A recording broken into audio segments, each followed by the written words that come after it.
Alright, how's everybody doing? Good to see all you. Hope you're having a wonderful day thus far. I am, continuing to exist. I had a cat, though. Look at this cat. Look at this cat.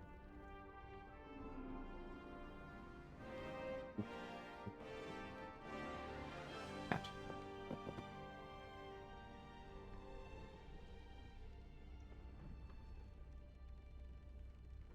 How we doing, Mick? Superman? Special Sid? Captain Geep? Anyone else who's lurking about? Um, so original plan for this Astarion run had been to, finish it today and, start a new solo on Monday. But what with yesterday's announcement I can speak, of patch 8 coming out on Tuesday, I want to wait to start a new run until Tuesday. So either I stretch this out across 2 days, or I don't know, I do something different, or isolated like science or some shit on Monday. Basically, that is all a long-winded way of saying I have no idea what I do for Monday's stream. And it'll kind of be decided by today. On Tuesday? Yep, April 15th. Which, if I counted correctly, is Tuesday. Let's test save. Sorry.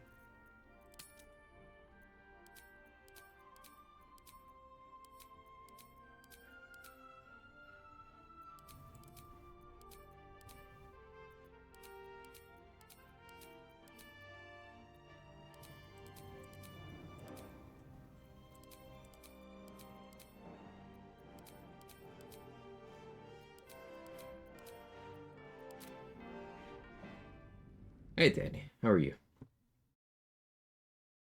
Your subclasses you plan to use first? The one I'd been most excited for throughout most of the waiting period for patch 8 was Death Domain Cleric, so most likely that. Though, without getting into specifics, I will disclose that my testing of various subclasses on the patch 8 stress test has shuffled my levels of interest for various different things. There are some that I was very neutral on that I'm now very excited for. Very EP, I have to go out and be social.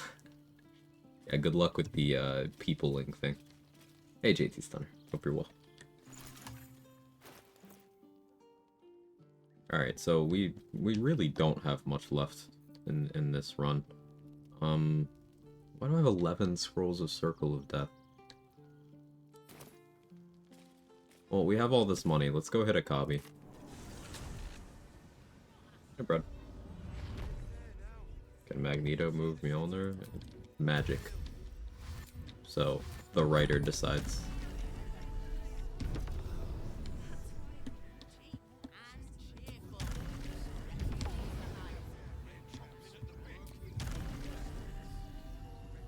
Oh, that's maybe not the most fun answer with questions of power scaling and stuff like that, but especially with comics, it always goes down to the writer decides.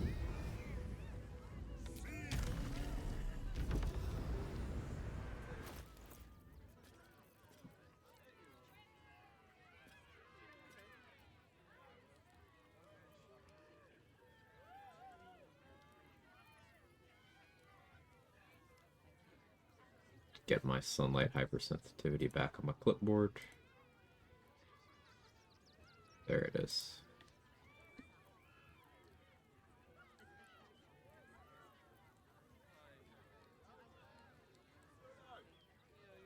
Mjolnir's metal. It's worthy holders only. Magneto isn't holding. It'd be like elevator effect. It'd be like the writers decide. I'll repeat. Whatever the writer thinks works mechanically.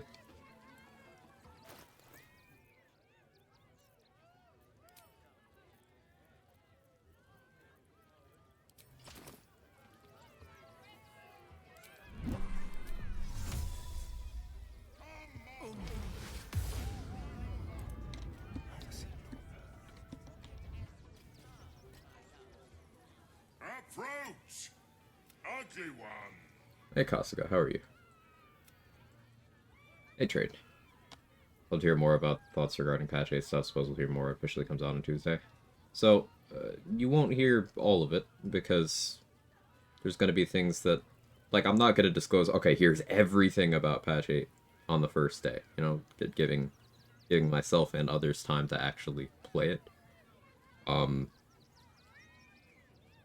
But yeah, you'll hear some of my reasoning kept in vague terms when it is finally time for me to be in character creation on Tuesday.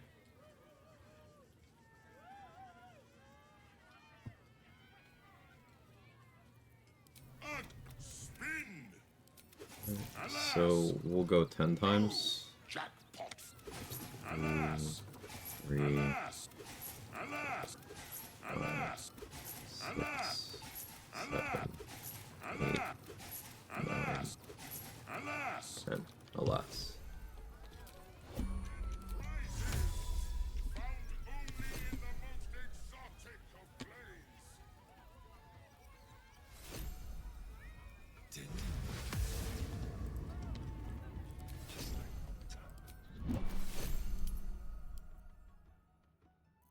Got reverse rain cloak.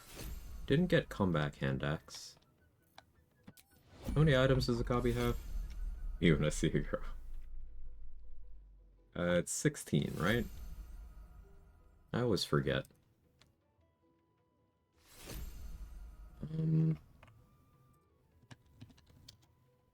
Checking. It's 16.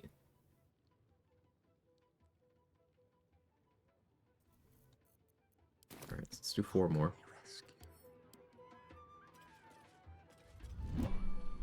You failed to win the grand prize.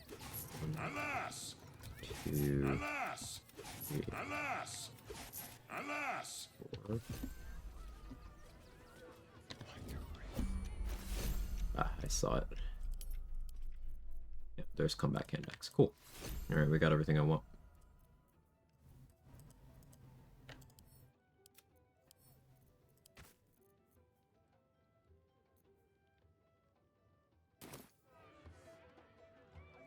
The softest touch.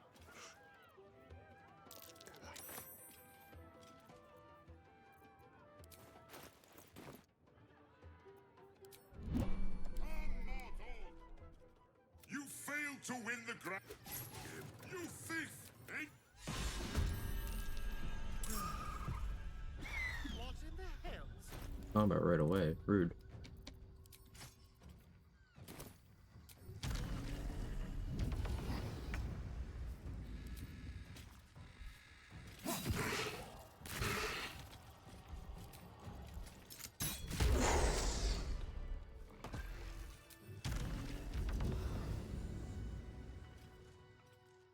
Gamba. How you doing, variable element? Hey, Sora. Reg I. Yes, Captain. Reg I is gonna be interesting. I got real sick of Reg G. Reg H was okay, but short-lived. Reg G, just sleeper. Reg I, though.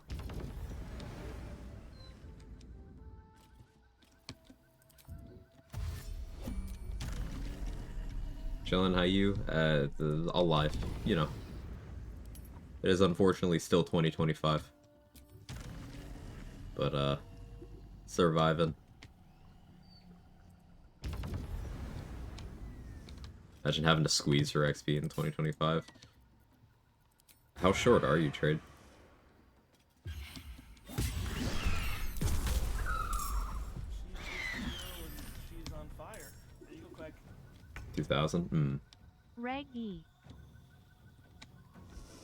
Reg E. Thank you for the 57 months. Still a tier 2, Captain.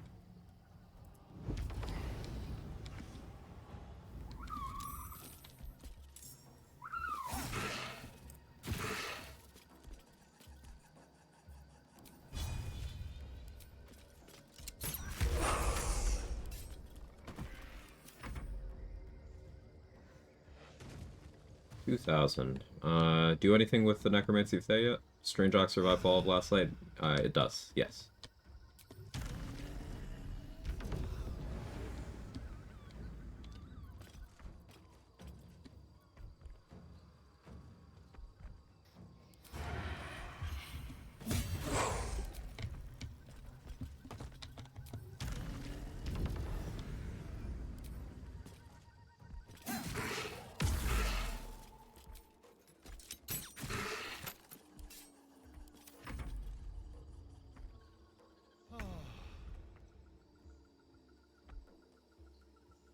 So I have that. Necromancy Thay, no, I just need 10 for War Guys right now. So Necromancy Thay is 1 shadow from knock. And then a quest update for destroying it, and then 3 shadows worth of XP for destroying it.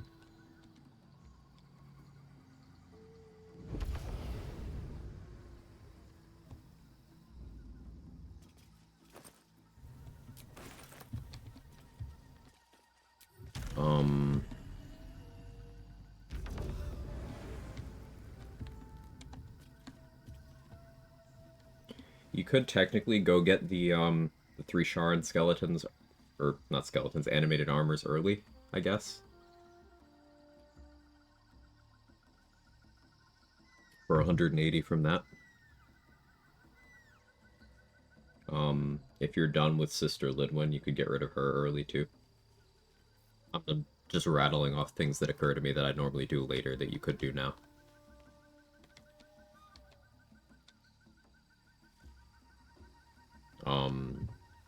Deal with kobolds.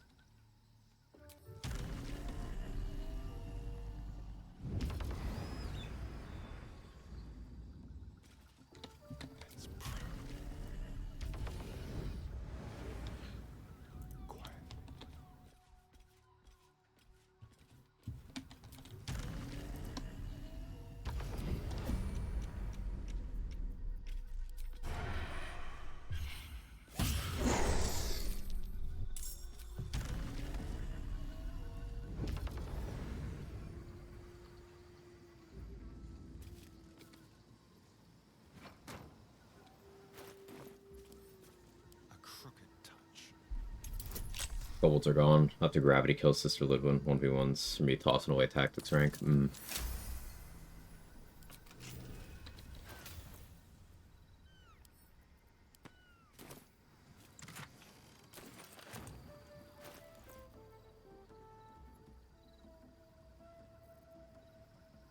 See, I have 14-meter yumps. Now with Nyrolna, I have 17-meter yumps. Unlikely I use Nyrolna that much. I can't sneak attack, but if I took dual wielder, I could do sneak attack Nyrolna throws. Eh.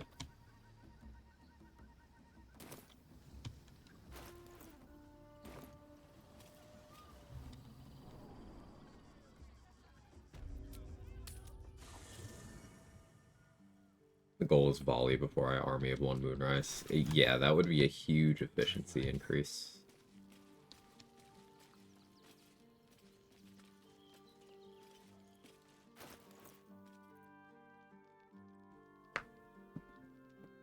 Similar to volley, whirlwind attack, that kind of thing, I've really been fixating on this oil of combustion evasion combination.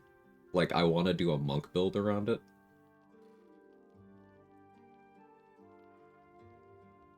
Because Monk doesn't have uncanny dodge, but Monk does have extra attack, so you can just apply more oils in one go.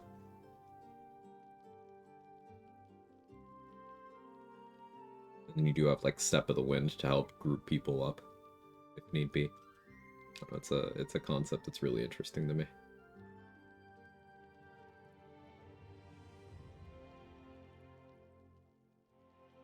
Like, I'm almost thinking something like, you go Eldritch Knight dip so that you have bound weapon so that you can bind either the Dancing Breeze or Belm so you can throw it to equip it as part of an attack action. So you would have like haste or bloodlust, but haste realistically. You would whirlwind attack from Belm, then you would throw the other weapon from your inventory to equip it, and then you would use your other action to do the other whirlwind attack, provided they are on separate cooldowns, which often weapon maneuvers aren't like that. But in that case, you would just do Edge of Darkness as a replacement for one of those. So Edge of Darkness for one, whirlwind attack for the other. You could also do a bunch of other weapon maneuvers.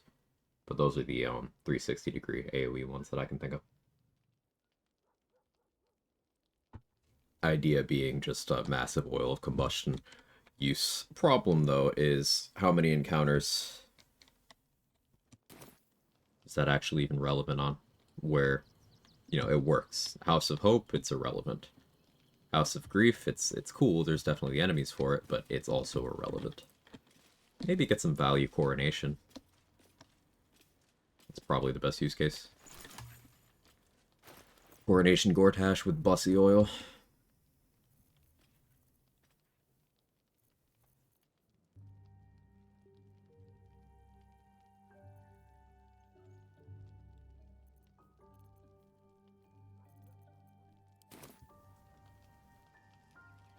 Hey 2D dude.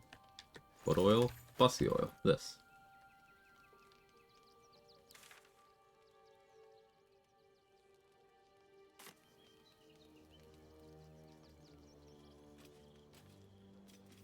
Trying to think what bosses we have left. We could just go for Cazador right about now. Because it's just, Raphael,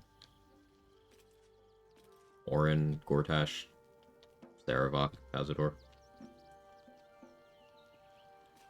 Ascending won't meaningfully help me on Saravok fight. Guess it helps me on the Raphael fight, but like, eh.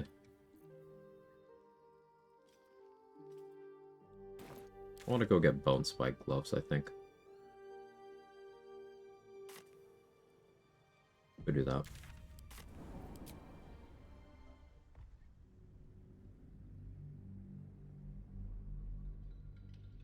Cazador than Raphael, maybe. I gotta think of how I want to handle Orin precisely. I could do the spell save DC stacking hypnotic pattern thing that that Rox tested out a while ago that I haven't done on stream yet. That's an option.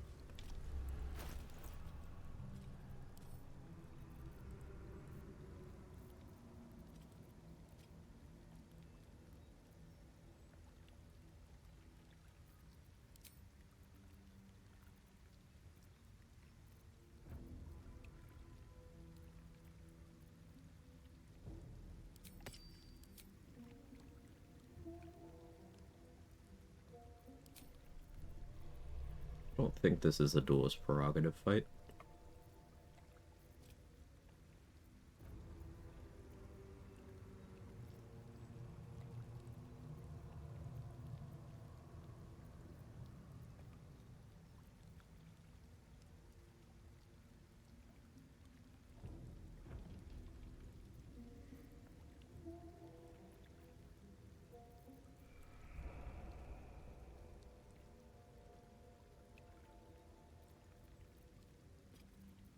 Time to do render minded body and Belm.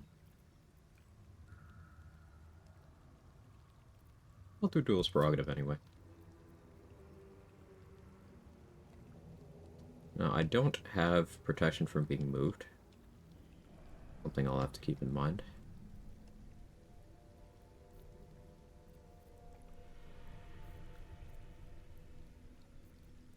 Necrotic resist on right now.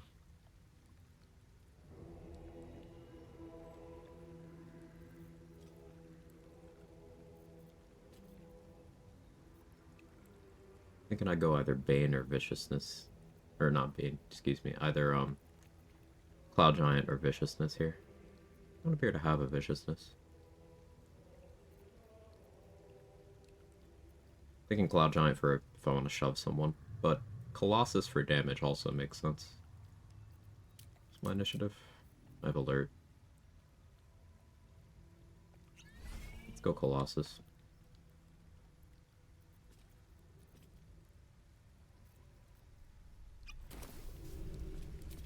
Let's go.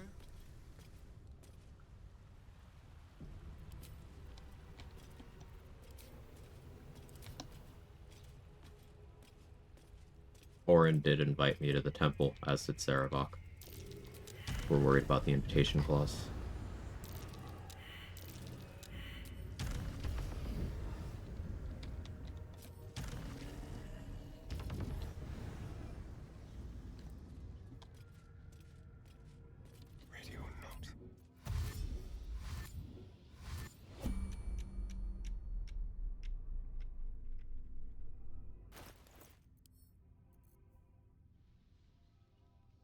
I kinda didn't think about a good opener here.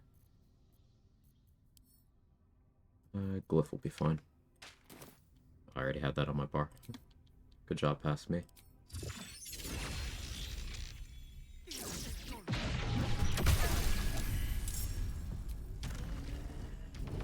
Still feeling guilty about robbing you of that worm. Be sending you a worm farm as penance so you can worm to your heart's.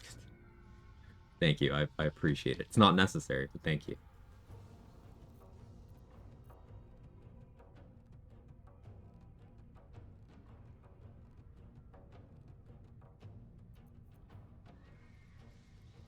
Part of me wants to haste. I don't really think that'd be a great idea.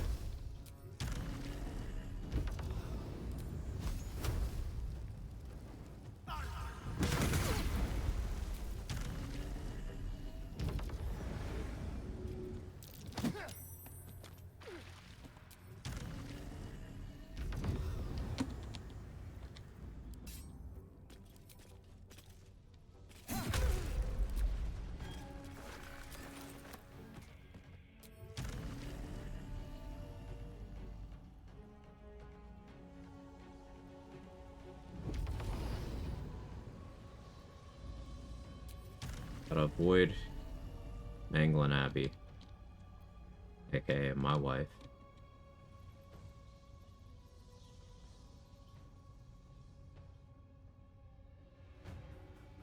Magnificent.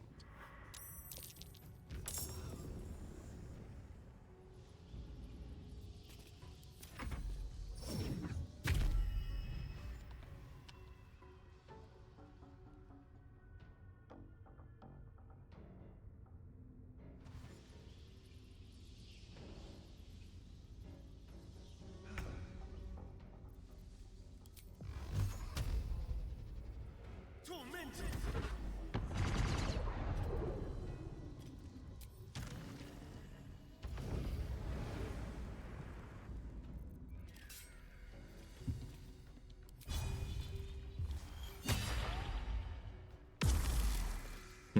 Oh yeah, I don't have Crater Flush up.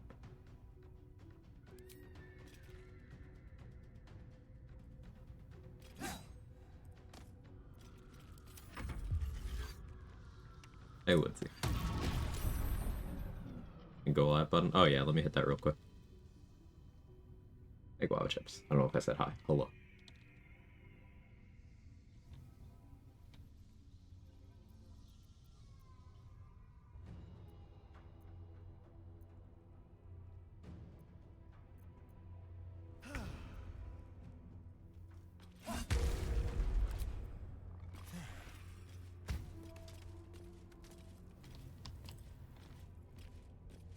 Don't mind if I do. Just rewatch part of the VOD I missed. Which part? The Lord of Murder shall perish. Goblin Kids and Tentacles. Yeah, yeah. I didn't know they could surrender. See, I thought that was a thing exclusive to Fezzik, but no. Turns out those goblin children can also surrender and beg for their life as the pile of tentacles slowly saps it from them.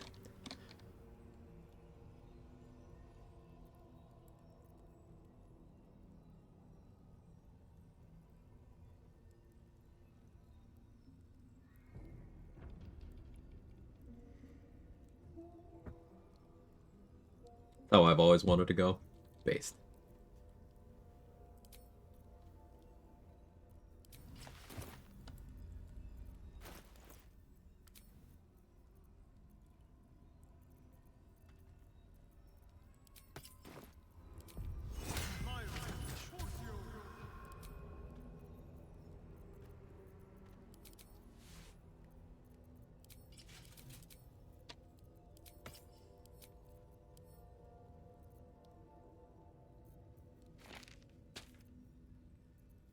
Probably want a second one of those for insurance.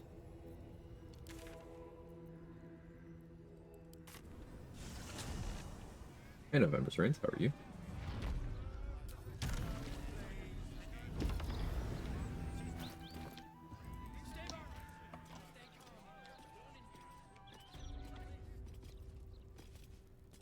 I was thinking about I should go get Rapture, but like I kind of can't on this run. You have come far, I perceive. Of course, my child. Within limits. Behold my wares.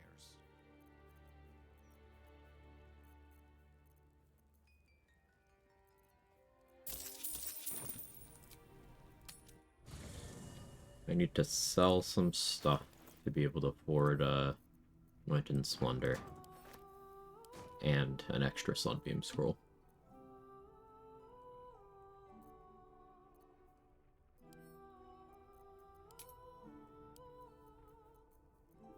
Oh yeah, I have the fucking Caravan Strongbox. I forgot. Could I use that somewhere funny? Maybe.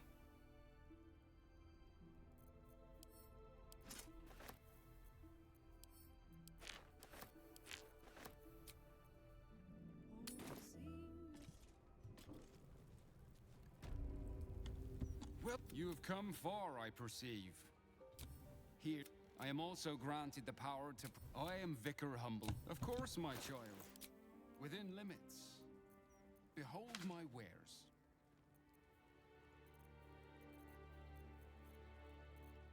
Don't think I need more big heals.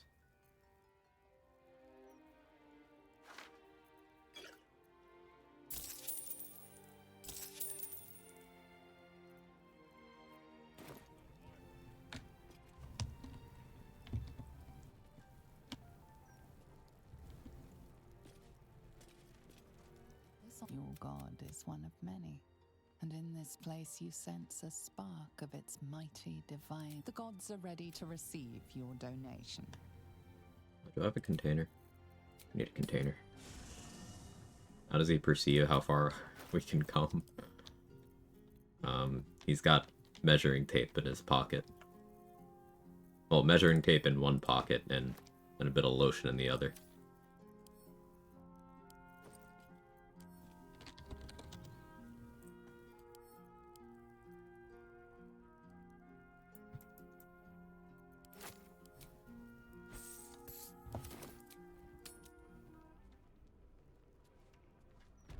Hey Chaotix, how are you? Your god is one of many, and in this place you sense a spark of its might. The gods are ready to receive your donation.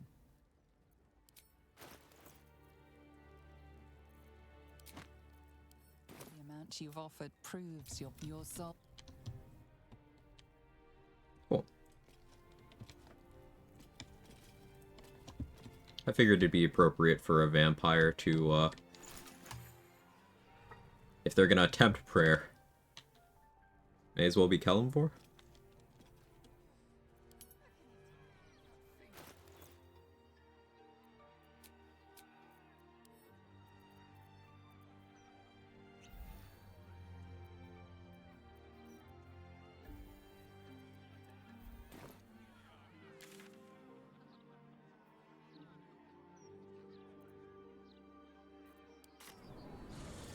You're off the bank? Somewhat. They did tell me to keep to my own vaults, so I didn't go into any of the vaults. I do have a pass to be down there, and I took a lot of the stuff that was like directly in my path.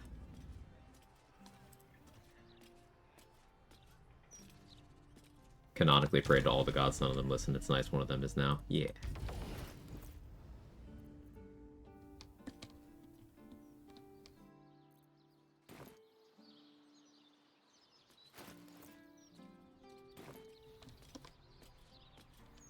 So my strategy for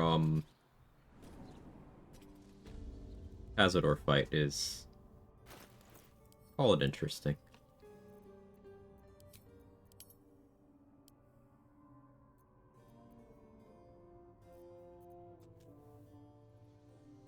Yeah, we'll call it interesting. Game stuttered a little bit there. Having a memory issue? No. Game's just having an Act 3 moment.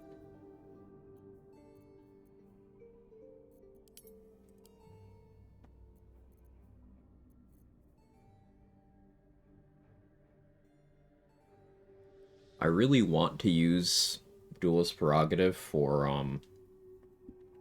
having double uncanny dodge. But we're gonna go a different direction here. We're gonna do Nyrolna with Walking Fortress. Marco Heshker is an option too, but not going with that right now.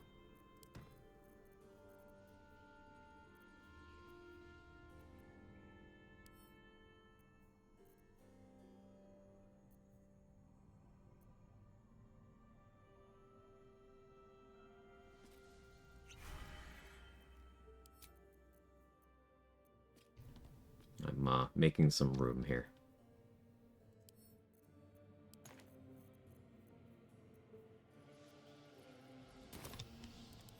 A little souvenir.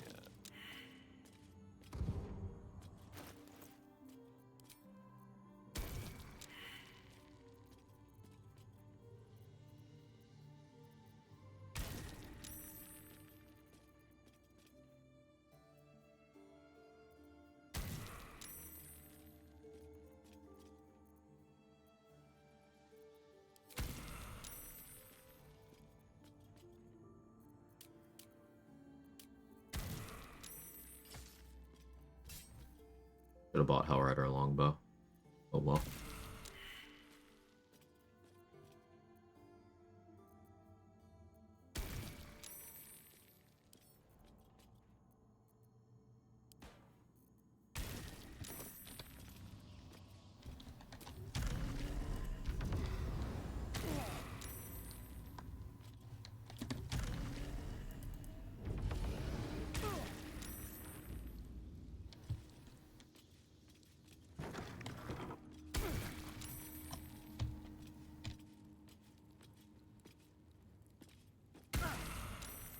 There are some scuffs to show it.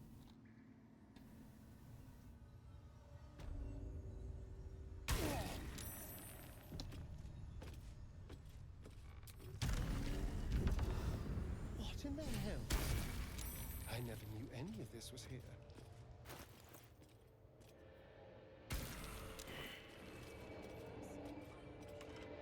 Just like the door to the ring slot.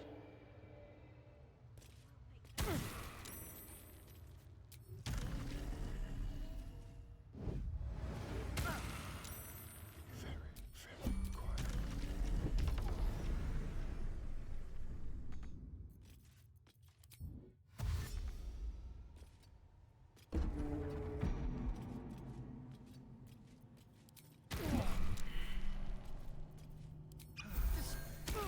Such a stupid way of approaching this. Doing it.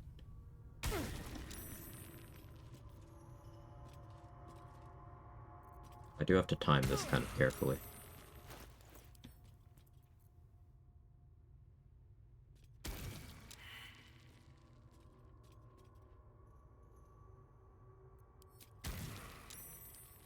This is not a resonance stone situation.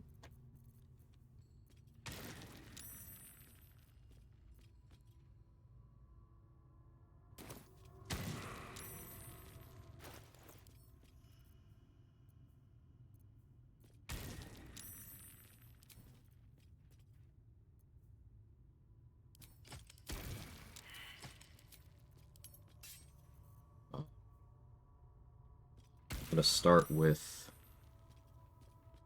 Vigilance here.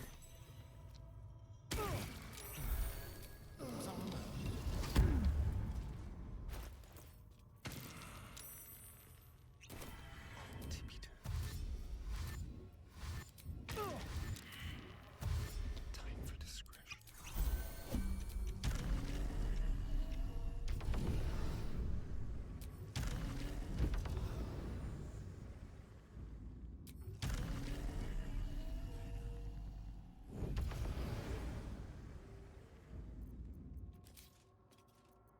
Forgot to check for Ice Storm Scroll.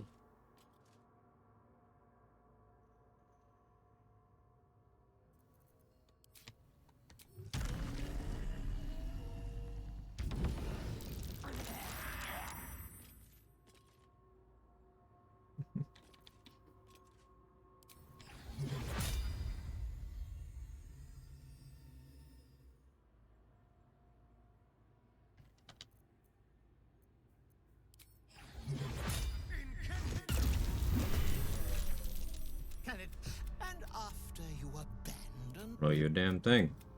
I shaped you into what you are.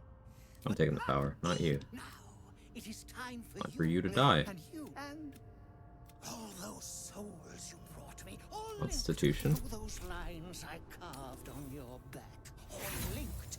I have disadvantage, so sunlight hypersensitivity could kill me here. But it didn't, because you just have to roll good. Your body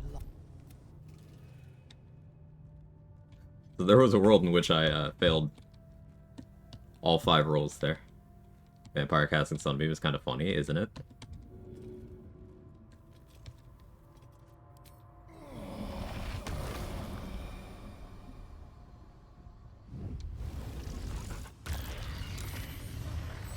Kind of annoyed I don't have combat music right now.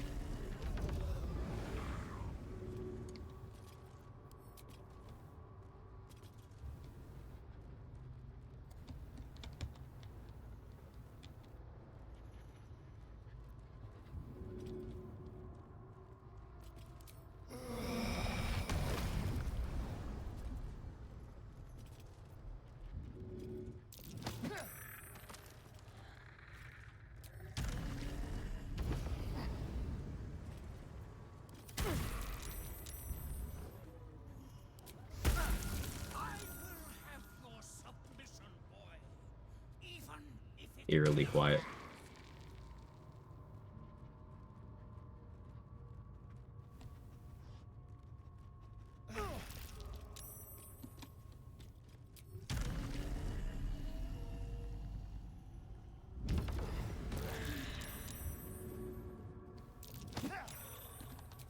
It's Chatterteeth dealt with.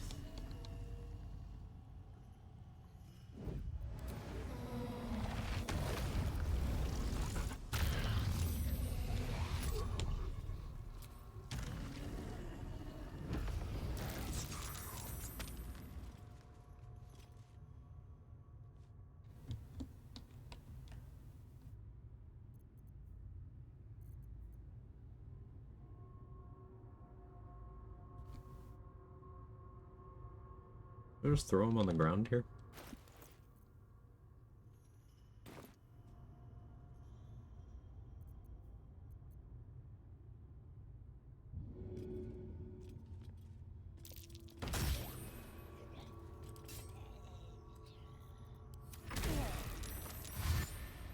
Yep.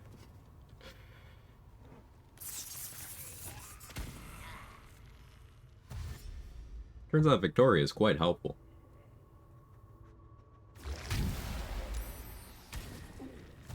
Not only is her corpse causing damage to things that come near me, it's reducing their movement speed.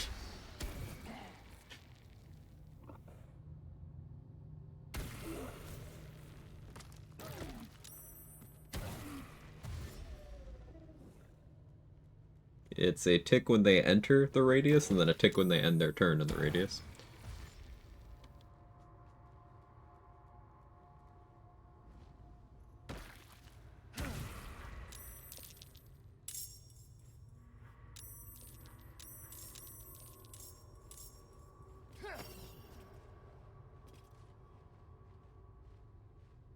I need my hypersensitivity back. Yeah, that wasn't right.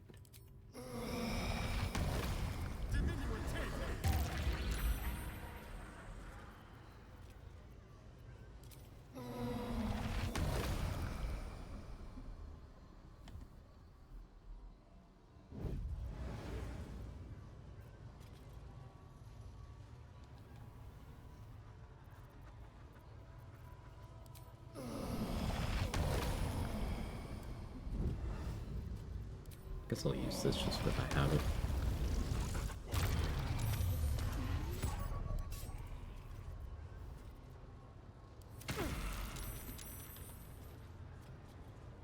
Yesterday and today. Yeah. Ooh, evasion.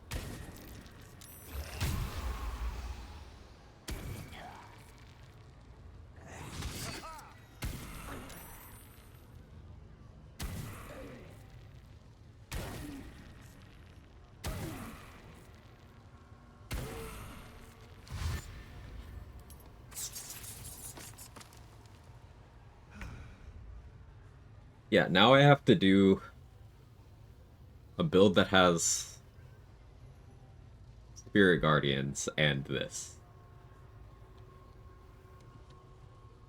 Call it aura farming. So you're killing things with aura. Do you get it?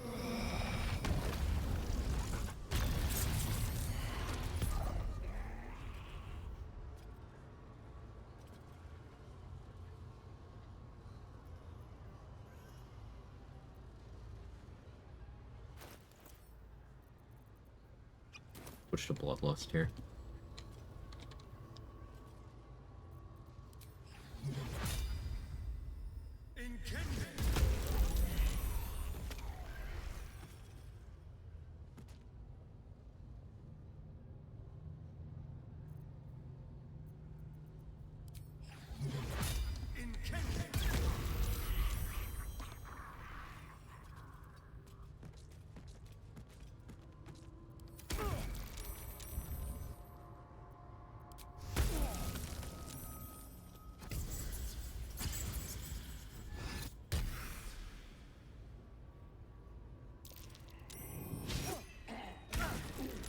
Can you explain to me Cazador's legendary action? Sure.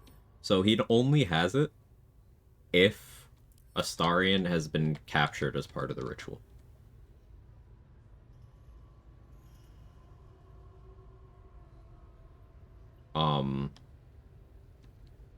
Yeah, that mod's command is not for this playthrough, by the way, as the clip title indicates. So, the hardest version of the Cazador fight is one where he has successfully captured Astarion and all of the spawn are in the ritual. But I'm playing as Astarion. That can't happen, because I'm solo. So, he doesn't have a legendary action.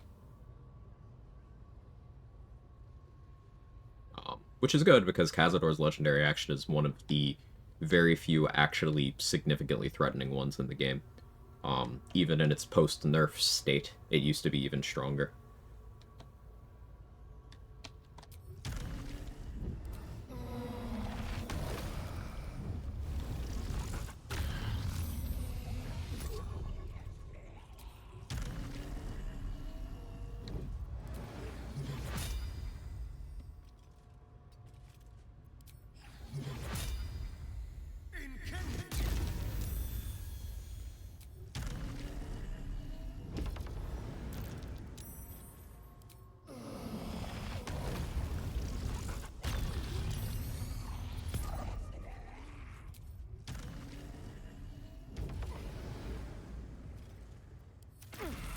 But what does it do? It is a big aura of damage that can also blind you and knock you back. And if you fail a save, I believe it also inflicts piercing vulnerability, so the next tick you take from it will do even more.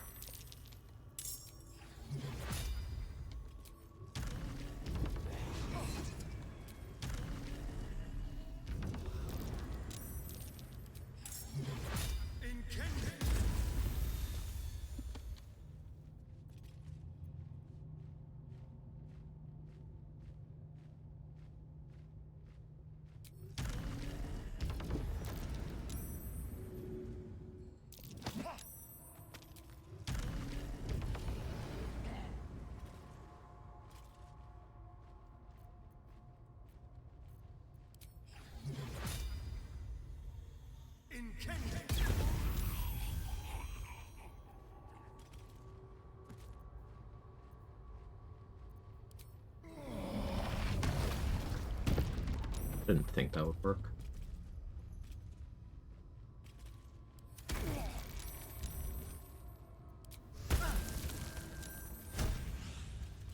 He's in melee mode, we win.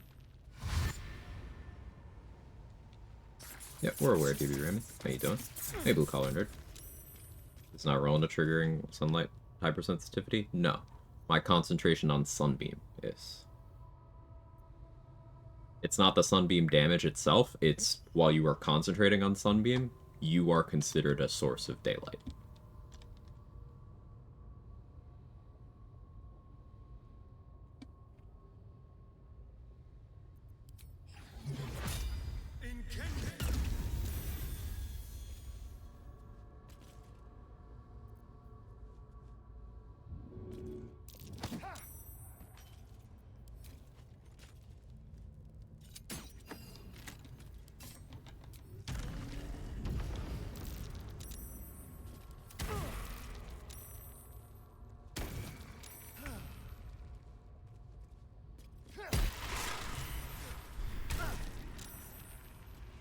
Okay, cool.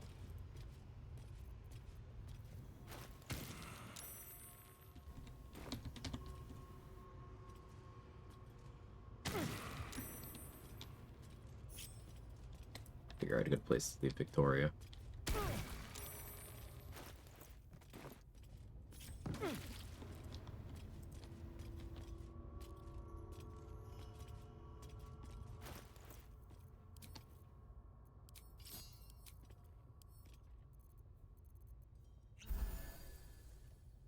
I believe it's an intelligence check.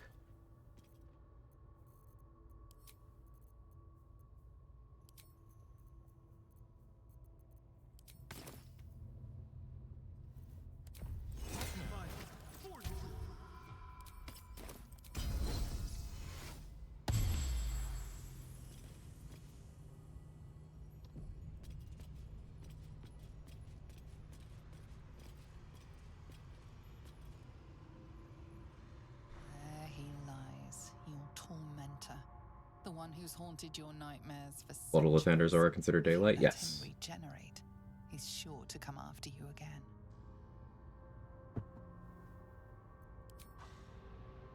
Oh, the hair changed back.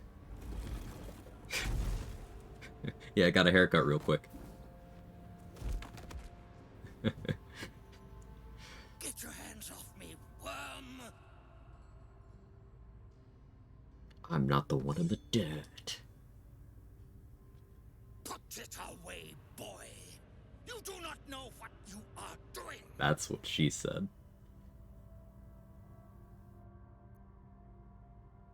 Tell me how to complete the You think ritual. me a fool? That I would allow anyone to usurp me, speak the words, and ascend in my place? The runes I carved into your flesh bind you and all 7,000 souls to the ritual. Complete it, and those bearing the scars will be sacrificed, you included. You can see from the glee in his face that he's telling the truth, and he thinks you have no way forward. But then again, he didn't say whom the scars had to be carved into. And you can bear my runes be sacrificed in my place. No, you do not have the skill. I cast guidance, motherfucker. Your knife will slip. You will misremember a rune, a single mistake, and you will be consumed!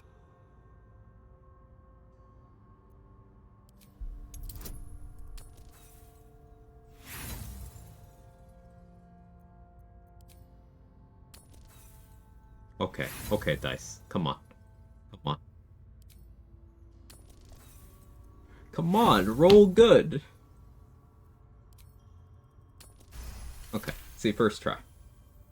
If Easy. you complete this ritual, there will be no I could have brought a companion so I wouldn't have to do this, but 1,000 it's of your fine. own kind dead by your hand. All but Cazador yourself.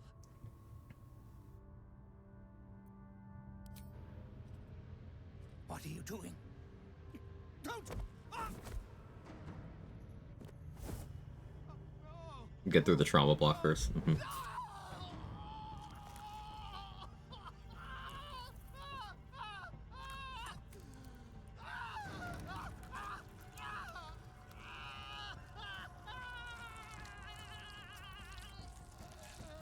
Love when terrible people meet a gruesome end. Me too.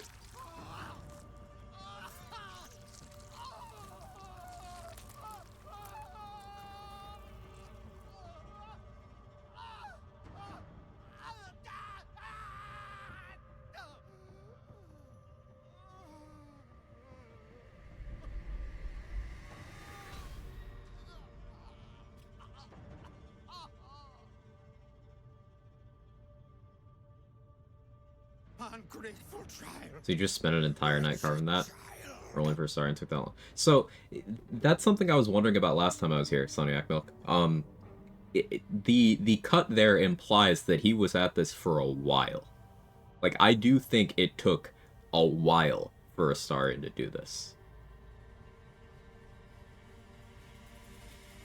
Maybe not as long as it took Cazador to do it to him. Or maybe even longer, because, you know, that smile, he was enjoying that. So I do think it took a significant amount of time. No. I like how you could carve the runes and then just kill him anyway without doing the ritual.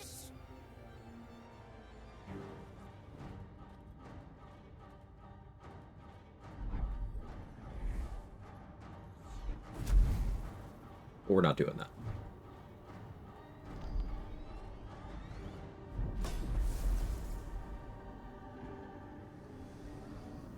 Ecce Dominus. Has animas offero in sacrificio.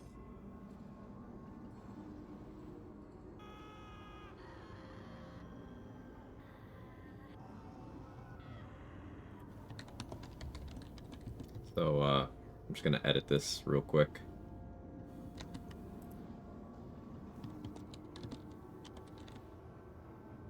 You can feel the prisoner's power start to flow through you, racing through your veins, even as their screams ring in your ears. No! Brother, please! Nunc volo potestantem quam policitus es mihi.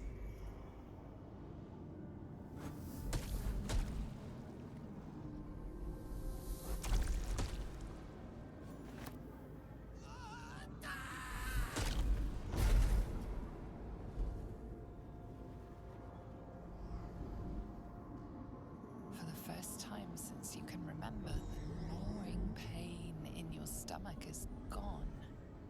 You can feel new strength in your body. Not the emote in there. Power at your fingertips. You stand, relishing the silence. You can hear nothing but the drip of blood. Probably do that in my and the Astarion run. pounding What, of carve the runes and then kill him anyway. heart.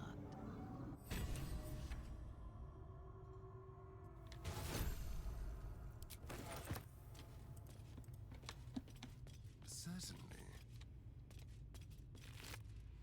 Okay, so I can do whatever I want now. Don't have to worry about the sun, nothing. Also, I'm the Vampire Ascendant, so I have access to a second bite.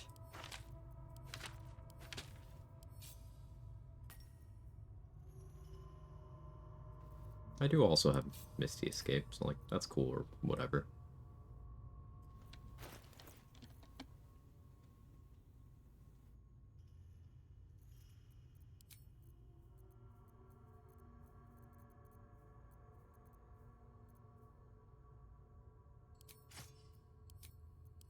Let's go back to Duel's Prerogative here. Bone Spike, we can go back to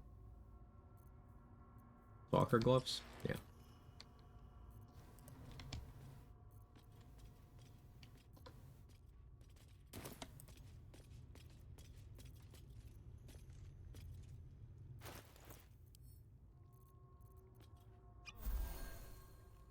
So the cool thing about Origin Astarion doing this is you can still, like, some of your dialogue is still slanted towards you are a fundamentally evil creature, and yeah, you just did a fundamentally extremely evil act.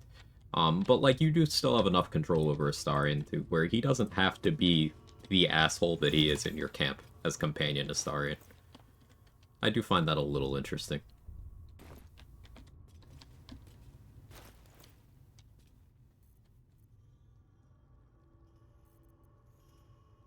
Not a justification, because it's still a monstrous act to get here, but it's at least interesting.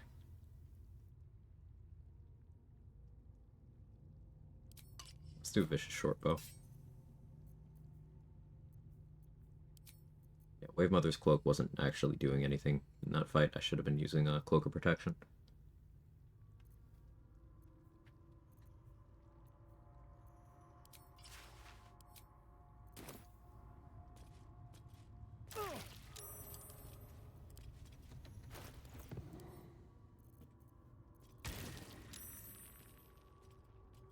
Let's go back to Necrotic Resistance. I was supposed to grab Power Sunblade. Totally forgot about it. Is there a fancy rapier? Yeah. Peller Sunblade. I don't need it. It's a built-in bonus radiant damage, and Advantage on attack rolls against undead. There's no more undead we'll be fighting. We already beat Mystic Carrion and Cazador. So there just aren't any. I guess the Death Knights, but like I wouldn't use it there anyway.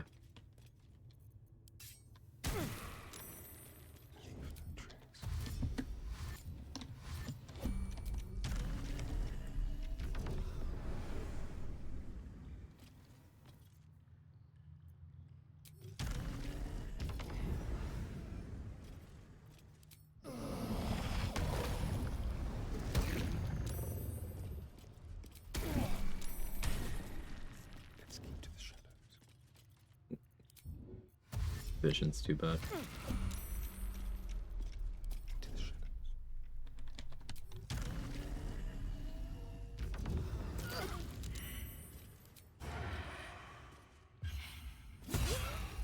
Pick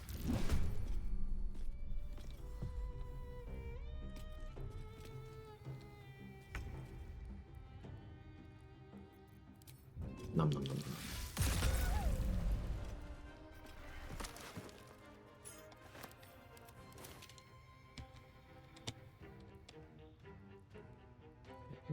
All surprised. Oh, hi, Gandrel.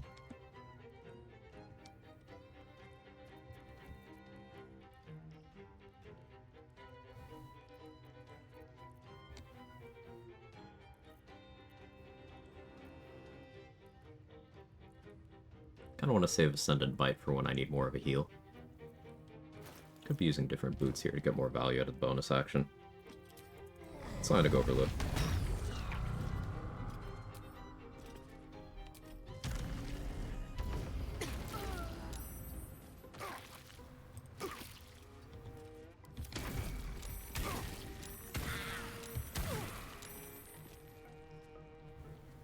Answered Undead Dragon, yes.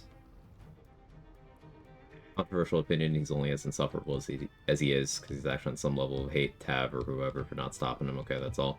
Probably part of it. I like the theory.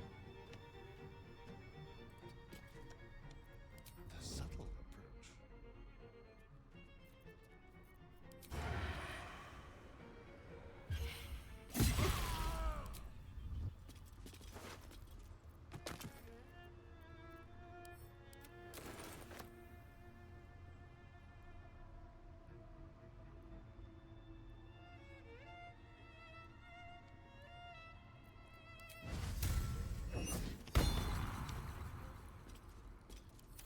What y'all got for me? Possible get Ballast Gear without becoming an unholy assassin.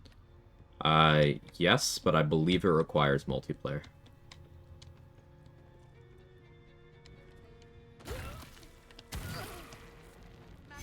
Or at the very least, multiple controlled characters. Full party members. Hey, Tweedledope. Looks like I just missed Cazador? Yeah. I went in with concentration on Sunbeam with Victoria's corpse in my bag, and I clicked Sunbeam. Not for damage, just because I had it and it was guaranteed, but yeah, not particularly eventful. I pushed Chatterteeth off the edge. I did have to roll the con check with disadvantage because of the sunlight hypersensitivity I was applying on myself, so that was a thing. I had to use inspo there. Then I had to use all of the rest of my inspo on succeeding the int check to actually apply the runes properly. So, almost punished, but it was fine. Victoria's corpse is very strong. This is not news to me, but this is the most extensively I've ever used it.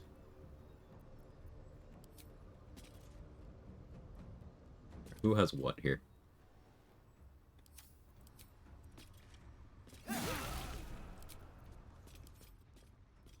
You have the confusion thing. You have the crit thing.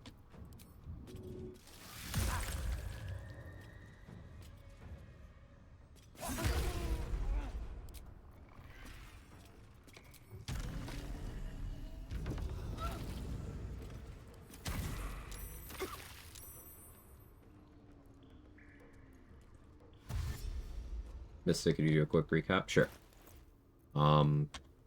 So she's got this sapping curse placed.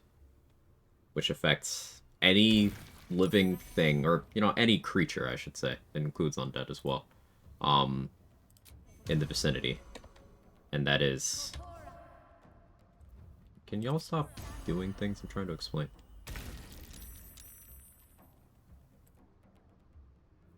So, that is, up to 28 necrotic damage per turn. It is a wisdom saving throw, but it also lowers the movement speed of everything in the area. Well, more accurately, it costs you more movement to move while you're in the area.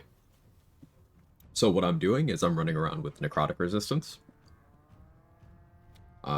with good wisdom saving throws, and with 2 damage reduction from my armor, and I have Rogue's Uncanny Dodge. So, if I have a reaction available, the corpse will hit me for up to 3 damage, I believe. But you can see here, Astarion was hit for 0 necrotic damage. It rolled 8, and then it added the +4. 12, then divided by 2 because I saved is 6, and then divided by 2 again because of my necrotic resistance is 3. Then my armor reduced it to 1, and then Uncanny Dodge was like half rounded down, so it reduced 1 to 0.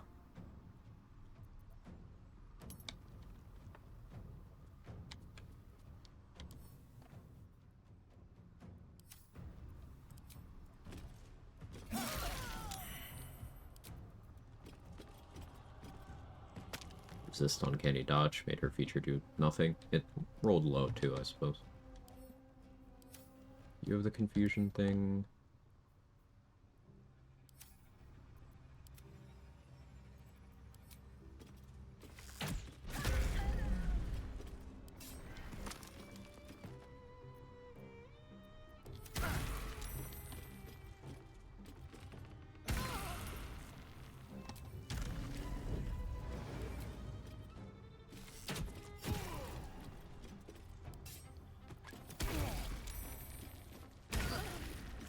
Let Victoria finish this.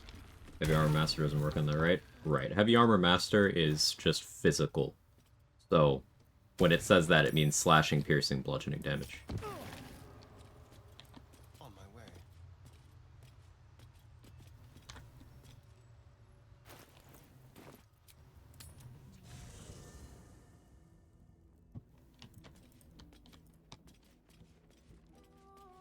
Let's gossip. Vampire Ascendant. A fine prize, Astarion. Paid full with a sea of blood. I'm glad to know I have an ally who understands the value of sacrifice. Congratulations. You know, I'm surprised we got the DJ Shart response. Considering...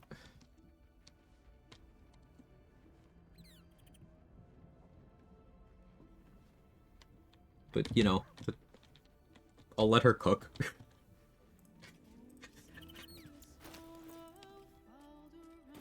Role in my near future.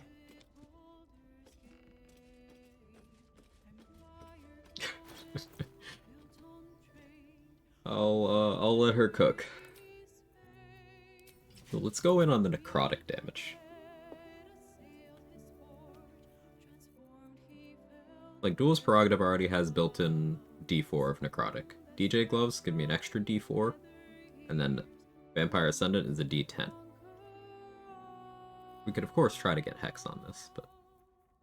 No hope is gone, or so it seems, but game's not over yet. New cards are drawn, new hands are played, newcomers blaze. Maybe because she has the flag still set. I mean, she did kill Aelin, so yeah, I don't know. It's defaulting to that. We've not yet had a long rest in Act 3 at all. So her shit ain't updated. Whatever happens next, be sure 12 levels in Warlock, get Life Drinker too. Yeah. find it all as accurately as possible. Yeah, I did sell Volo the Silver Sword. Stand by that decision. It was funny.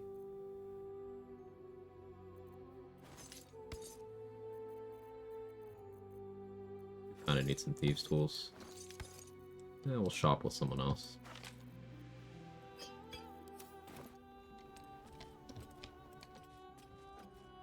Yeah, what does Chihira have to say about the whole vampire thing? Any thoughts? It is said vampires only make a show of feeling, that their only true emotion is hunger. But those screams sounded real enough. 7,000 souls, Astarion. That is all it costs to inherit your master's power. His position. His very fine palace. Know that when all of this is done, I plan on being a very nosy neighbor. You know, that's valid. I don't plan on being another Cazador, Jaheira. You have nothing to fear. I believe you. In this very moment, at least. But you might live long enough to forget your promises. The meaning of hunger, pain, and fear. Do not force the people of this city to remind you. As you reminded Cazador. He's so fucking cool. Oh, I could not have said any of that better.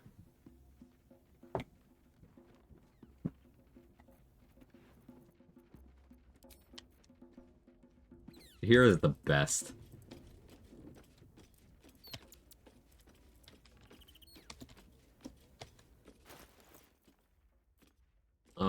Alright, what the fuck do I even do next?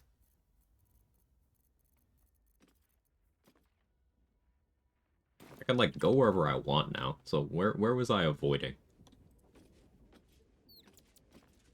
Oh yeah, we could go get Helldusk boots. Yeah, I still haven't talked to Gort at the coronation, so I should be able to do this. The reason particularly use this rapier over other melee options? Yes. So, all of the items effects. Let's go through them in order. You get an extra reaction if you have it equipped with your offhand empty, which means Uncanny Dodge. I can have 2 of those, or I can do something on my reaction and then still Uncanny Dodge. Uncanny Dodge costs your reaction. Gotta remember. So a rogue with Duelist Prerogative goes from the tankiest class in the game to the tankiest class in the game, but they can do the thing that makes them the tankiest twice as much. You also have Dueler's Enthusiasm, so the ability to attack on your bonus action once per turn. Very good, good action economy. You have Withering Cut, which is you can expend a reaction when you hit with a melee attack to do, at level 9 and higher, 4 necrotic damage, but that necrotic damage will... It's its own instance of damage, so it'll get things like Callous Glow, Lightning Charges, and additional time, but also if you do it on a crit, then your Crater Flesh Gloves, your Dollar Amaris, will apply. So Withering Cut can be potentially much more than 4 damage, even if it wasn't. 4 damage on a reaction is, you know, more desirable than Divine Smite. This is also a +3 weapon, so highest enchantment in the game. That has built-in bonus necrotic damage. It's piercing, so it scales really well with things like Ballast Armor, if I chose to inject that into the mix. And as much as I want as a bonus action, I can cast a non-concentration version of Challenge to Duel, which is a paladin spell. But this one also has a chance to apply bleed whenever I hit someone under the effect. Duelist Prerogative is one of the most powerful items in the game individually, and I highly recommend it. Hey THW, hope all's well. Question about Radiant Retort. Notice some streamers, YouTubers seem to get away with blasting Raphael's campaigns with either a Divine Smite or a Cleric Thunderstrike, not suffering the force damage without missing something with not a lower difficulty. So, you're missing the fact that they don't have Radiant Retort. I would encourage inspecting. The thing that stuff in the House of Hope has is Fleeting Protection. And what Fleeting Protection does is the first time that creature takes Radiant damage, it does double back as fire, and then they lose the condition. So it's a once per creature thing. It does fire, not force. So it's much more manageable. It's still not something that there's usually a reason to trigger at all, but you can handle it in far more ways than you can handle Radiant Retort. The legend behind Radiant Retort, it's something that's been built up as a problem, and it really isn't, because there's There's 4 NPCs, 4 creatures, I should say, in the entirety of Act 3 that have Radiant Retort. 4. It's just 4. At no point is it a problem in a run. And Fleeting Protection is a much more manageable version of it at that. So...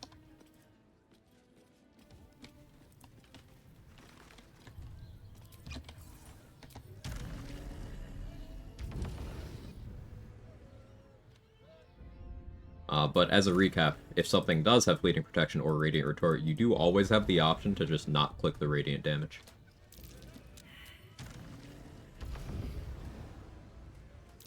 And as Tweedledove mentioned, Moonbeam is a fun Radiant damage option that just doesn't care about either of those mechanics at any capacity.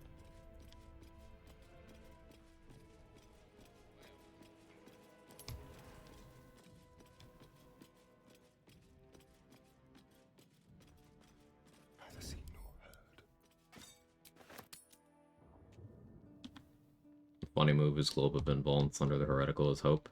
I mean, the novelty is there, but like, this is one of those things where, again, I would suggest inspecting stuff, because Sunder the Heretical will kill nobody in that room except for Corilla. Like, a max roll of Sunder the Heretical is getting 0 kills except for Corilla.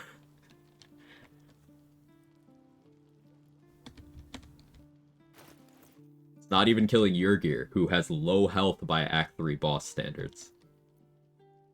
What are we doing?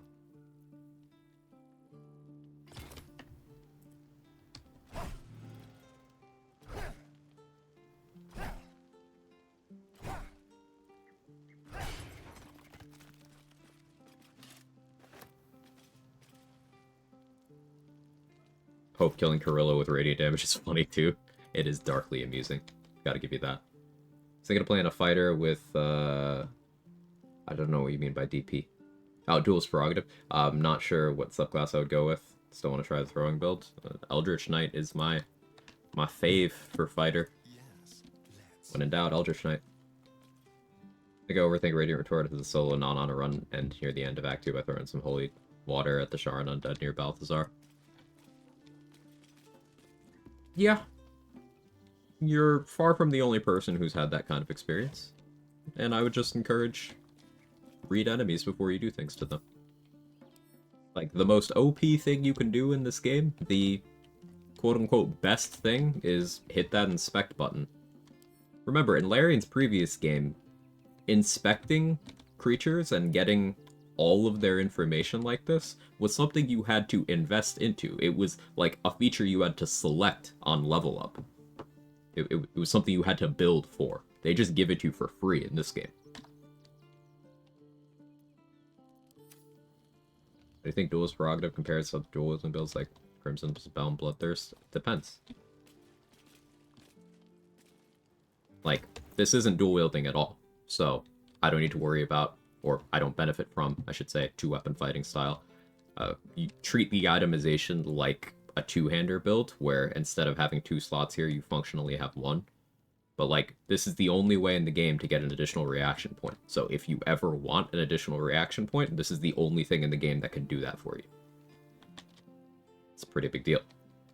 Now, I do have Belm around, and I could do something like, you know, Adamantine Scimitar Belm, which I have the flexibility to... I have Belm's bonus action attack to allow me to attack with my main hand on a bonus action, and then I actually have something in my offhand to do the regular offhand attack with on my second bonus action. I'm a thief, so I have a second bonus action. And sure, that's cool and all, but I lose that additional reaction. Each of these weapons individually do less damage than Duelist Prerogative. I lose the minus crit that you get for having this with an empty offhand as well. I lose the challenge to duel. Like, it depends.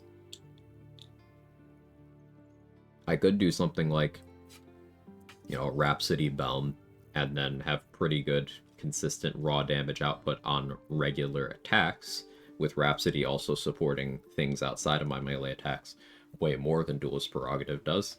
But, once again, I'm losing that additional reaction point, and they're different things for different use cases.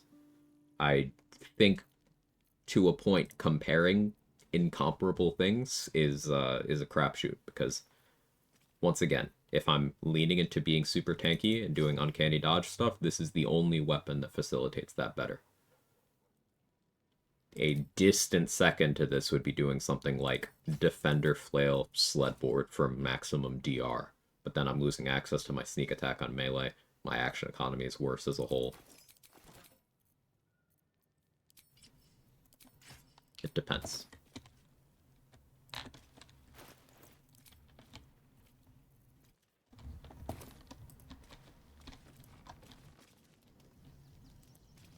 Yeah, what does Karlak have to say about the whole Ascension thing? Pity we're just talking. And? Is it everything you hoped it would be?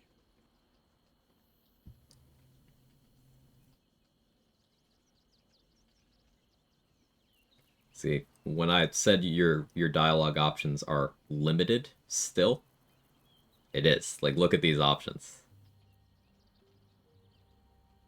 I don't have an option to be like, hey, I regret that. Which I would like. But that further proves that this is a death of personality for Astarion, no matter how you slice it. You have more control over it as a player, but it's still a death of personality. Maybe. Maybe not. But it is what it is. I'll stand by you until our mission is done. But I may not stick around long enough to see what you do with all this new power.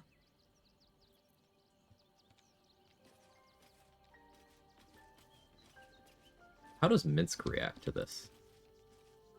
I want to see how all the companions react. A few nonsense words, some slain beasts, and one becomes some all-powerful being. No, I do not believe it. You still have the look of a pale... Oh, he's a Twitter user. ...child to me, Astarion. And you had best mind your appetite, lest Boo take to some nighttime nibbling of his own. Okay.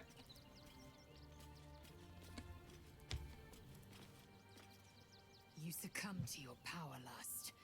A Githyanki would have Really? known better. No. We seek might not for What gives you that individual idea, Lae'zel? but for the good of the collective. Show me a Githyanki. Serve lacketh, but I still attend to a collective. The allies of the Prince of the Comet. And, of course, the one we've made for ourselves. To seek power for personal glory alone is a farce. Okay, that's a much better Shame you point. can't see it. That's a much better point. You see, you could have led with that.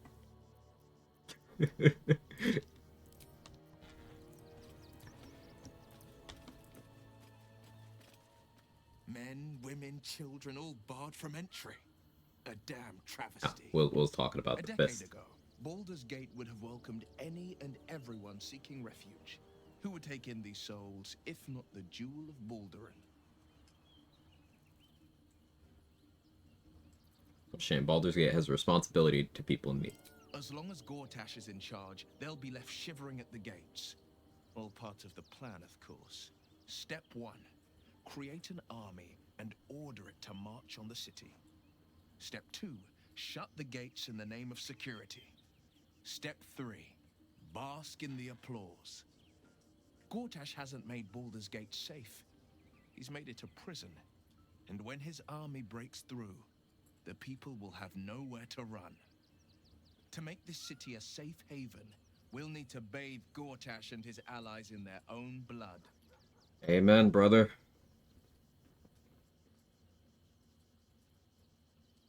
Just Gith who's a warlock, wouldn't that be a Gith seeking power for themselves? Ideologically, possibly, but yeah, Will is a warlock who sought power to protect others. So there's still different reasons to take warlock pacts. Like, you could boil that down into empowering yourself for the purpose of protecting others. Splitting hairs at the end of the day.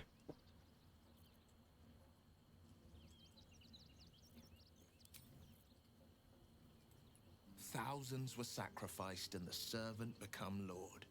I'm sure you're quite pleased with yourself. He doesn't have much to say, understandably.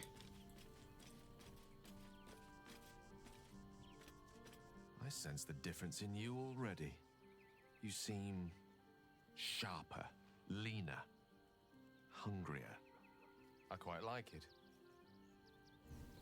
Okay, Gale, I was not expecting a positive response. Is Gale an Ascended Astarion girly?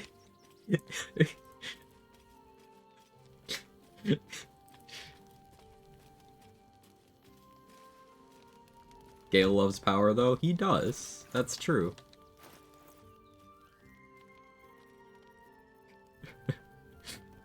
He's trying to slurp that thing up like a horse with a carrot.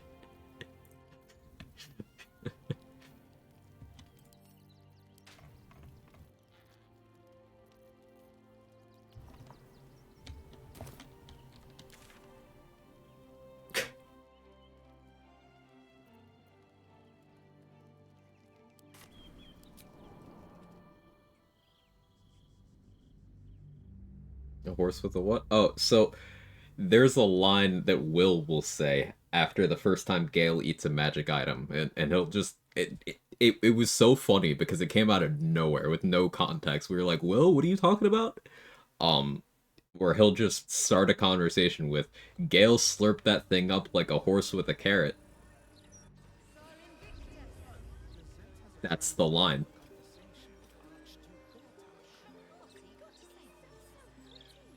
That's the entire line.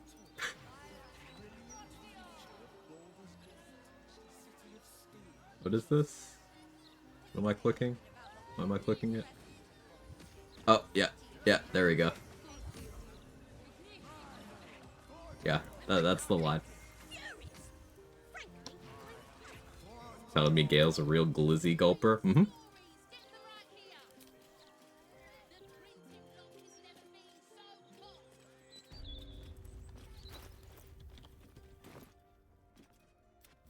Anyway, take your pick.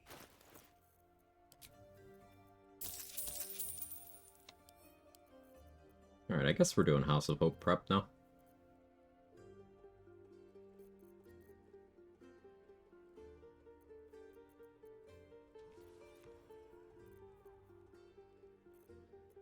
Still armor persistence. Helps saving throws.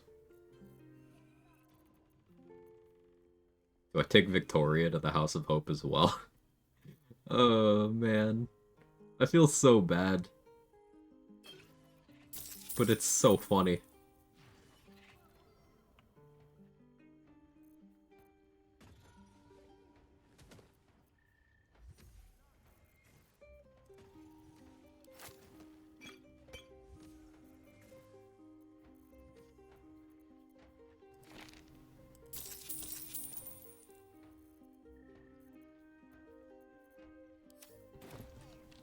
Will canonically read smut. Yeah, Will and Shart have dialogue bonding over their tastes in smut.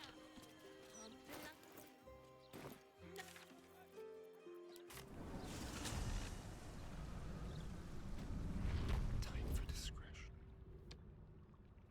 That's gonna pass. Come with me. What a generous pocket, son.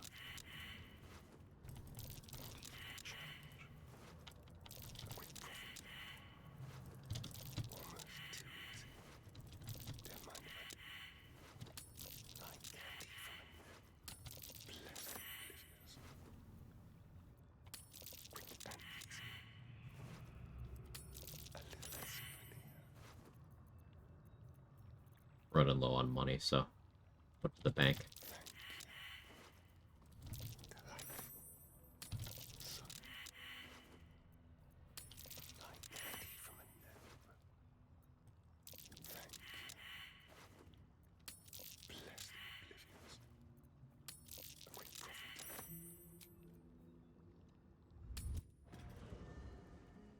What? Porn. In written form in this case.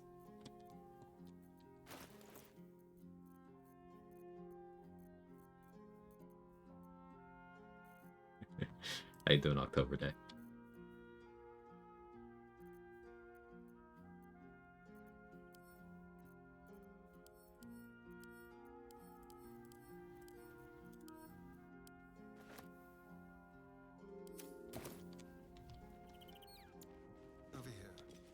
That I must go exist IRL. Best of luck.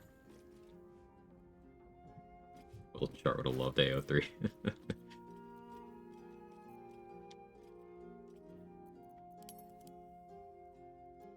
How do I want to handle Orin?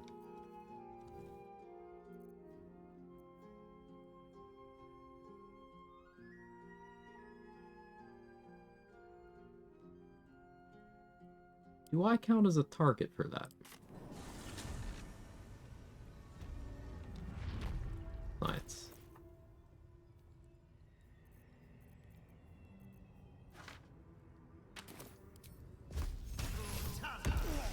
It still hurts me. I was curious.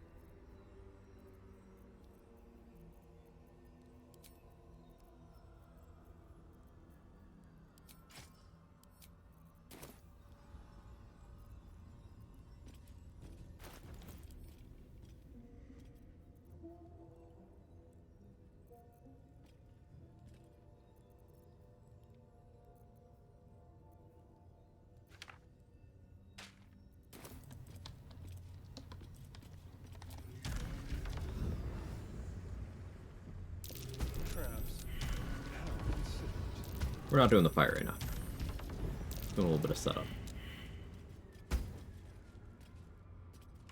The Baal amulet trembles in frightened weep. Pleasantly surprised my run today. I found a little clip face by He Who Was, the chest, the book called Out of the Sausage Tube into the Shadows. No notes.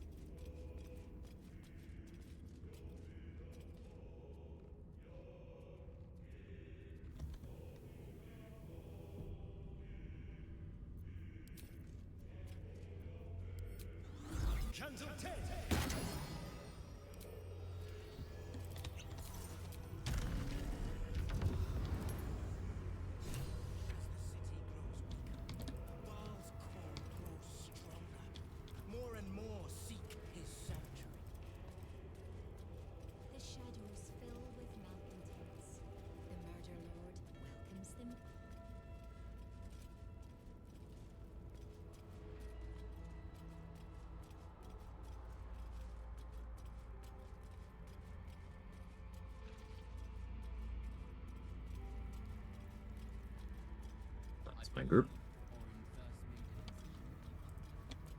I could probably get away with the Cloud Kill opener now. Hurting ballists. Uh-huh.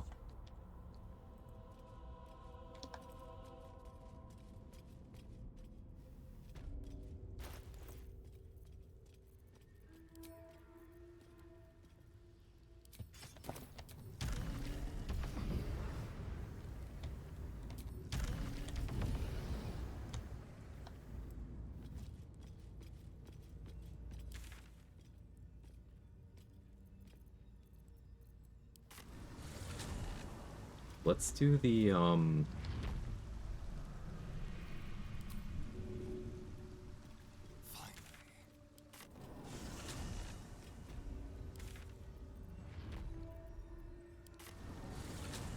let's do the Grease guy fight. I like the idea of that. Put on Helldusk for that. My movement speed will be significantly less. So let's put on Nyrolna. And we'll do Walking Fortress.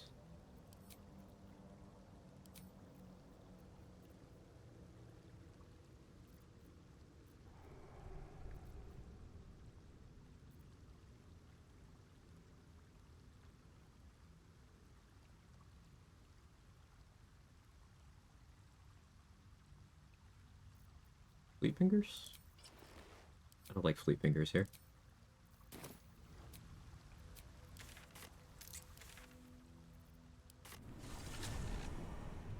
Flesh to gold on Orin, that's funny.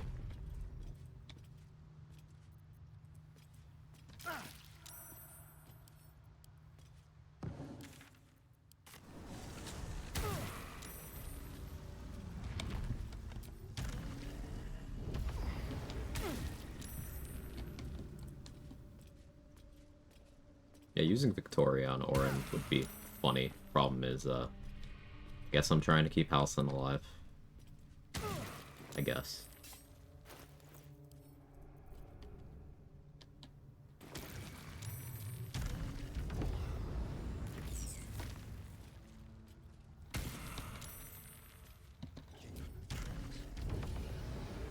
Back from walking the dog, did we ascend? We did.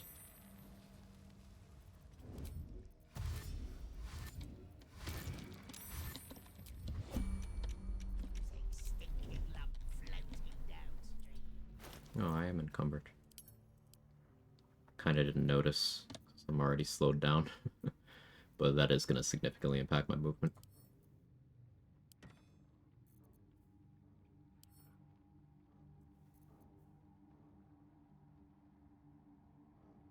I do wonder if you could somehow get Victoria to equip Alice Glow Ring, kinda like with the Gale Corpse.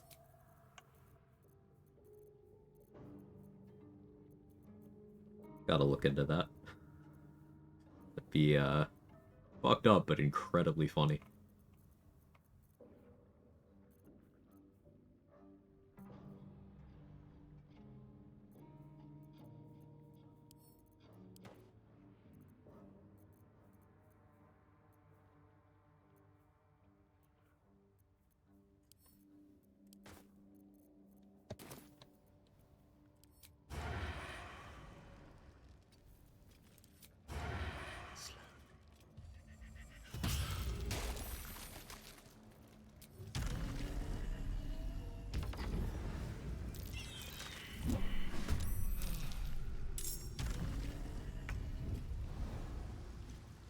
As if you're Connor Victoria, does she die to her own AoE again?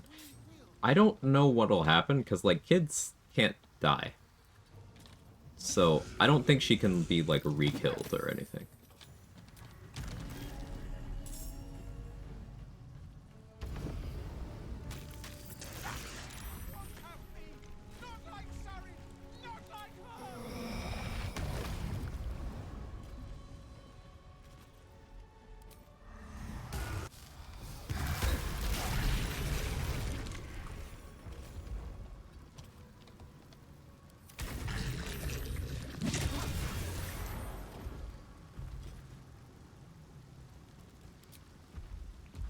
Hey, Dave. Thank you for the lure. Hope your day's good. I think it's funny Astarion got his Vampire Ascendant boss while Wild Shape Karlak can't have her soul coins. Again, Astarion just gets more shit.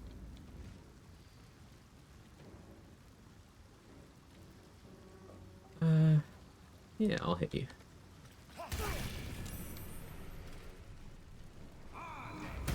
Burning Hands? That was your pick? Oh, I should go get Unstable Blood, too.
Zephyr Flash is an incredibly fucked up ability. Yeah, it's a evocation spell, isn't it? Or... no. So, Zephyr Break is an evocation spell. Zephyr Flash is a spell. Is it Evocation School? I remember it's a spell even though it says it's not. Not evocation. Right, okay.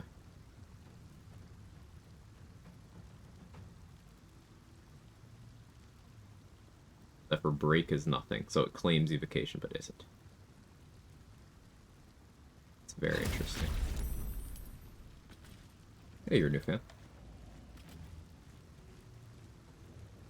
That's Marco, you can Destructive Wrath it.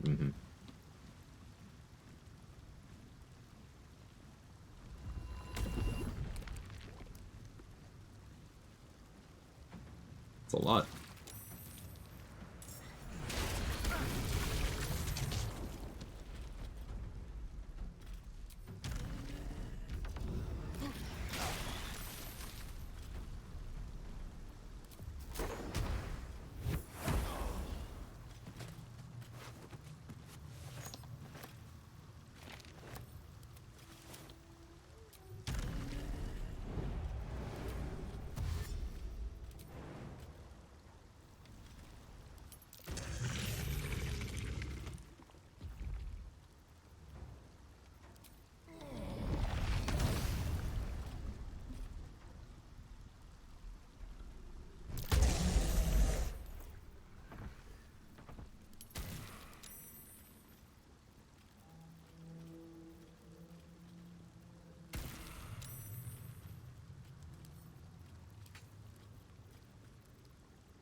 I put this on.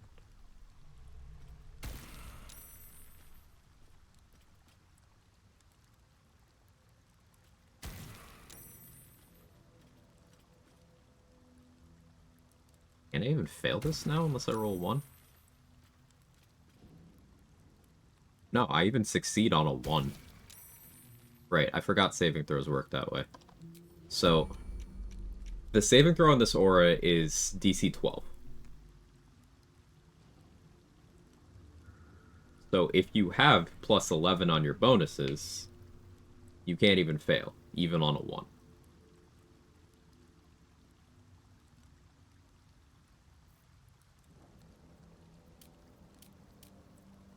So with Helmet of Autonomy, I get proficiency in Wisdom saves.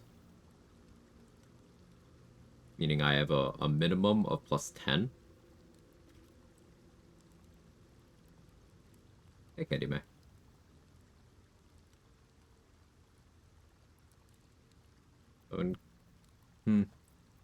I'm trying to think of... If I used Absolute's Warboard, I'm trying to think of ways to get that level of Wisdom save proficiency without having to have the Helmet of Autonomy equipped, because currently that's contributing 4. If I switch back to Helm of Baldurin, then I still need to make up the gap 3. Forgot to loot Isabel. An option was Isabel's gloves in this slot.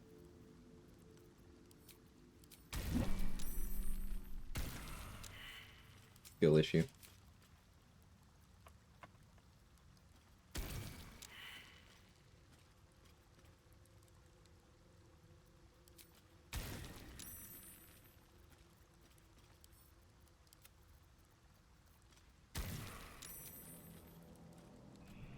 Guess this is almost a case for having 10 wisdom.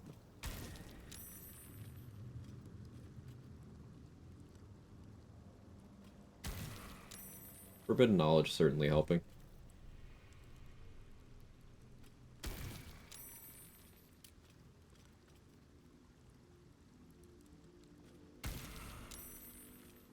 Yeah. I have plus 9 at minimum as bonus right now. Even with disadvantage from Resonance Stone, it's extremely difficult for me to fail.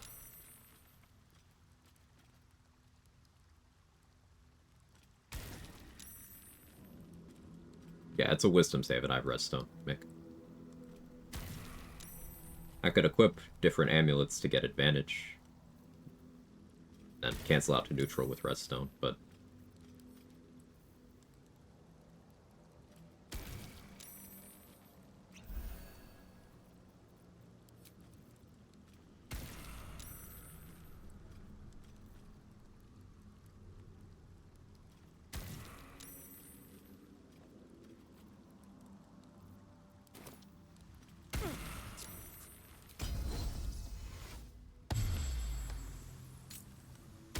Also, I didn't have Uncanny Dodge on for any of that.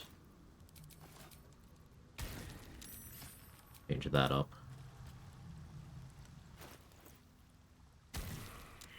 Yeah, Robe of Supreme Defenses, or actually Bone Spike Garb with Bone Spike Boots would be the play here.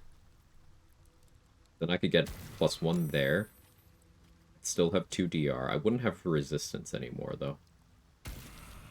Any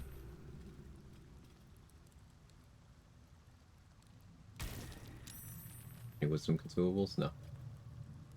Does it depend on the bless roll? Yes, I was mathing. So when I said minimum +9, it's I was assuming bless rolls a 1. Bless can roll 1, 2, 3, or 4. So as you can see, the projected value here, where it's listed as a +10, bless is listed as +2 here. So subtract 1 from that, +9.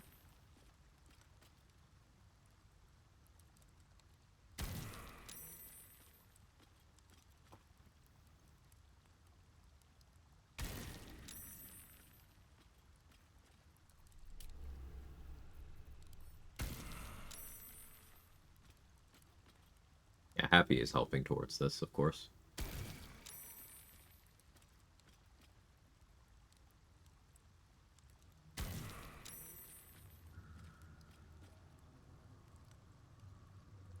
Use Rapture already? I've not.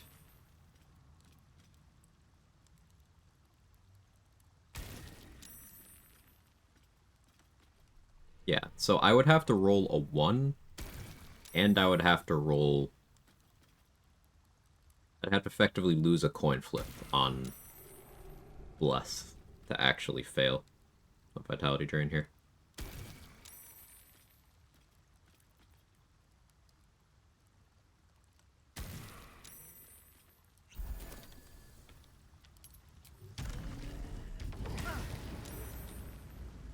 So I learned from the wiki you can take Dollar with you to Saravox, and I've done that. Yeah, he gets killed immediately.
Wiki gets terrified of Saravox, why do you ask? Doing research is good.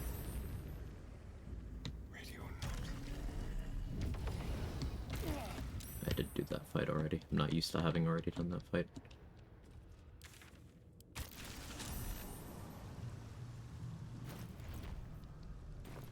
Sunset can't come quickly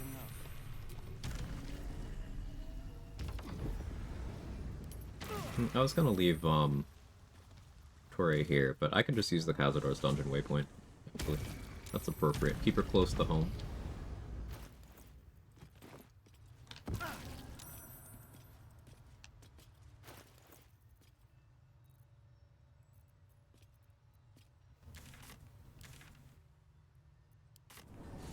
Need more heals for Victoria strats.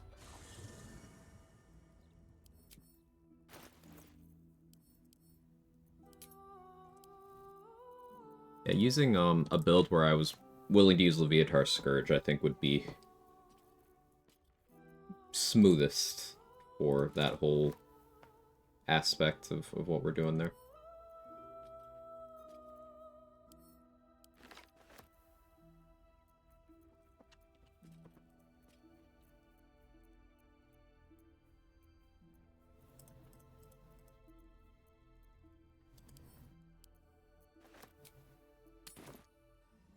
think strongest build in the game damaged by a single target. There isn't one. You need to apply context to that and specifically exclude certain things. Like, for example, are you allowed to give yourself infinite movement speed and use Hammercraft? If so, there isn't an answer. Are you allowed to do Death Ward looping? If so, there still isn't an answer.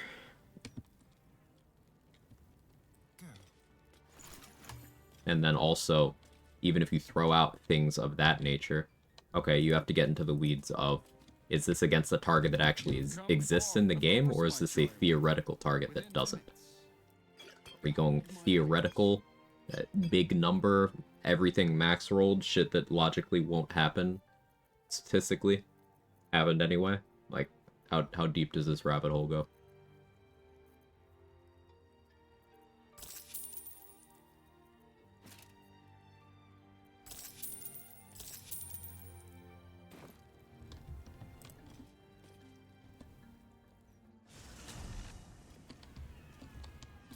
Spreading the all builds are viable gospel. It's true. Like, everything can be made to be viable, and there is no such thing as best. There just isn't. I know there's this assumption that, oh, well, there's no such thing as best as a cop-out, and you haven't optimized far enough. No, I will tell you as someone who has optimized farther than the people who claim there's a best, there isn't. I can tell you some build archetypes that have very high raw damage, in either a consistent sense or a theoretical sense, but you will not get me to tell you one. You'll have to get way more specific for me to say, this does more than that. If you narrow down the question, I can get there. But you'd have to narrow down the question.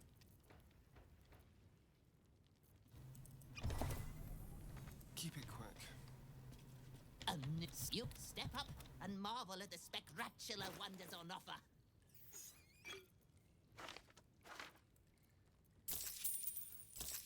Really?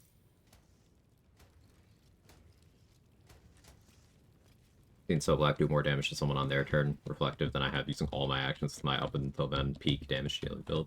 Yeah, you can get a retaliation build to do over 500 damage to an enemy from them hitting you once. 500.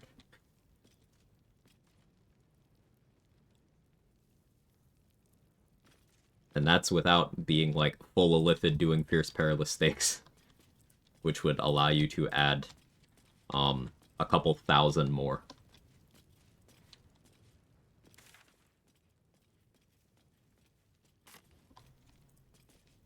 There's builds that can get kills without doing damage at all, like throwing something into a chasm. Is that more damage? Killing something with atrophy, is that more damage? It's a deep rabbit hole. Fair, I don't think I'm equipped with enough knowledge of the game to narrow down the question to an extent where it makes sense for you.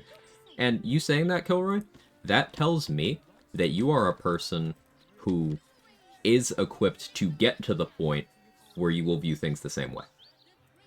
Because that logical, hey, I just don't know. That might seem like a nothing burger, but the difference between people who understand, hey, I don't yet know how this works, but I'm interested, and then people who are like, go off vibes, oh, this is the best because I fucking say so. Like, that's the difference between people who will understand what they're talking about and people who have no interest in doing so. So, you got a lot of points from me for that response. Not that that means anything, it's a worthless currency, but I respect that. Anyway, take your pick.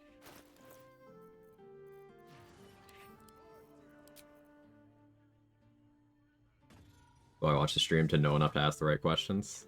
It's a good way of putting it, Weirdly. How are you? Every Skyrim build becomes a stealth archer. It's inevitable. Just here for the cats? Understandable. There's a mod somewhere that adds a practice NPC to camp for you to beat on, try stuff out. Forget the name, you have something in mind, don't want to hunt for fights. Pretty solid to look for. Yeah, that's a cool thing to mention. Much easier than setting up a testing save. in some of my off-stream testing of things, I have found value in that Cheater's Spell Scroll mod, because it does have useful things like forcing crits.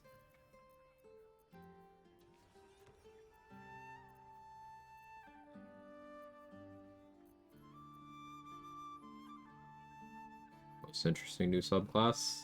That's subjective. Could you expand on the question?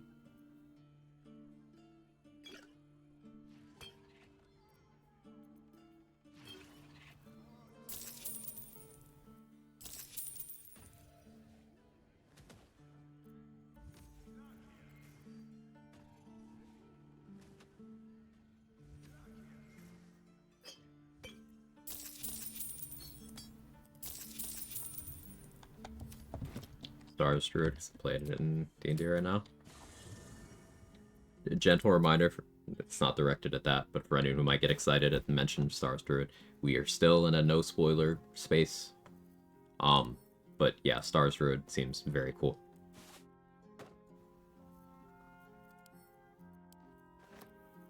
What does this even look like? Oh, it looks kind of cool.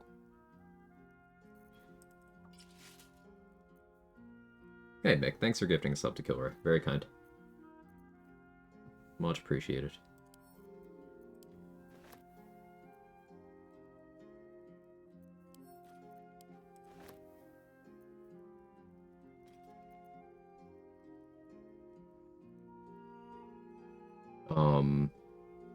All good here, doing easy Act 3 play. Practice a few things in prep for Honor version. Nice. She's just a girl and she's on fire. There you go, Quag. Thank you, good Mick. Stoked for all new subclasses. A Sorcerer Enjoyer, I know which one I'm playing first. Yeah, that subclass is one that I've been more excited for. Shadow Sorcery. I'll probably stick with my original plan of Death Domain Cleric. But you know how I sometimes decide to do something completely different 5 minutes before I go live. So I couldn't tell you what my plan is.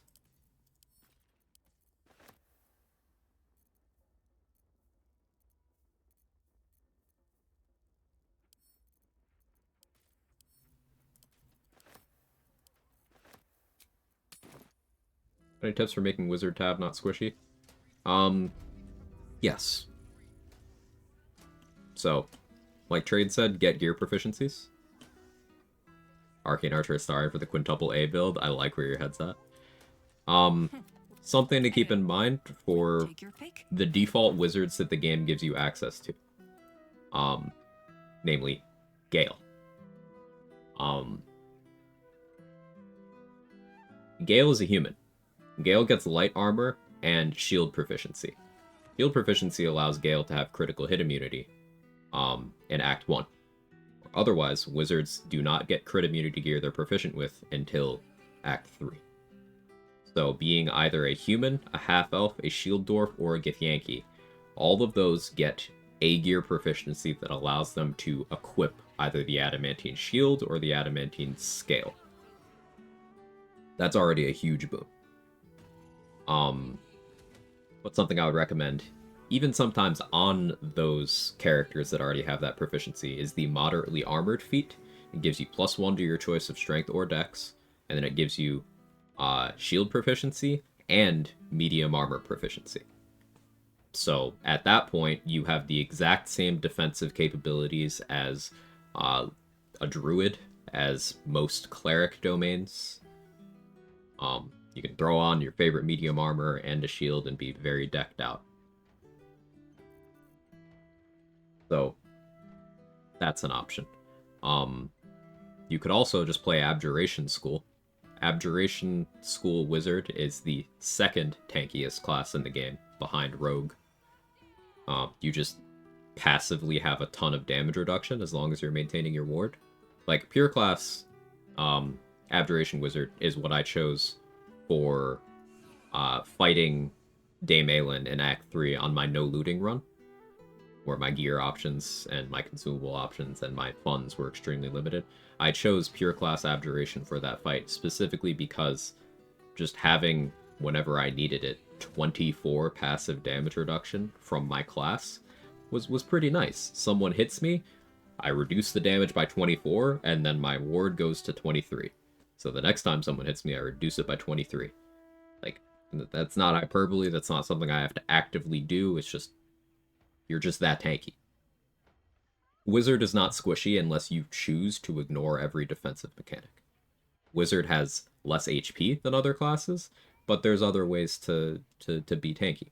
And you still have the option of pursuing HP increases from things like the Amulet of Greater Health when available later in the game, but from things like gear that boosts your constitution, which there's a couple options. Wizard is even proficient with one of them. And then another one doesn't require proficiency later on. You have things like the Tough Feat. You could play a Gold Dwarf for extra HP. You could multi-class and pick up the ability to cast Aid.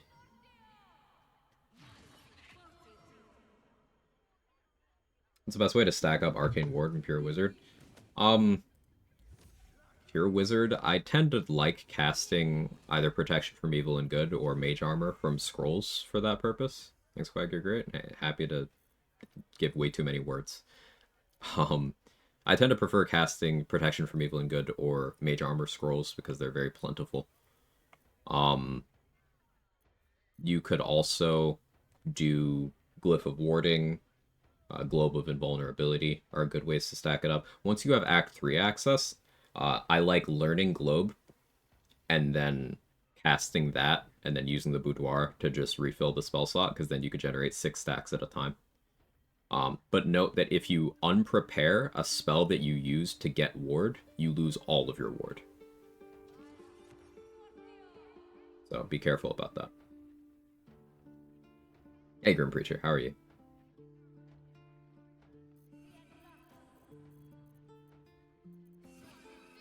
Glyph of Warding, in particular, is a really good tool for maintaining ward because it is a very good offensive spell that will also stack up ward because it is Abjuration.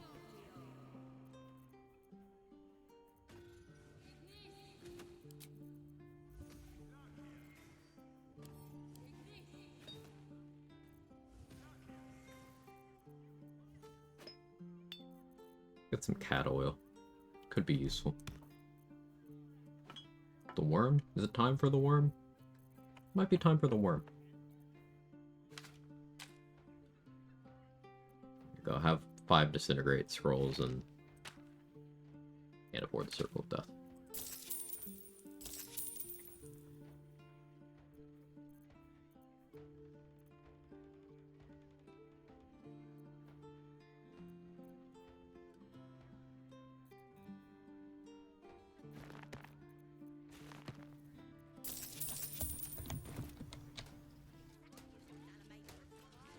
Boatload of items that give Abjuration spells, Ice Bite Robe, Shield of Devotion,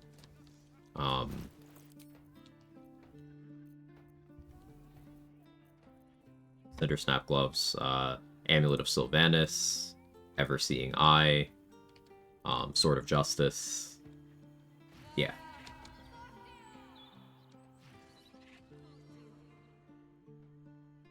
Your personal favorite NPC in the game? Doesn't have to be one available to the player. I think Minthara is really cool. Like, Minthara is an example of how you can have an unapologetically evil character who is still capable of insight, empathy, overall emotional intelligence, who you can still want to root for without sane-washing the fact that atrocities are a pastime for her. Good example of how to write an evil character that, you know, you don't have to get weird about, like, oh, she did nothing wrong. People still do that, but, like, she herself would be like, no, I did a ton of wrong shit. And? What are you after, friend? Got grub, potions, a few nice vintages? Let's stock up now before someone clears me out to fill their lungs. Get back here, Shocker! Shocker! You can't escape me! I'll chase you to the ends of the earth! Bernard's up there. Bernard's cool. Just the hug robot.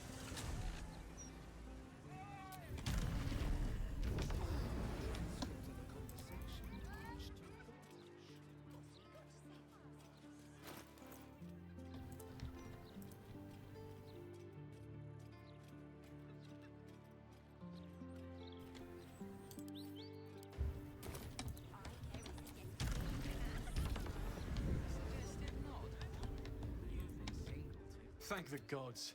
Of course. Wouldn't be alive to hold them if it weren't for you. Do I want anything else Stammen has?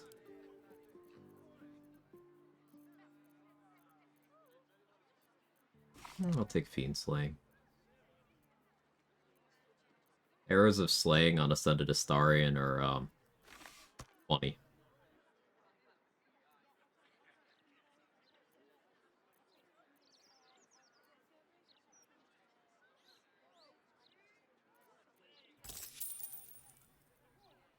Oh, he's out of money, right? Because I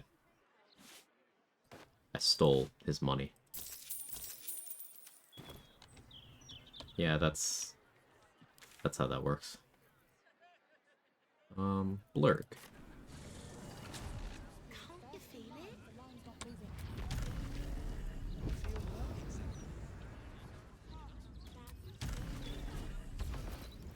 I have no inspo.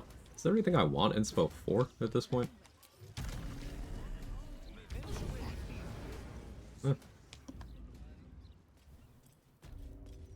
Charlatan in Act 3 is quite shit for overall inspo access.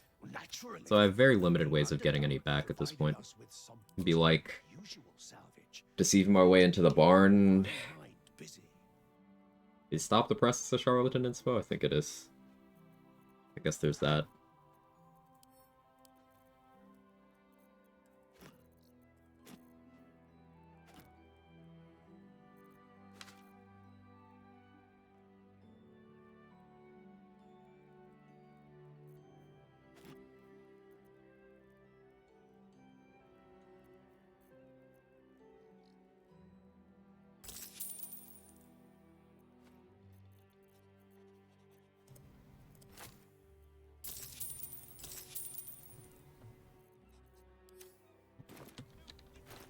Oh yeah, I did get Mystic Scoundrel. Could do stuff with that.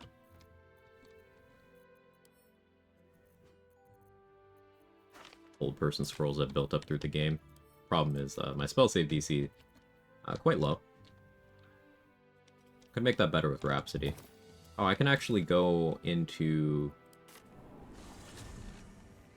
the basement of the Tabernacle now and get my money back. Any update for when patch 8's coming out? Tuesday.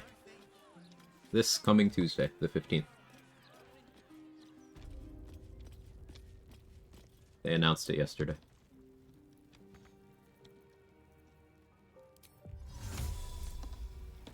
Divine protectors of Baldur's Gate. Shield our people from the depredations of Be careful. There are traps about.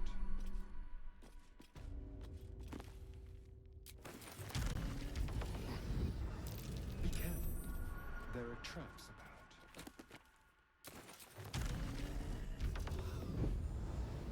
Debating between two options for my next run. Can't quite decide whether I want to go for 11 EK, 1 Gulak, or 11 Arcane Trickster, 1 Gulak. What's the goal? That'll help define, like, how do you want to play, I should say. Oh dear. Someone's left a trap out for us. Because it sounds like you just want to play Goo, which you can pure class that, you know.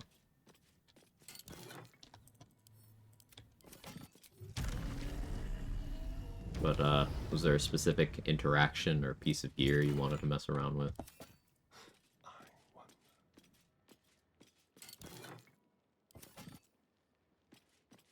I'll do some Hex Gaming special arrows so I don't have to get more sneak attack or extra attack. Extra attack for sure. So yeah, EK. If you're doing special arrows, EK. I can tell you that beyond a shadow of a doubt.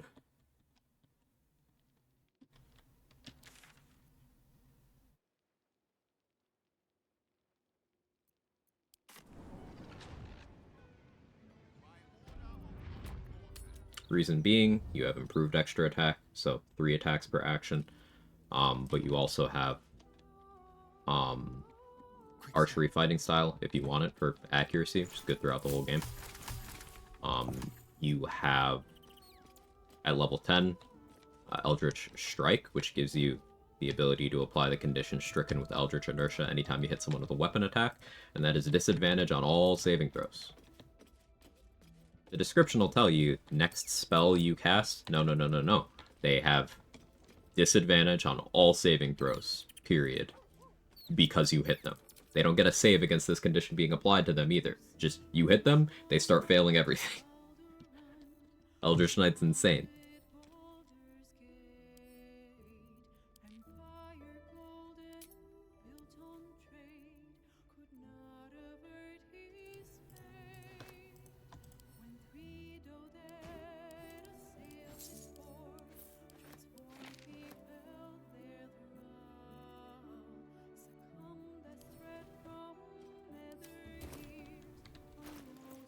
Crawler Mucus plus Inertia. Yeah. Something that Trade has sort of pioneered with his testing is you can actually use Arrows of Slaying to sort of force enemies to roll twice on inoculation-based effects, because the hits are happening at the same time. So even if they fail, even if they succeed on the first one, they still have to roll on the second one, and if they fail that one, then it applies as if they weren't inoculated. So, if you were hitting someone with an Arrow of Slaying with Crawler Mucus while they already have Stricken with Eldritch Inertia on them, you are forcing them to roll to not be paralyzed 4 times with a single shot. 4 times. And if they fail any of them, paralyzed. And you can further reduce their saves by introducing Bane, Gloves of Baneful Striking, and Reverb, which you could have all active at once. So you could be reducing their saves by another up to 12. So minus 12 disadvantage and forcing them to roll twice.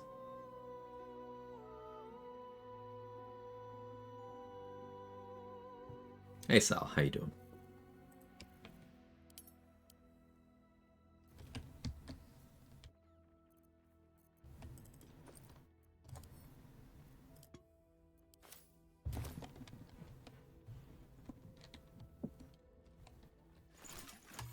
EK with Eldritch Strike, give enemies disadvantage of their saves against frightened.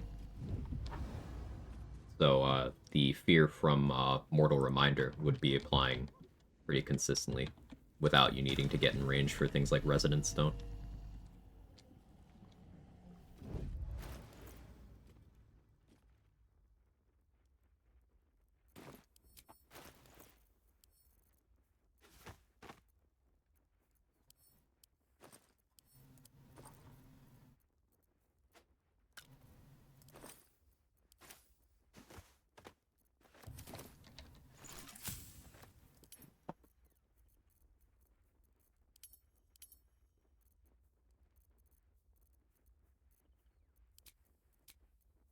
Bit low on stuff. That's okay.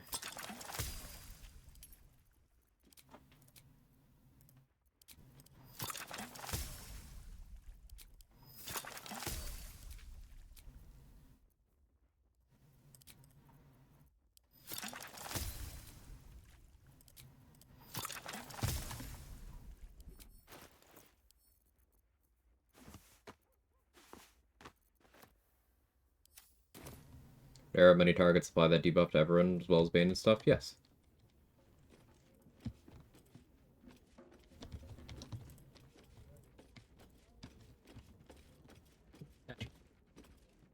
Now, where am I going next?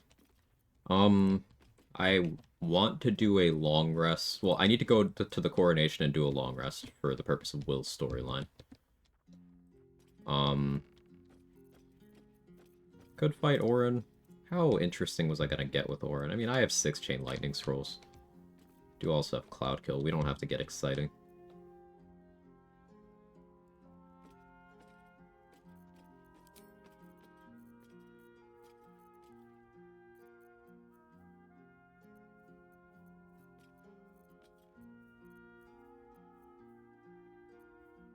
Guess I could deal with that, huh?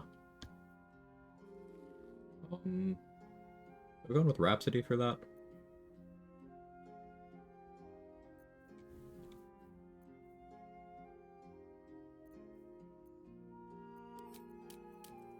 I think I just duel his Prerogative. Sentinel Shield to start.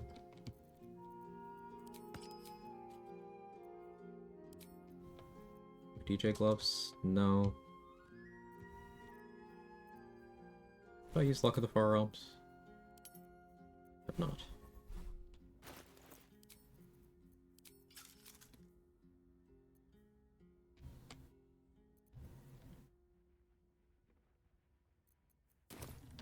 Alright, let's go kill Orin real quick.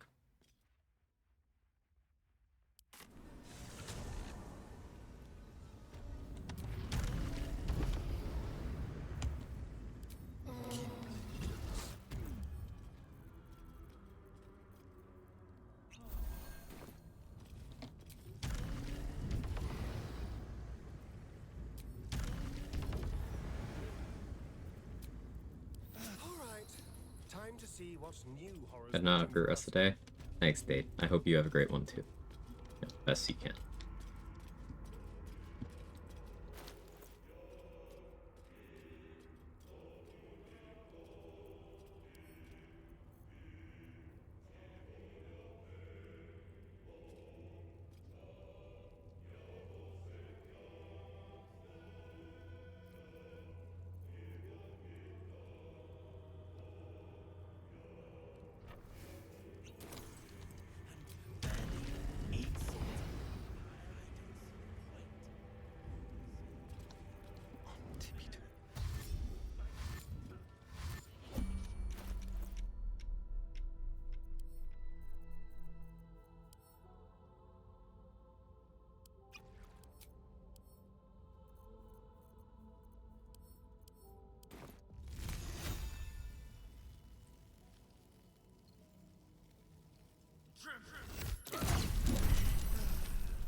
A ball already out of the turn order.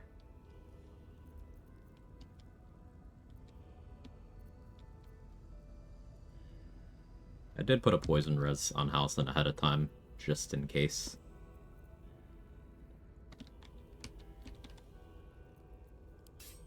Can switch elixirs from Bloodlust. Also unequip Shield, because I don't need the initiative anymore. Wizard's Bane Oil, so I don't really have to think about, Piercing Growl. No, we already coded. I have physical res.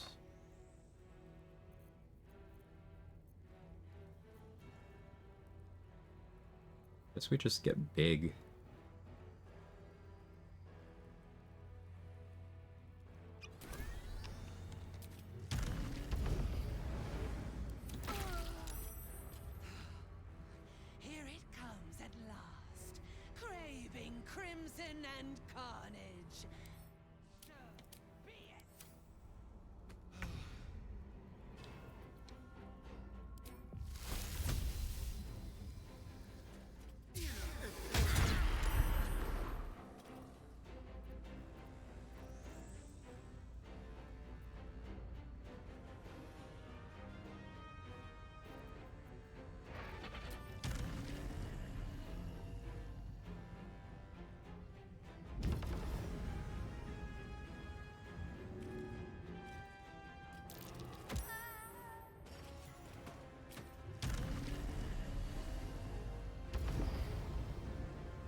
Turn north.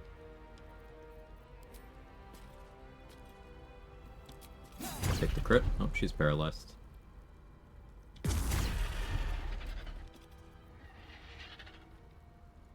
Well.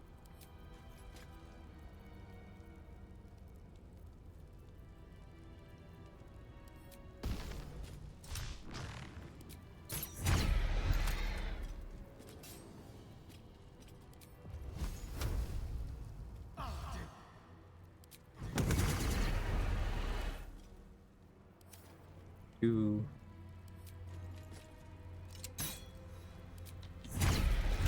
One. Beating to the last one. There's a growl, I saved.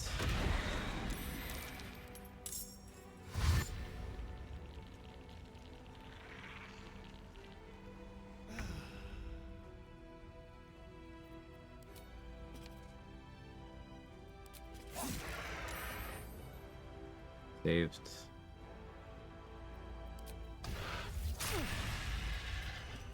Bleeding, that's fine. Longer bleeding, Ascended Bite healed me. Still got 11 necrotic damage in there.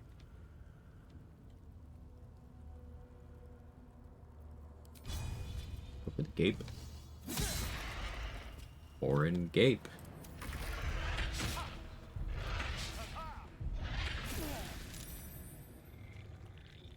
It actually hit me with Slay. That's cool.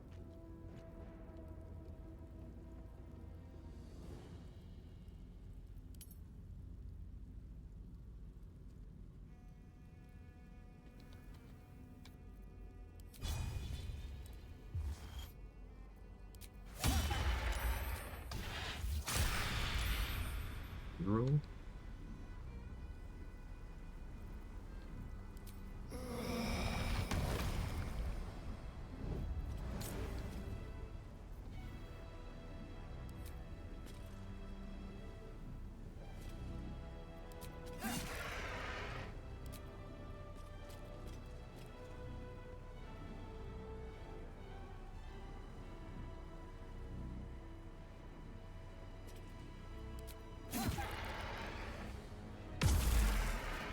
Keep one of my reactions.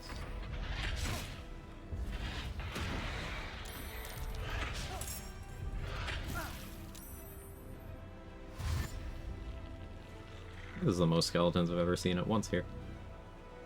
Clack, clack. Hi, Kevin. The cat is cat. What's the cat doing?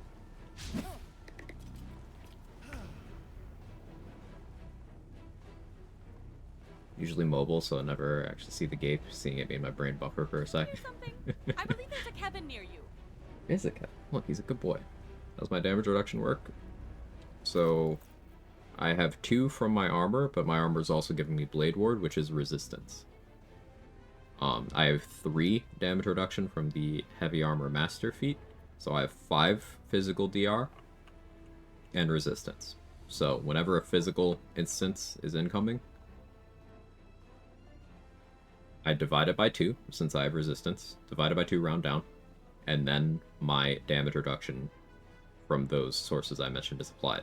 So 25 divided by 2, rounded up, is a reduction of 13, followed by a reduction of 5 to 8, and then Uncanny Dodge will cut that in half after everything else, at the cost of my reaction.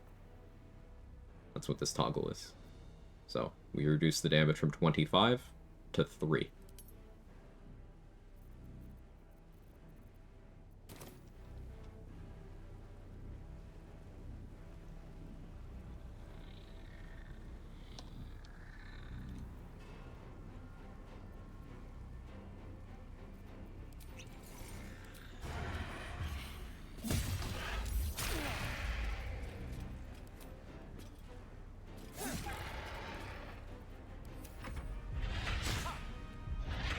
Frog bad. Actually got me with Contagion. Good for you. So the Slayer can apply Contagion even to things that are immune to disease. Flare form good.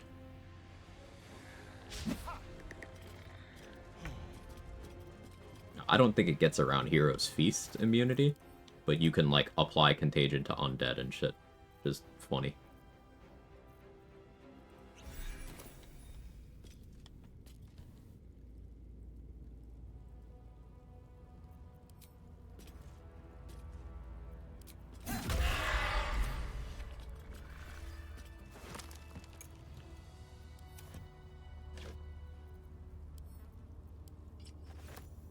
I'm gonna equip Orin's dagger from her corpse, so that I get both versions of Bloodthirst.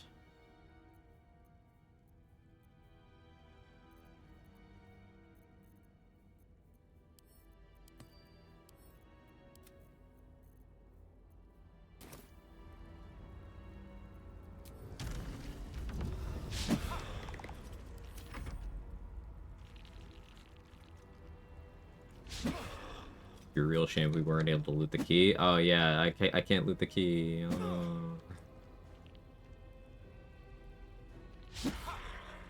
Rogue sitting comfortably around the fire with friends and knowing that they are bad.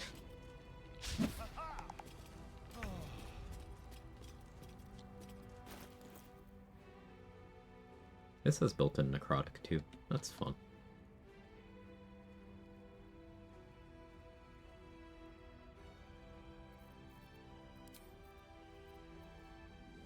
Yeah, let's do main hand Netherstone Bloodthirst, offhand Belm.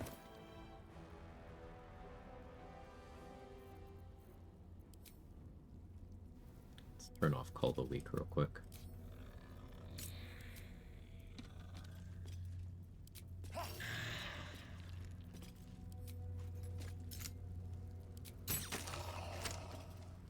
Apply Piercing Bone that way. Yeah, that's a fun combo. I don't get the double reaction I do from Duelist Prerogative, but fun.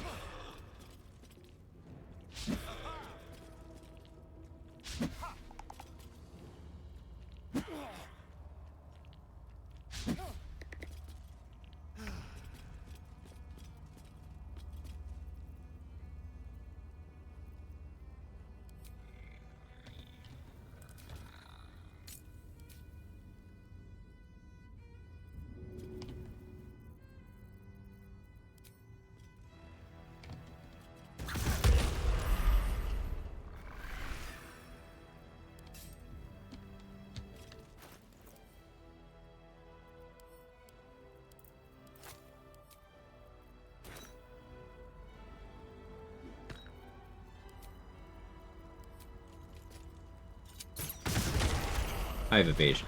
And just bomb my feet. What am I gonna do? Fail a dex save?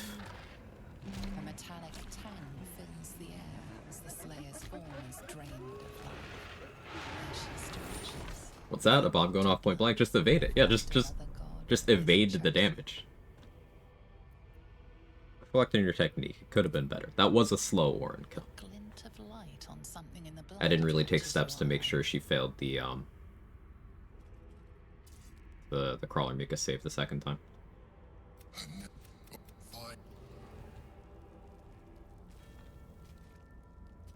Alright, wake up, fuckstick. Oh, you came. Yeah, get out of here.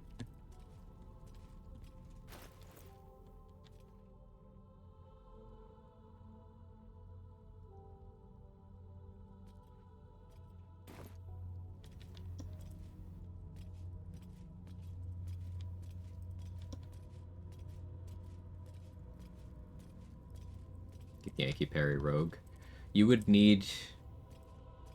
You can't do it, because you would need 2 reactions. Parry, ready to parry costs a reaction, uncanny dodge costs a reaction.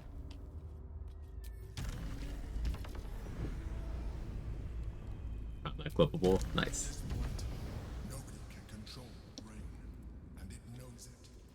Last duelist, you can only parry with a longsword or greatsword. Duelist prerogative is a rapier.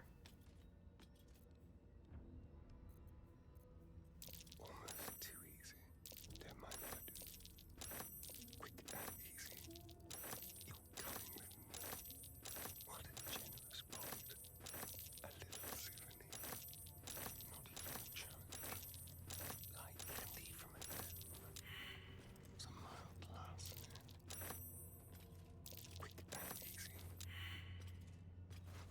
Powerful rogues walk away and don't look at explosions.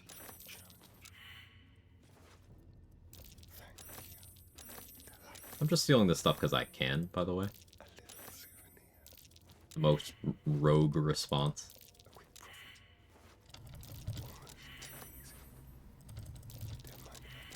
Lore accurate Astarion.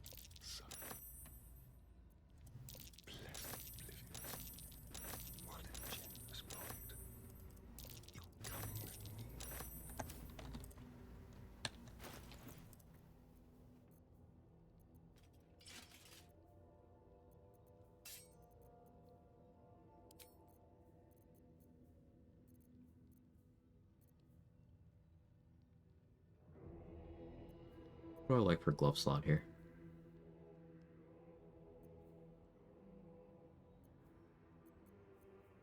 Good gloves with the balance hands. I'm curious about how Velm handles that. Pick a fight.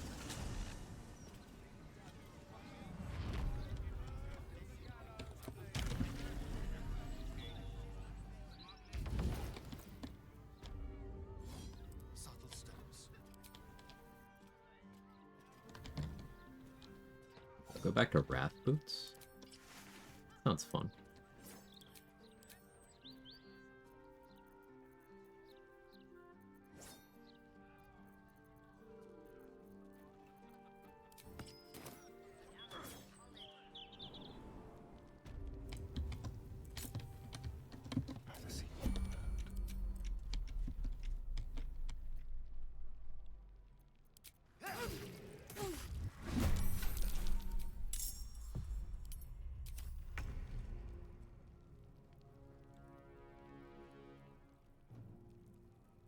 Did that count as an offhand or a main hand?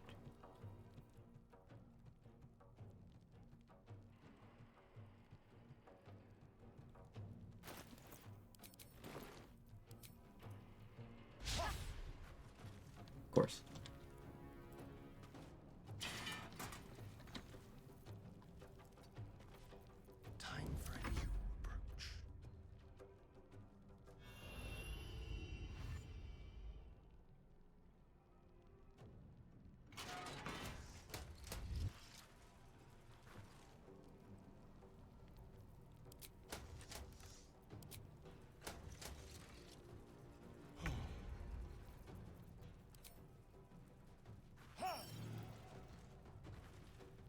Alright, that counts as a main hand. Yeah. Mechanically, that's what Belm is designed to do, so. Verify.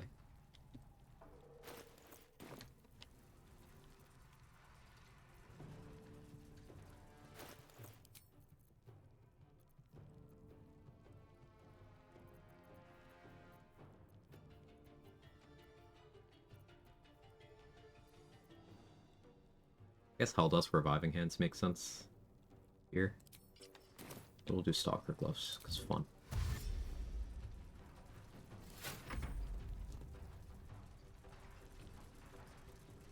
Any advice for taking more risks early solo Act 1? Tend to hoard everything I can, rely on multiclass for convenience to level 4 to 5. How to break out of my bubble, approach early Act 1 like less chores. So... Could you expand on what you mean by the multiclassing thing, Swifer? Because there's this belief that multiclassing is inherently a power increase, but it's often not, because certain class features are located at certain levels, and multiclassing locks you out of those. For example, if you multiclass before level 5, you are locking yourself out of your first feat for longer. If you multiclass before level 6, you're locking yourself out of extra attack on your classes that get access to it. You're locking yourself out of things like 3rd level spells at level 5, which could be Hunger of Hadar, Spirit Guardians, Call Lightning, very build-defining things.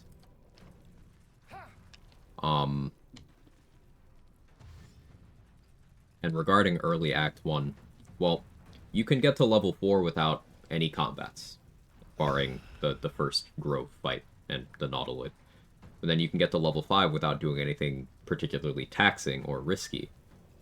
And then you can get to level 6 without having resolved the Goblin Leaders conflict. Doing everything on the table optimization-wise, and including taking some of the Act 1 exploration spots. You can hit level 7 before leaving the map to the Mountain Pass. So there are levels to how far you can push your XP. What do you want specifically out of your Act 1? Let's put it that way. Because not everything is something you have to do immediately. You can come back and do a lot of it later. We killing the brain today? I'm not sure, William. I haven't really decided. Certainly could, but I'm not really sure.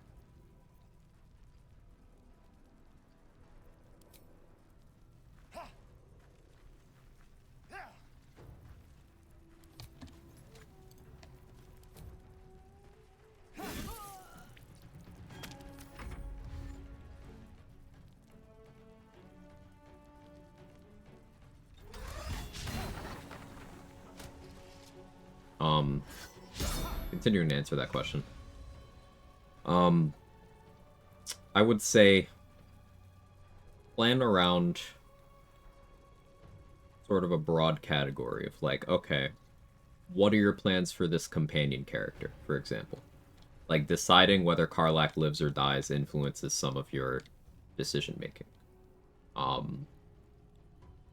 Planning on what you're doing with Dame Aelin influences some of your decision making. Planning on what you're doing with Lae'zel influences some of your decision making. Do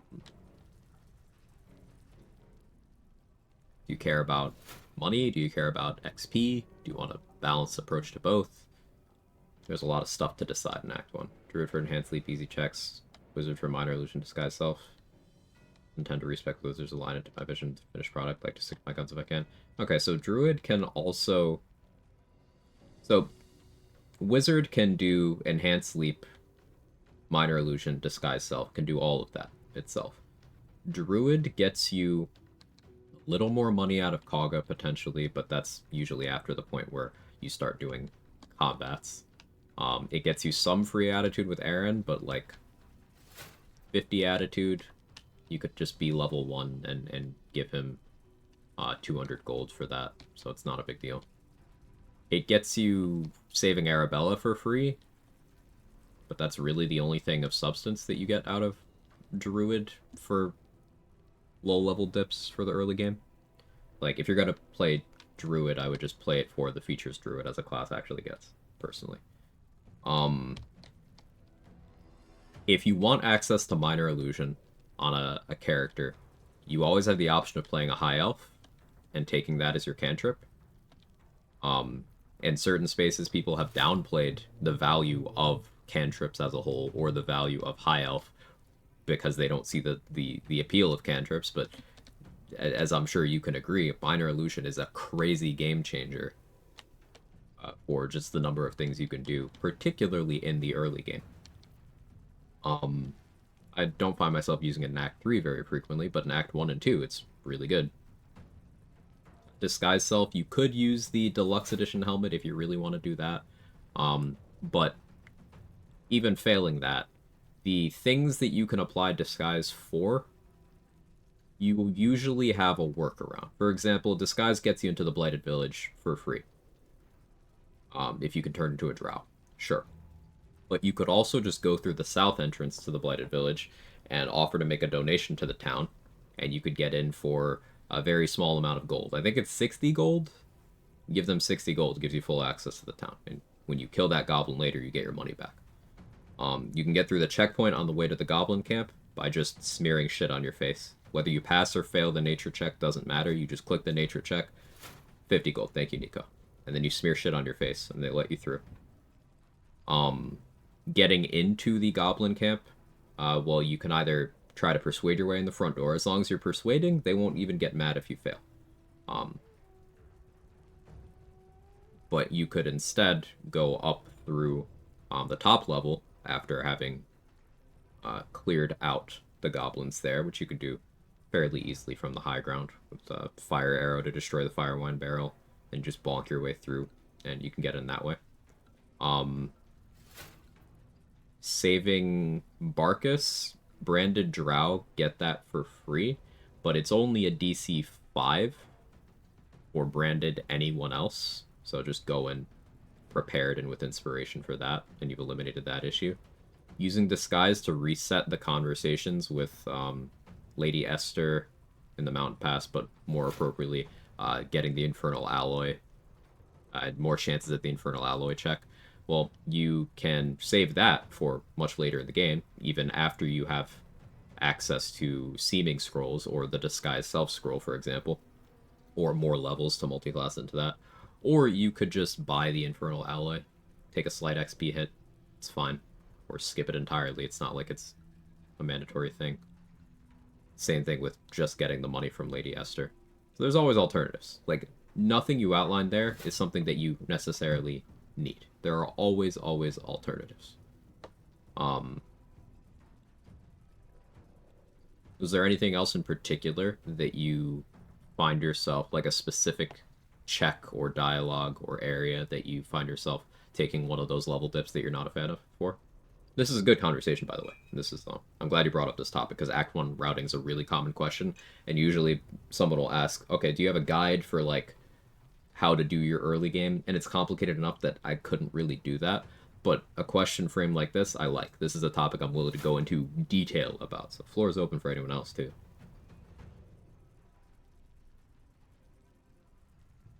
Could also get Saza to get you in. Yeah, that's true. When I see people downplay Blade Ward, I get a little angry. Yeah. Blade Ward just cuts the damage in half from a majority of damage in the game. Includes magical damage, by the way. Stone Skin is not magical. Blade Ward includes magical. Blade Ward is situationally better than the 4th level spell that does the same thing but worse. And people downplay it.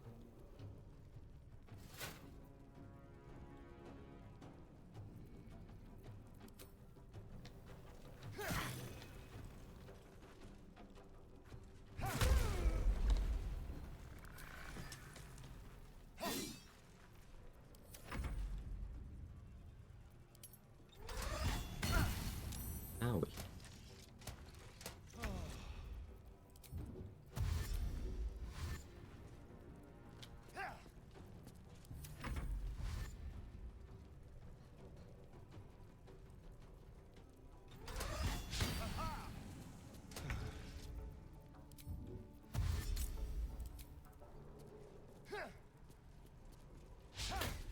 Not the miss.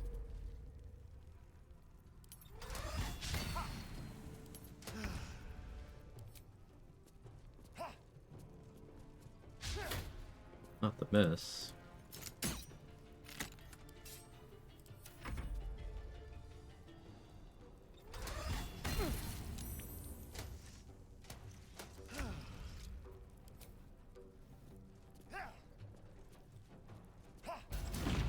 There we go.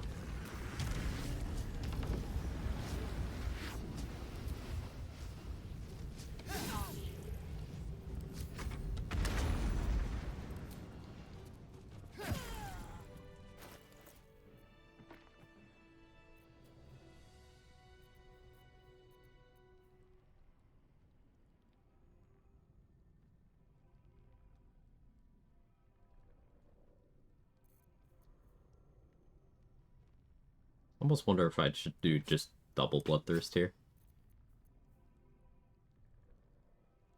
I think that's just better. Get extra AC, I get True Strike Riposte.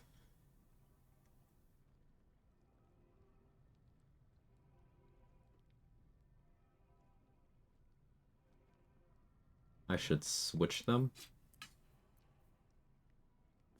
so that I get the extra necrotic damage on my offhand. Watch the shadows. Can you get hit here? Yeah, I got hit a couple times. See? They can hit me on a 17 or better. Steel Watcher could. I don't have that much AC. 25 AC is not high. Or I had 24 in the fight, so they would hit me on an 18 or better.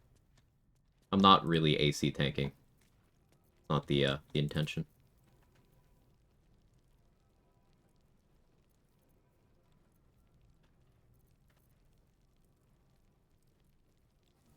Greater Flash makes sense here. Don't really wanna. Maybe I do use Gloves with Balanced Hands, because then it's an extra 5 damage on my offhand hits. Kinda just like DJ Gloves, though. Stylish.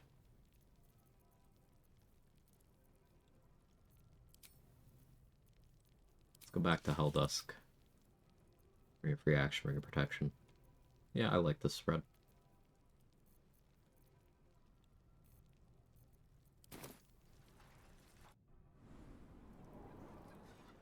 Quick defense, yes.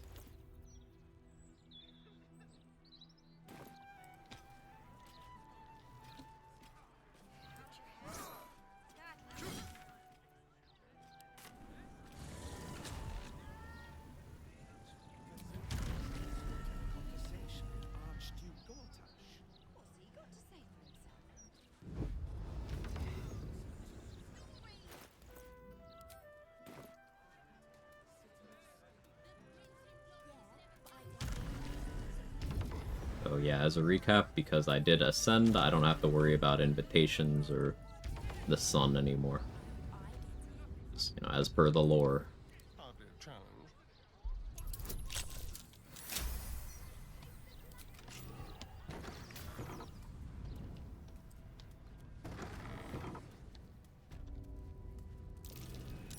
That might be worth a look. Is ascending secretly good? Uh-huh.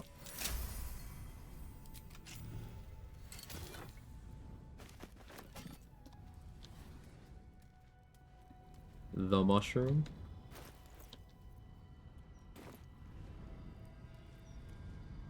Solo run without using any buffs or elixirs? No, but like, define buffs. Because the way this game works, you click dash, you have a buff for a turn. Is that a buff?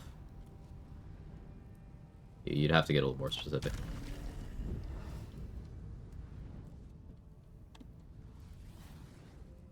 No pre-buffing? How do we define that, though? Is me having used an elixir in a previous fight, and then still having that active for another fight, if pre-buffing? Buff that stays until long rest? So, like, you're not allowed to use Astarion's Bite, you're not allowed to use Karlach's Soul Coin. Certain spells are just completely off limits. That just doesn't seem like an interesting way to play. No mage armor, like... nothing that shows up where the buffs are where possible. So that would mean no dashing, no hiding, no walking into melee range of enemies and getting threatened. No using brace, prepare. At that point you just click and kill. Like, you can't even really do that much. I mean, buffs you can only get once. Okay, so let's break down how impactful that is. Morning Lord's Radiance, can't use that? Okay, well I already only used that for, like, the end of Act 2 in my runs. Same with Bliss Spores most of the time.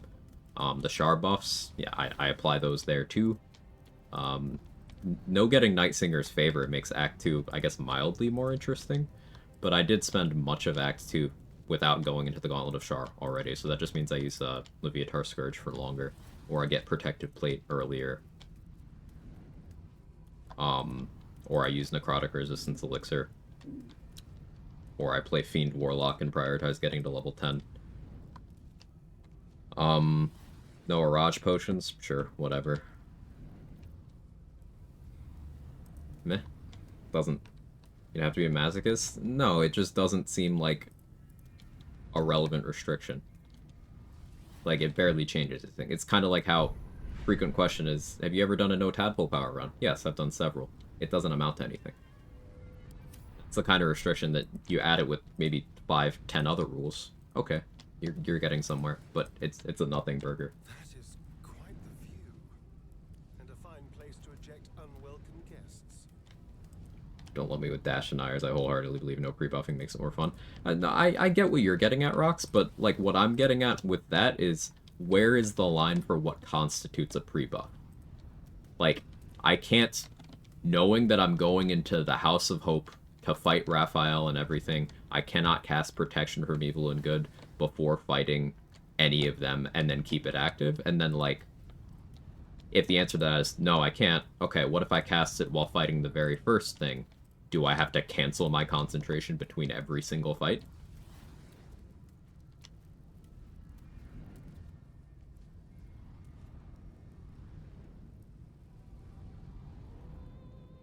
No temporary modifiers active before starting a fight.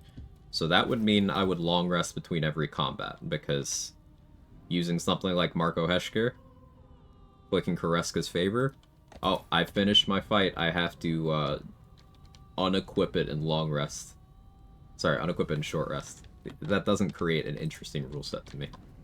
Any official challenge rule sets? No. There's no, like, centralized rule set or anything. Temporary, but that's temporary. It's while you have the item equipped. Marco's permanent, but it's until long rest. The same thing as happy.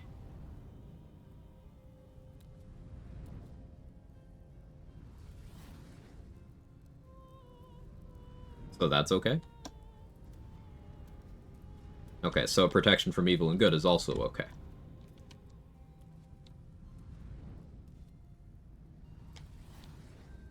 So it's just something that has a timer? Okay, I understand what you're getting at now. That's a little more interesting.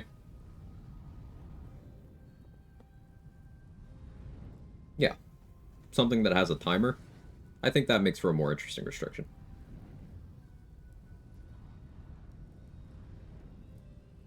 Like to prevent stuff like flight potions, universal res, and 3 dashes for starting every encounter. I am kind of sick of pre-dashing. Cat? Yeah. Alright, I have my disguise on. Are y'all good? I don't trust the House of Hope after that incident.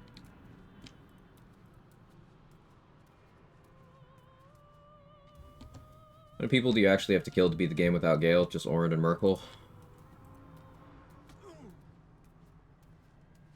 Nobody. You don't technically have to kill anybody.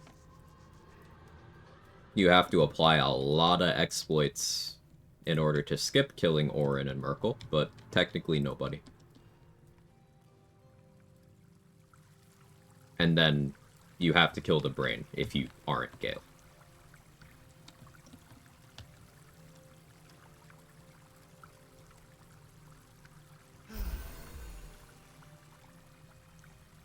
Because here's what you can do. You just have to free Dame Aelin, and then have her beat up Ketheric for you on the rooftop of Moonrise. You didn't kill him, and, you know, he didn't even die because he just moved the fight. You have to have completed that fight. You have to have beaten Ketheric once.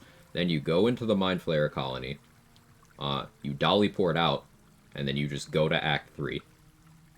The game will automatically put Ketheric's Netherstone in your inventory when you reach Act 3. Then for Orin, if you knock out a person she's impersonating in one hit before she can talk to you, you can then break her AI to the degree where you can get the Netherstone from her with a couple of scuffed interactions.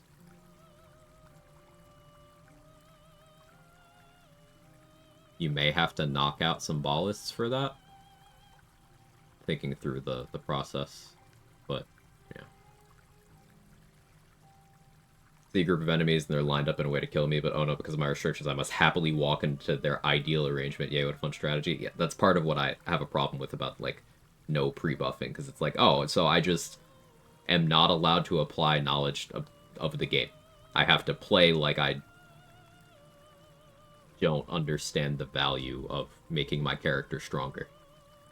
And it's like, I get the ideas to be an equalizer with people who view certain things as hard because they don't prepare for anything, but, like, there is a difference between using a different strategy, applying a restriction, and just not using things that are available to you that the game tries to teach you to use from the first moment you get in combat.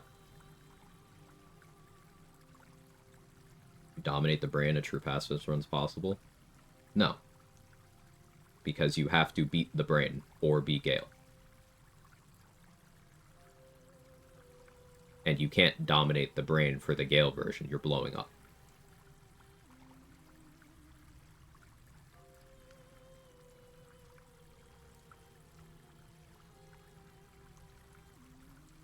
When I first did solo runs, didn't know about a lot of the mechanics we use now. Yeah, same.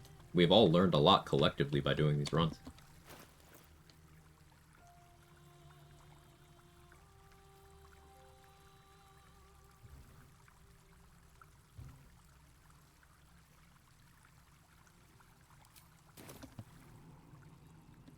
Just like old times.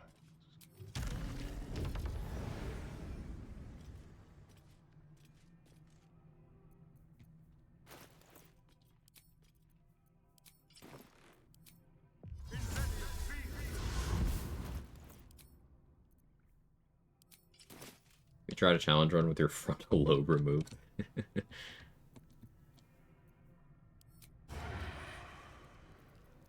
And to clarify, Rox's idea of a no pre-buffing run where it's things like, you know, pre-flight potion, coding, elixir, or potion of universal res rather, you know, pre-dashing, all that.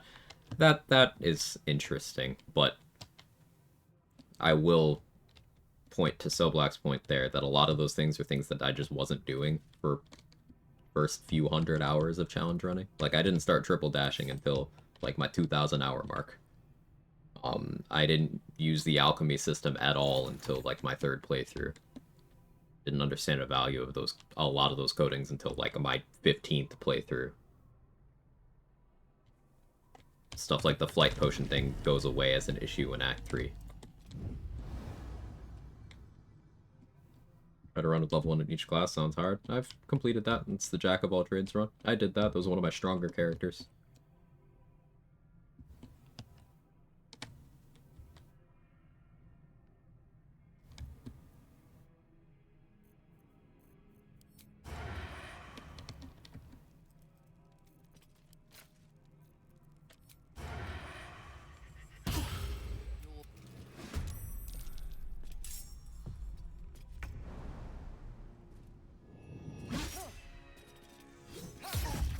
Put that to ask. Where are you? There you go.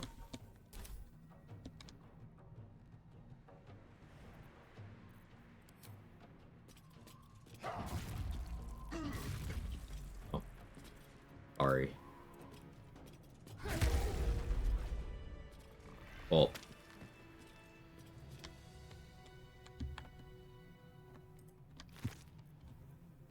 GG. New speed fail record? Oh no, what happened, Rathano? How does Rogue do damage? I don't know, you just get an average roll on your sneak attack and just win.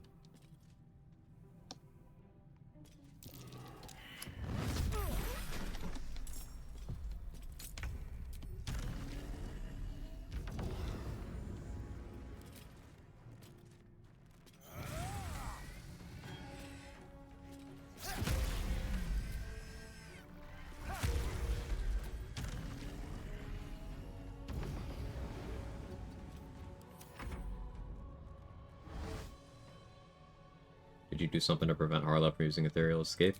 Yeah, I baited an opportunity attack. Costs a reaction. Same thing as Ready to Parry, as Counterspell. Just bait the opportunity attack. What are some of your favorite ways to maximize sneak attack damage you've ever tried or want to try at some point? So just using vulnerability is a really big thing for sneak attack. But failing that, dice reroll mechanics when clicking sneak attack from your bar like this. So things like the Savage Attacker feat, things like Organ Rearranger on the Knife of the Undermountain King. This feature here. Things like Great Weapon Fighting Style, if you are two-handing Fowler Aloof, or Lorethian's Wrath, or Dancing Breeze.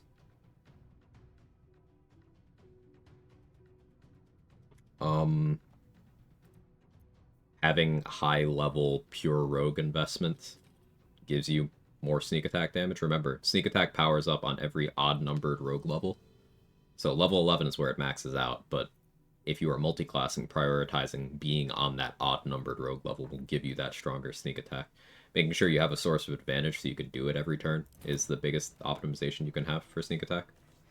What new subclass you look forward to the most in the new patch? Probably Death Cleric. Cleric's my favorite class, so new ways to play Cleric are always fun to me. But I will say my second place has shifted. I'm not going to disclose what that is, but in my second place, bit of a dark horse. Hey Kat, how's it going? It's going well. We ascended, and totally moral person. Didn't do anything bad at all. How are you?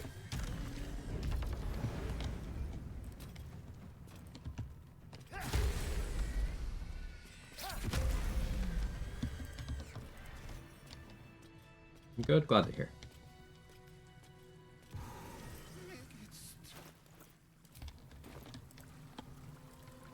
Oh yeah, I was gonna bring Victoria for this, wasn't I?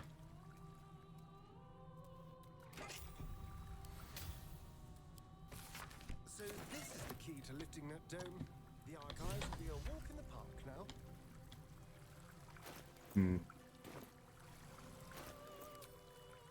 I guess if doing that, I do want more movement speed.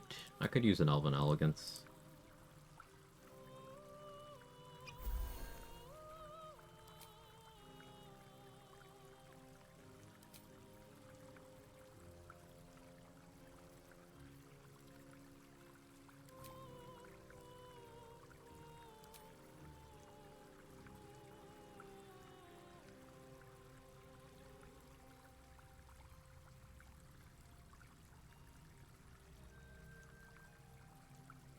Bonkin.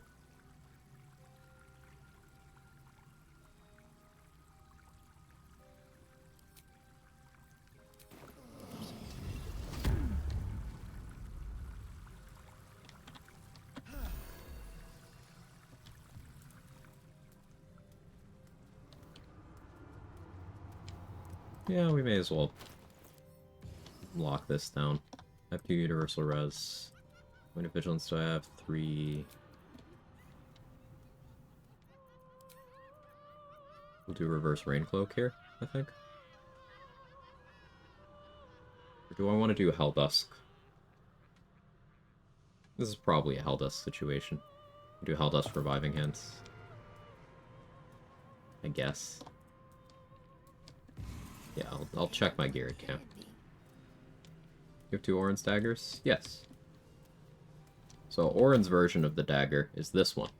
The Netherstone Pommeled one. It is almost identical, except instead of the bound weapon feature that Bloodthirst has, it has an extra d4 of necrotic damage. You can get it by equipping Orin's dagger from her corpse while you are already in a conversation, so that the cutscene can't happen. While you're already in a conversation, or in a combat, I should say. So I did that by killing Orin first, and then there were some skeletons active, so I just used my action to equip the dagger from her corpse. And then the cutscene couldn't happen because I was still in a fight. So the game gives you Orin's Netherstone and Bloodthirst, but you already equipped the version of Bloodthirst that has the Netherstone in it. So you get both.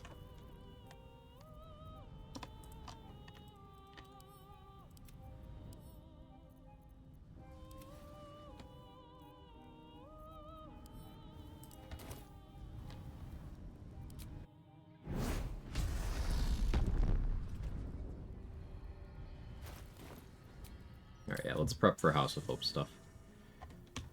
I will probably want to switch from Colossus to Necrotic Resistance. Let's do that now.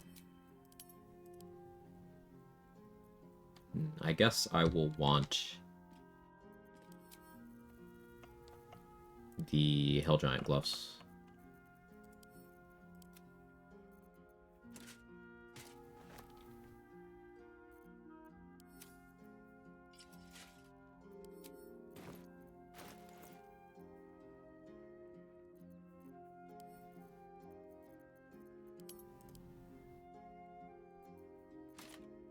Lae'zel, hold the armor, persistence.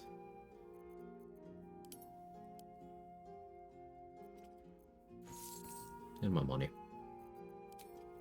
Could also send her the flawed Helldust gloves.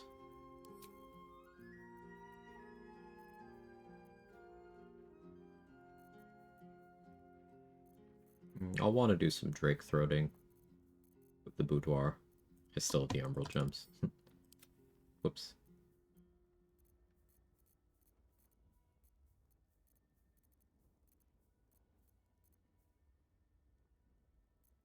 Oh, Descending's actually good, actually, because Tav has to roll a persuasion check to talk him down. That's the same as manipulating, gaslighting him. That makes you worse than Cazador, actually. Just ignore the +3 approval. If you succeed the roll, you only get approval for Ascending if you sleep with him. Yeah, see, like, in this video essay, I will explain why condemning 7,000 souls to eternal torture and applying a complete death of personality to a person is actually helping them.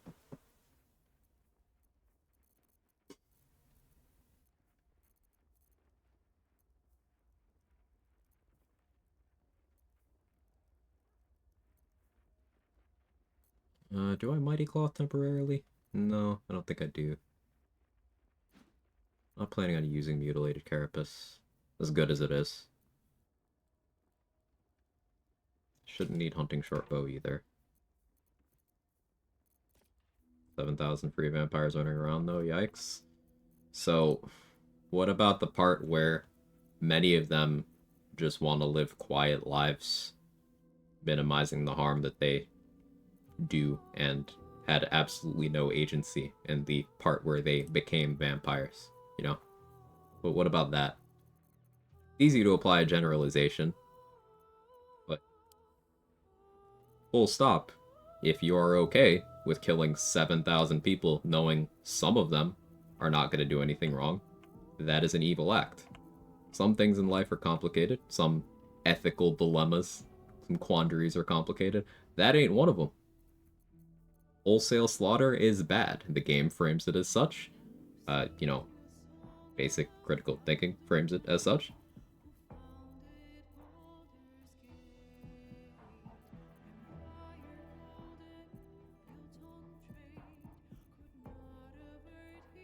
That's that.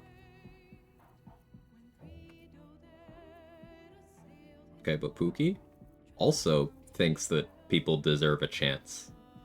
Now, some of them are absolutely gonna go do some ratchet shit. For example, Astarion's quote-unquote siblings, the fellow, you know, primary spawn of Cazador, most of them are absolutely, if not all of them, are absolutely horrible. Deliria killed Leon's kid just to see if she could. And then it was like, hey, I kind of want some blood. I deserve a treat.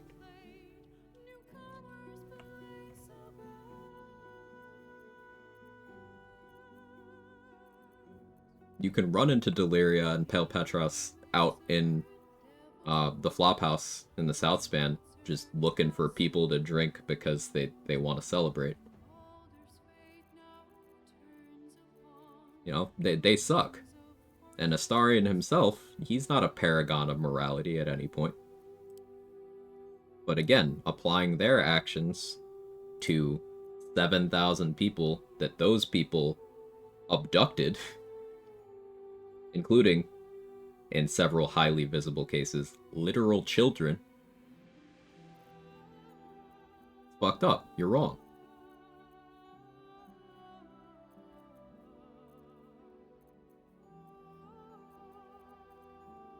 Whether you like Astarion or not, he abducted a bunch of children that were then turned into undead.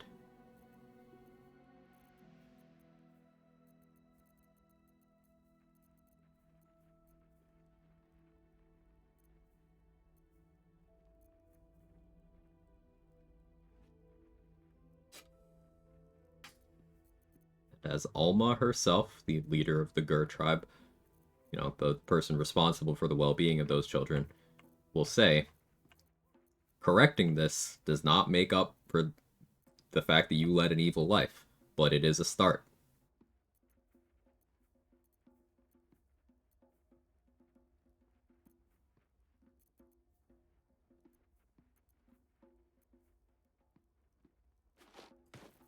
doing some inventory management because I need to carry around the Leon's aforementioned murdered child for my own benefit.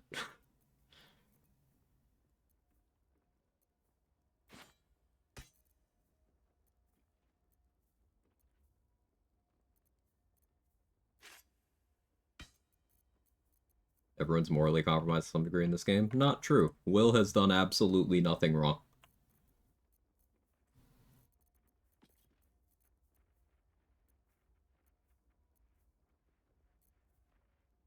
The Tiefling refugees have done absolutely nothing wrong.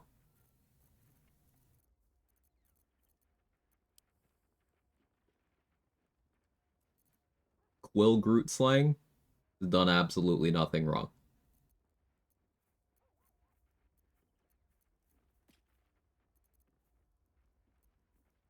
Seeing cases of moral ambiguity or deficiency and applying it across the board to people who ain't done shit, that's how the assholes win, you know?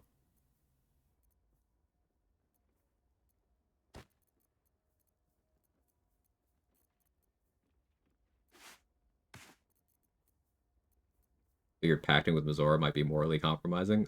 No, because the explicit reason that Will, at the age of 17, signed the pact with Mizora was because the cult of the dragon was attacking his city. You know, the dragon goddess Tiamat, you know, the literal source of the Githyanki's red dragons that they use to pillage and plunder multiple planes of existence. That cult. So teenage Will was like, alright, I can't let that happen.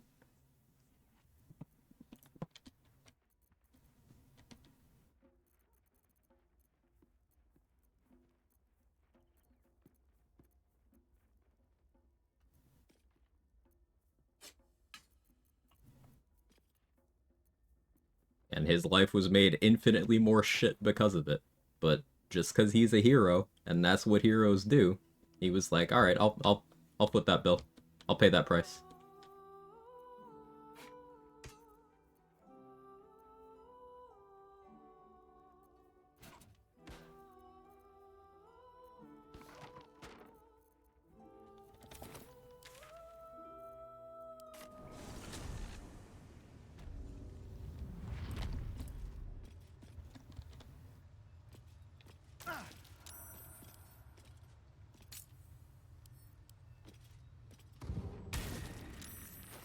Alright, let's see, how encumbered am I still?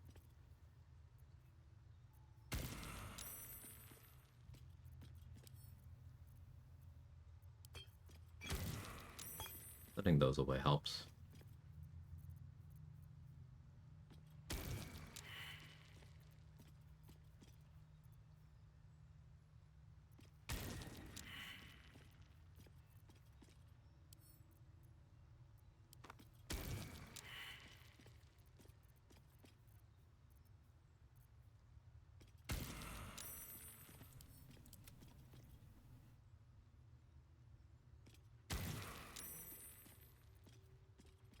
Even with the pact and one of the agents of Zariel, Will does have his conditions too, so just for fighting devils and demons. Yeah, like, he even managed to get a clause there, as you guys have outlined. Targets be limited to the infernal, the heartless, the soulless, and the demonic. Yes.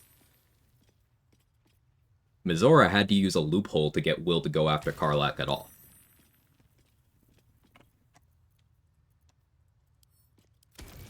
And if you do lock Will into the pact directly with Zariel instead of the pact with Mizora, he will specifically point out in late game, this is either in Act 3 or in the epilogue party, he will point out that there are certain things Mizora will still not make him do, even though she has complete control, because he will just choose, no, I'm not doing it, send me to the Blood War. And he's too useful to her for her to waste him like that. So even when he is completely boxed in a corner, Will has still found a way to win against the devil that owns his soul. Because he will absolutely not harm an innocent person, even if it means getting condemned to the Blood War forever. And Mizora knows that. So, like, Will, he is the most heroic of figures. Like, the archetypical, you know, always good hero type. That is him. Will is awesome.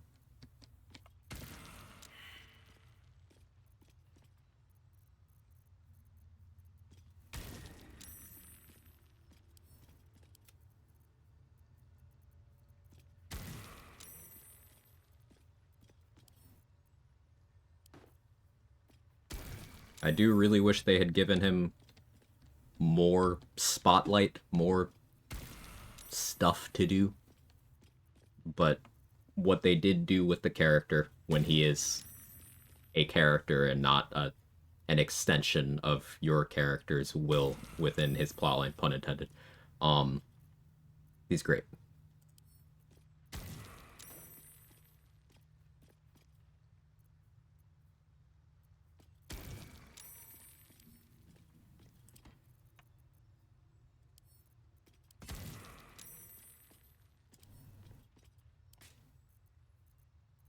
Okay, I finally made enough room.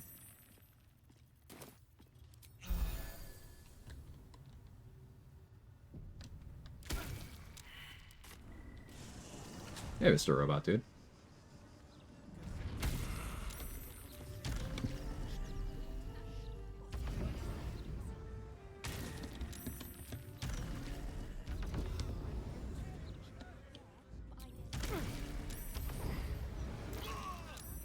Sorry, random citizens. Hey, you healed. You're fine.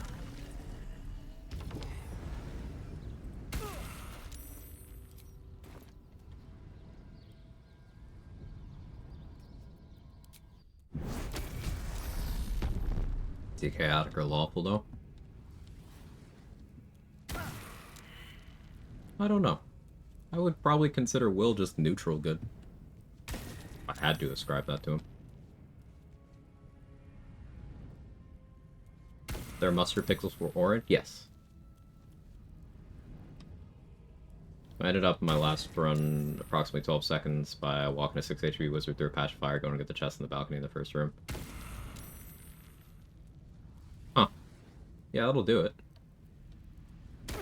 That'll do it. I mean, it would take 2 ticks, but... yeah, that'll do it.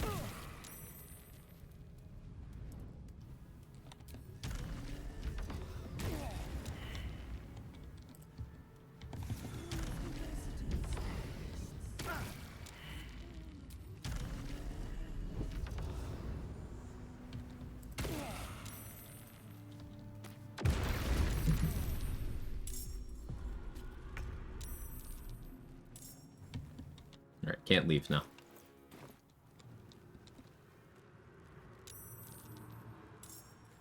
Gonna sneak up Raph to death? Yeah.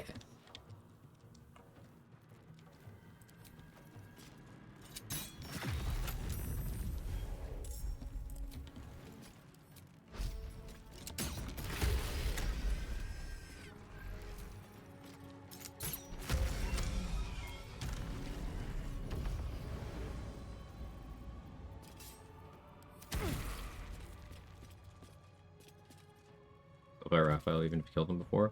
Yeah, I didn't kill him before. You can't kill Raphael before Act 3.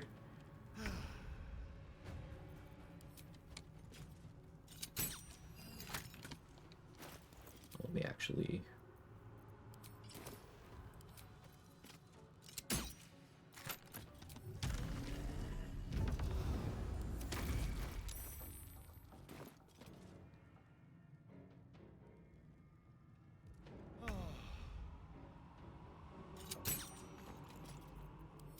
What should I play this time?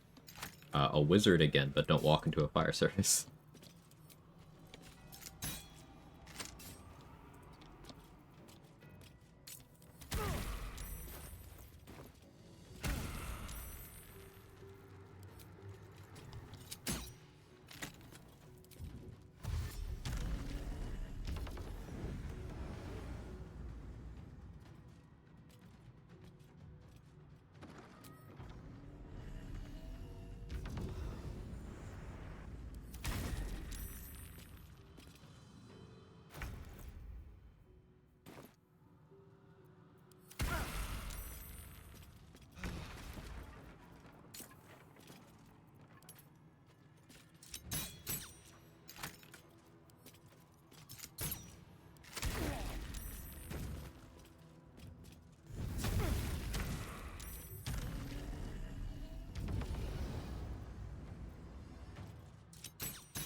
honest, I wasted an action putting clothes on.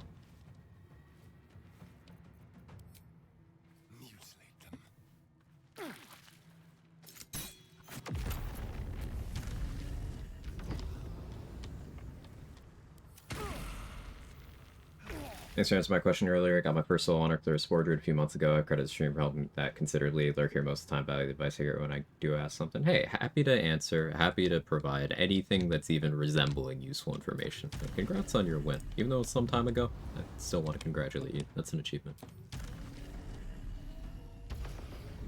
Remember, questions are always welcome. If nothing else, even if you think a question's a stupid question, it is often a good way to start a conversation on a mechanic. Never hesitate there.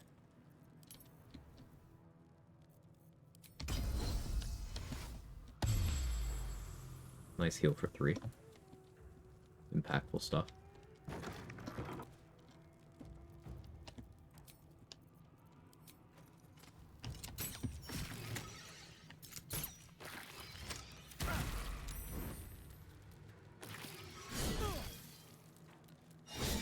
Fire Vuln is a little ouchy.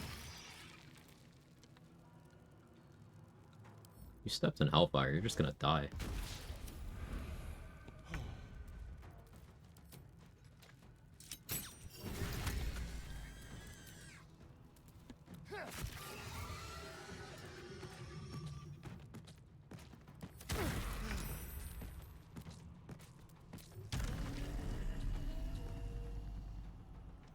Well, the meatball doesn't want to behave.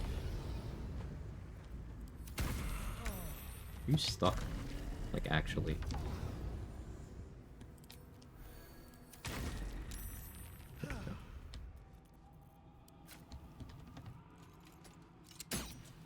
About Beastmaster Ranger here, its most popular choice for solo hunter. I wouldn't say that it's the most popular. I think you might be confusing that with Gloomstalker.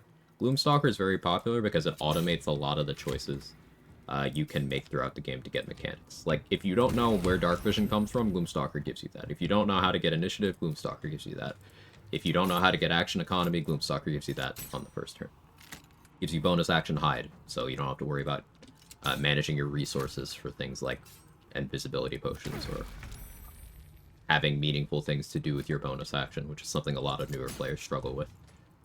Gloomstalker is popular because it is a band-aid for anything above surface level game mechanics. That's why it's so popular. Beastmaster, I would say, is a lot less popular because, one, people don't really care for pet build stuff. It's a gimmick and it's an extra layer of micromanagement that gets annoying, especially with like the pathing in this game. But also it makes a lot of people feel like their character isn't getting stronger. Their character is getting stronger because that's part of their character's power, but a lot of people like focusing, like concentrating their attention on making just, you know, this one portrait here do all the work. So Beastmaster gets downplayed a bit. Beastmaster is quite strong. The companions you get there are capable of some really nutty, insanely powerful things. All the Ranger subclasses are good.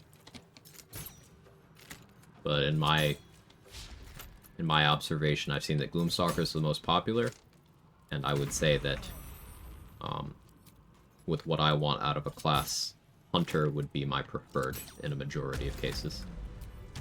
Though, again, they're all good.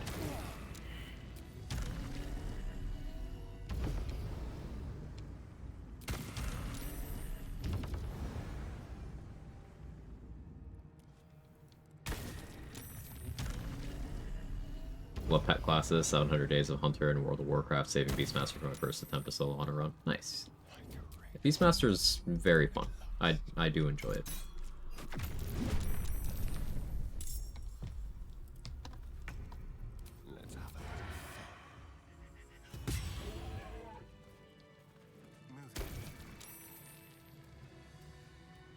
Keeper looks really strong. No patch 8 spoilers. I know you've been here for that. For me to say that. Please don't make me have to repeat that more.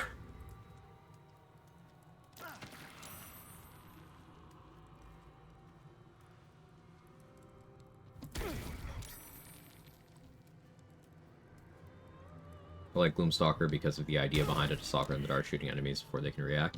Thematically, it is very cool, isn't it?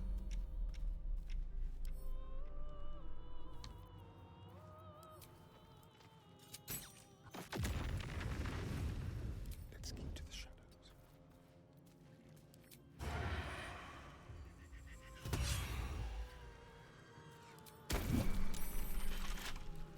Carrying the corpse? I sure am.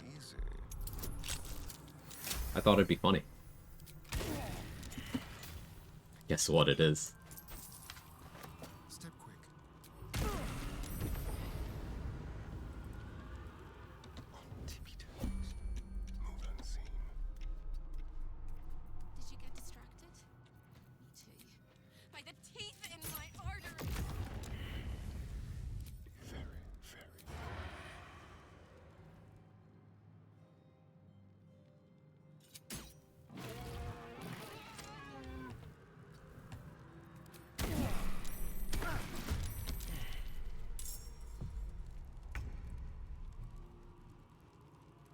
Hope just walking through.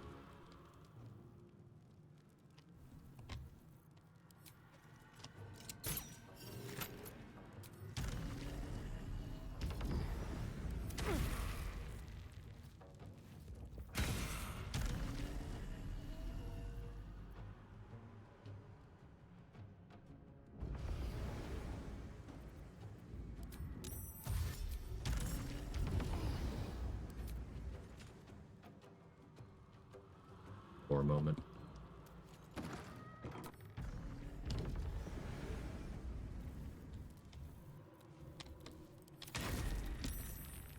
Surprise Beastmasters and top popularity. You're gonna make Driz without going to bar. Well, you can't get that kind of Beastmaster companion, unfortunately. But also, class popularity in this game is heavily influenced by YouTubers. And of the build archetypes that are most popular in the YouTube scene, it's by far Bard plus Paladin and Gloomstalker plus Assassin.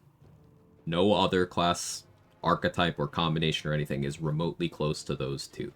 They dominate in terms of how much content has been made about them.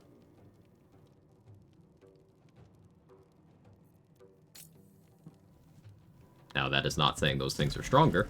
It's just what's popular. So, why would Beastmaster be popular if people's favorite YouTubers aren't using the class at all? If, from launch, there was a common narrative of, oh, Ranger bad. Remember, people were downplaying Ranger at launch, and then with 0 changes to the class at all, Gloomstalker became the most popular honor mode, at least first time honor mode pick. Nothing changed. So, examine why that is, and it's the content people made.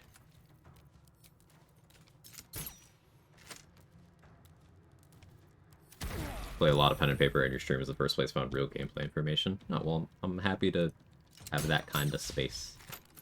I like getting into the weeds of how stuff works. Part of the problem is people just taking things these YouTubers say at face value without questioning. Part of it is the language. You know, part of me does want to be like, hey, you could just apply critical thinking at any time. But, like, part of it, the language required to have the algorithm favor you and to keep people coming back as a YouTuber, which is part of why I have no interest and never have in the YouTube side of content creation, is you're using language that discourages that critical thinking. Things like use of the word best.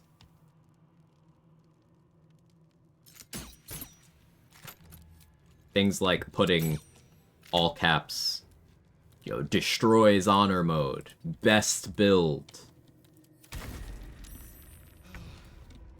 totally broken.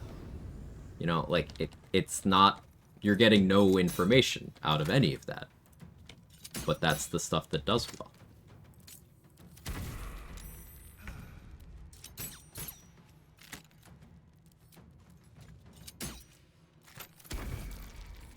Morgana's Gloom Assassin vids are a huge influence on my initial choice. I learned things throughout the run of just my thinking, looking forward to my next concept. So, Morgana Evelyn is one of the few YouTubers in the Baldur's Gate 3 content space that I do have respect for, because she does put in the effort to make sure that her content is based off of actual gameplay that she's done, and personally tests to make sure that she's not spreading bullshit misinformation. I respect her quite a lot, and her having success in the YouTube side of content creation for this game is a testament that people don't have to be slop YouTubers. They just choose to be, because it's the easier route.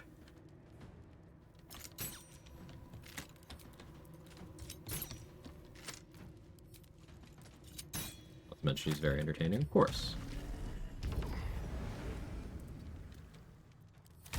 Like, the difference between a slop YouTuber and someone like her is she's got multiple page Google Docs explaining, you know, with images and examples and use cases and comparisons, the decisions she made in her builds. She's got 8-hour-long build guide videos. Check in with the challenge running community and see what they're doing, how they're handling certain mechanics, certain issues, before going off and having her own take on things. Or after. You know, like, the extra effort is put in. The critical thinking is there.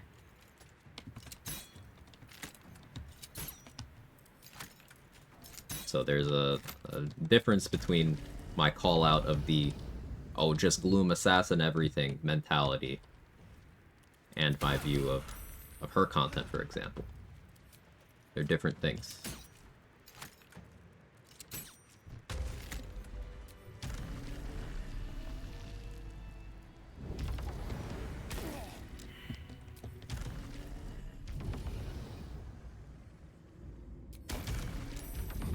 Oh yeah, let me grab these gloves. Then we can get your con away. Well, I'm gonna get the contract now, Hope. So I don't, die. Protected by an this piece of humble pure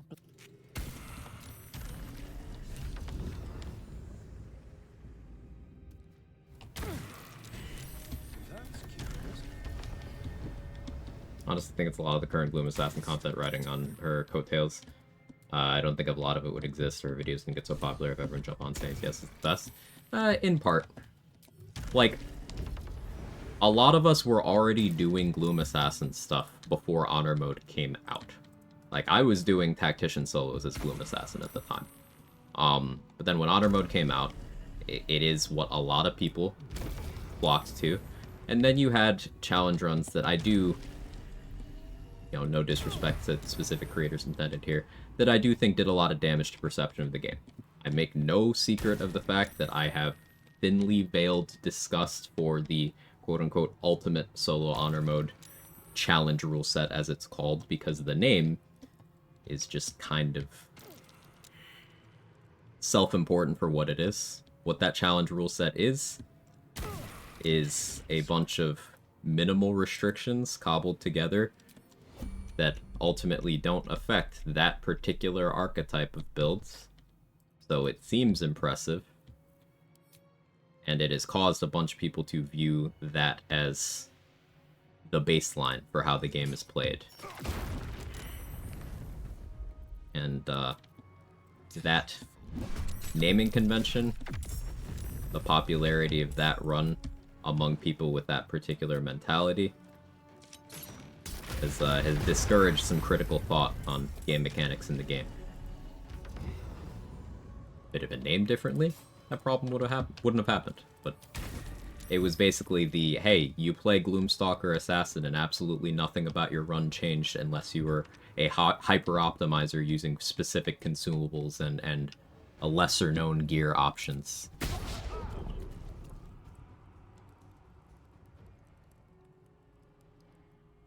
Like, I'll give an example. There's this widely held belief that Titan String Bow is the only good bow. Now, Titan String Bow is a fundamentally broken item that's absolutely batshit, and if any individual item needed to be nerfed in the game for its health, it would be that one. But every bow in this game is good. However, that's one you can get in Act 1. You can buy it from either 2 different vendors, or you could kill one vendor for it. And then you could just use it. Can you obtain it in that rule set? Yes, because you can kill that vendor and then he'll drop it. It's in his top 3. So, oh no, I can't go to vendors. If you're a player who already doesn't purchase any of these items from vendors anyway, it doesn't affect you. That's what I mean by it's a nothing burger restriction. It was designed around an individual creator's playstyle preferences to look impressive, and it isn't.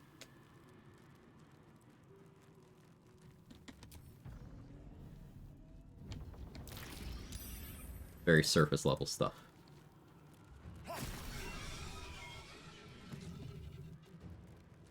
A good resource for builds published in written form.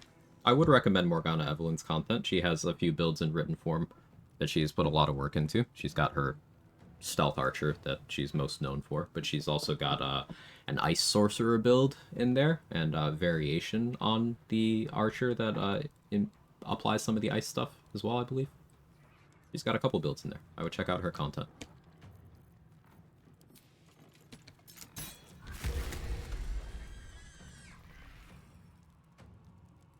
The worst bow is probably the one that can guarantee slow. Yeah, you guarantee slow on a crit, and that's like the worst one.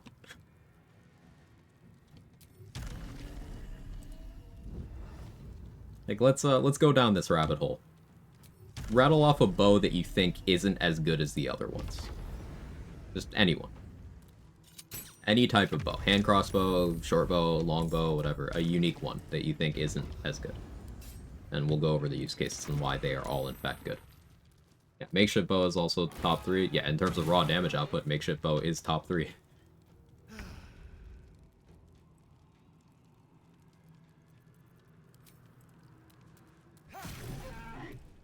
Pretty impressed with the short bow you can get from the Ballast Temple. Vicious short bow. Yeah, Vicious short bow is also in the top 3. Top 3 contextless raw damage output bows in the game. It's Titan String Bow, Vicious Short Bow, Makeshift Bow. Sharon Crossbow. Sharon Crossbow is just a reskinned light crossbow +1, which puts it at the lower end, but that means it is tied with the highest value obtainable light crossbow +1 in the game. And the reason why this is important is because light crossbow proficiency is very common. Wizards have it, for example. And light crossbows can apply gaping wounds, which is one of the biggest damage magnification effects in the entire game. So even that is good. I feel like Spell Thief on a Swordsbard would be totally busted. Spell Thief on anything that has spell slots, you can just... Oh, I need a spell slot back? Let me put something to sleep, and then get a spell slot back. That's super good. I think her Stealth Archer, it's hilariously fun. Her exclamation per build is really helpful too. That's the difference between being a slop content creator and being someone who's like, hey, I'm passionate about this, but I also want to explain it so people understand it and can appreciate the hard work I put into this. And she does the latter. I try to do the same, but I'm not a YouTuber in the sense that I do edited content. I'm much more of a live content kind of guy. Preferred forum is this conversational stuff we're doing, right? Find the long arm of the guard doesn't trigger. Yeah, that item is bugged. Its effect doesn't actually work. So that's an example, if you were to give an example of a bow that isn't all that good. At the end of the day, it is, I believe, a heavy crossbow, and heavy crossbows do have a large damage die, and they are also capable of doing gaping wounds. Now that one would lose to the 2 unique heavy crossbows you can get in Act 1, so I do think that Burpalot is onto something there, and if we were to label a unique bow as not as good as the others, I think that would be one that's reasonably in the run. I guess, I hope I'm right. My prison is just on the right.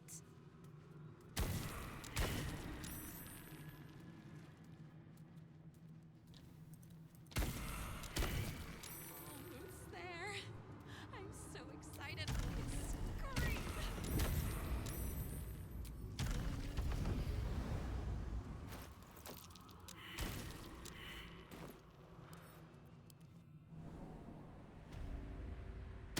reminds me of about 1 year ago, I saw a YouTuber making tier listing Battlemaster better than Eldritch Knight, calling Champion a meme subclass, even though it didn't fully sit well with me. Didn't feel too confident in my skill and knowledge of the games, didn't play question, now I look back and that feels somewhat vindicated. And you can clearly see the thought process that went into them. Well, one, tier lists are absolute shit and don't convey any useful information at all in a build crafting setting. I really cannot give a worse recommendation of tier lists. Fucking avoid them, please. But that's clearly someone confusing I like and have used this with I have not given this the time of day. Because as someone who tries to make these judgments based off of actual gameplay and experience to point to, and use cases that exist within the game, Battlemaster is comfortably the least desirable fighter subclass in this game. It is not without use cases, and I can even outline use cases. I've even been playing it slightly more lately. Some testing I've been doing. But it's comfortably the least desirable. If you are going to commit the cardinal sin of putting your information in a tier list, which by its nature is reductive and doesn't apply context or nuance to anything, thereby giving you nothing more than what you walked in with. If you're gonna do that, well, Battlemaster would be on the bottom compared to the other two.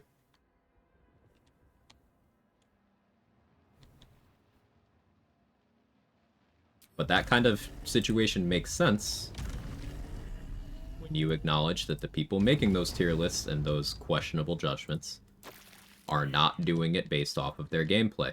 They have not tried things. They're just saying things.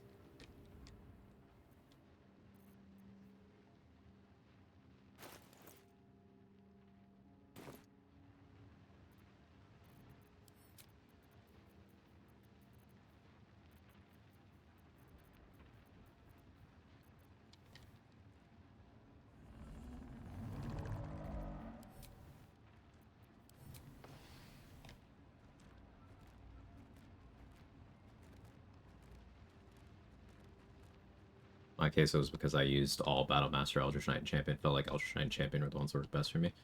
Yeah, I mean, Eldritch Knight unquestionably has the deepest toolkit of the three, and it isn't close.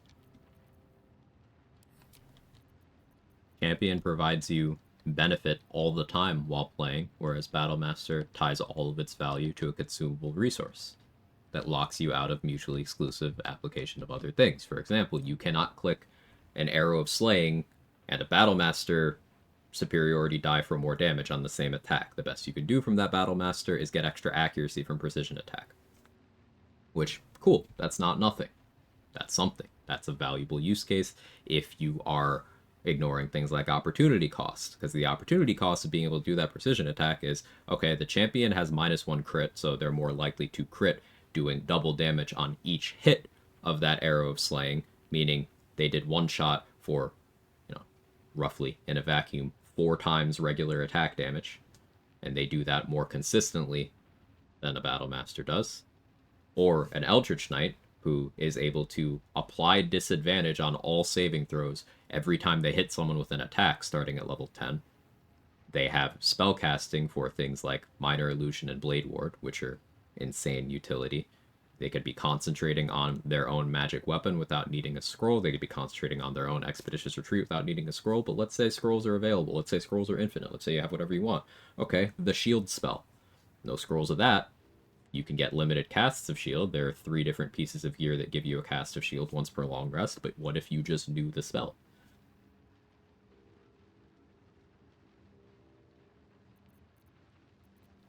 Just giving yourself 5 AC every turn, whenever you want, I don't know, that's pretty good.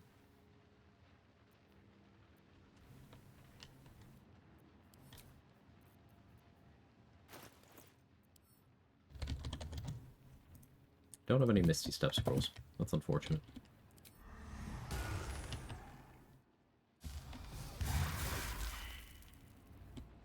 It's cool that Hellcrawler doesn't break hiding.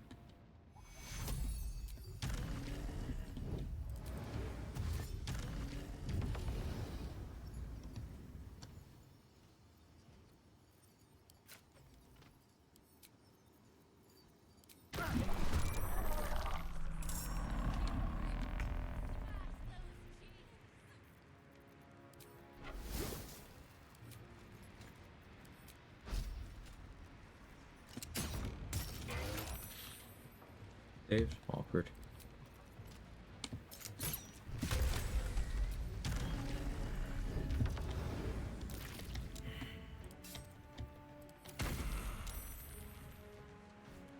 Battlemaster would be any better if the number of superiority die was based on double your level, like Abjuration Wizard. It would be a lot better. It would be a lot better. It would still, ultimately, in terms of overall use cases, be more limited than an Eldritch Knight, just by the nature of what's available in terms of outside of your class features. Things like special arrows, in particular, are really egregiously strong. But it would be a lot better.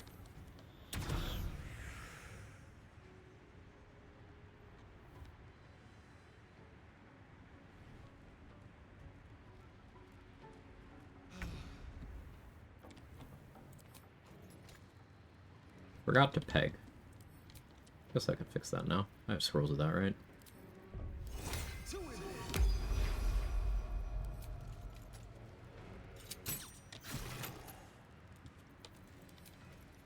Make it hurt.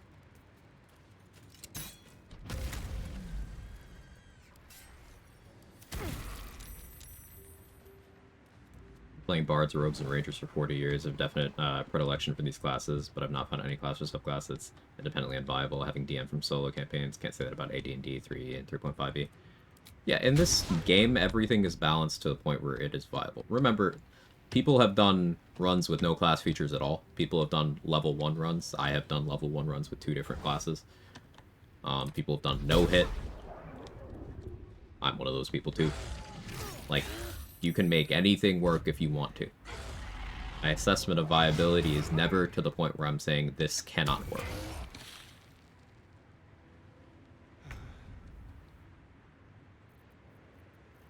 And that means that we don't need to do things like pretend that certain things can do things they can't.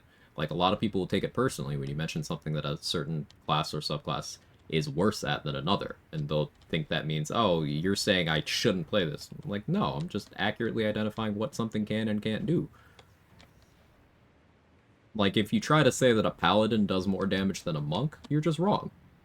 That doesn't mean don't play a paladin.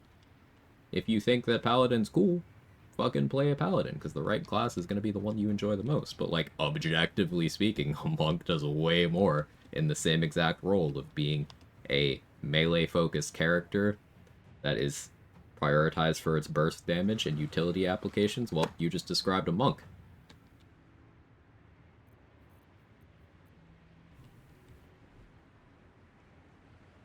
And that's okay.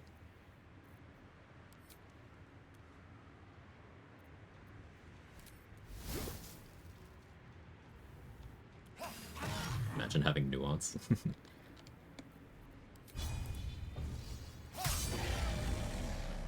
We got the Gabe, we got 2 stacks of Purple Worm.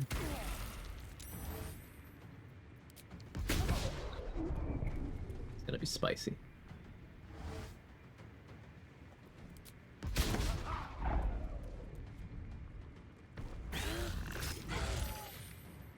Fire Gape. Let's True Strike with both. 3 stacks of Purple Worm, Piercing Ball. Oh, well, we had Gape on the corpse damage, then we had 3 stacks of Purple Worm, all ticking with Gape. Bye.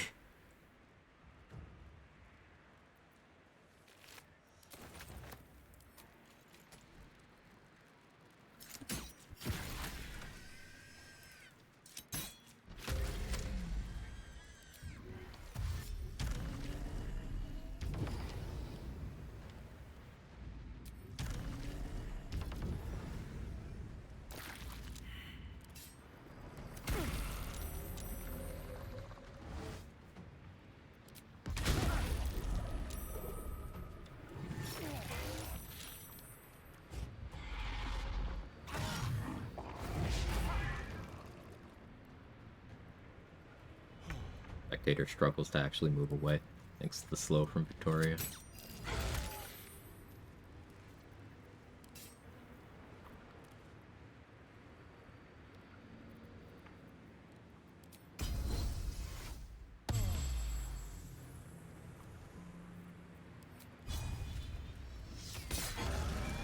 Gabe.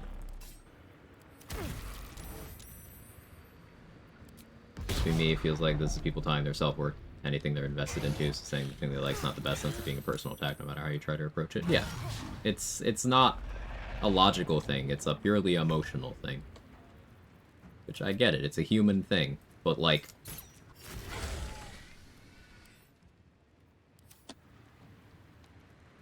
We can do better.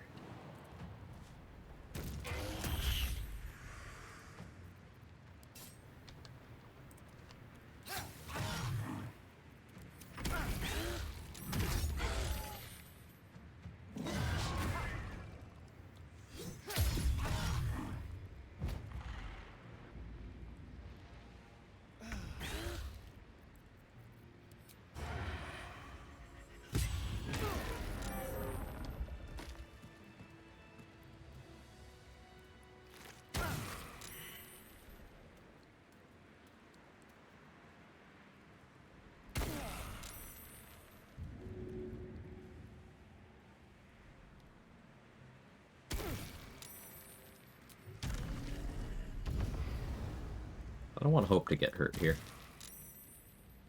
Managing that'll be an interesting thing.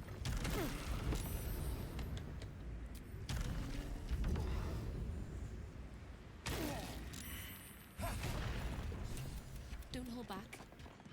We both know that.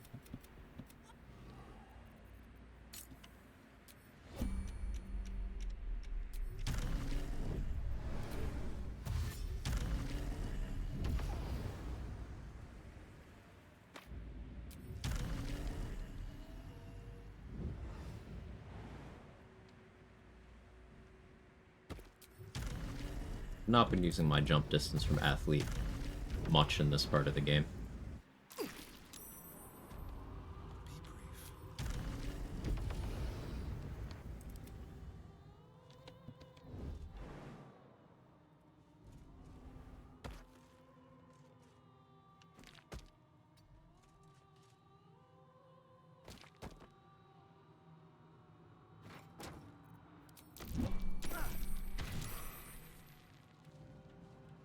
She'll jump out. There needs to be a place where she won't jump. Right, if she's hiding, I'm slightly faster than her.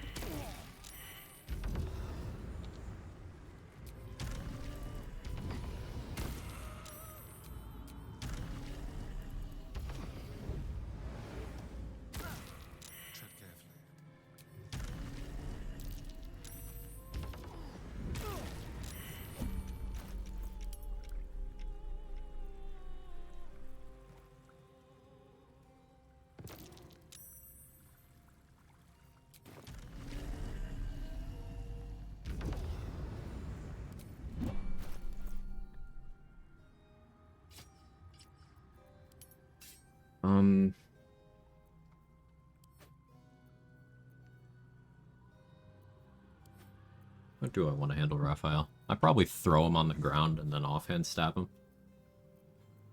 Using Viconia's shield here would be my preferred option. But we won't do that. I shouldn't need Ring of Reaction anymore.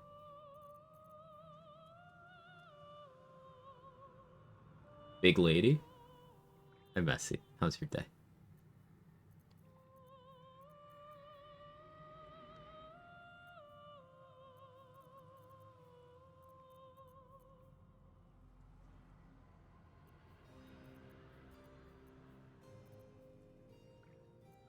Alright, I gotta go piss girl. Be right back.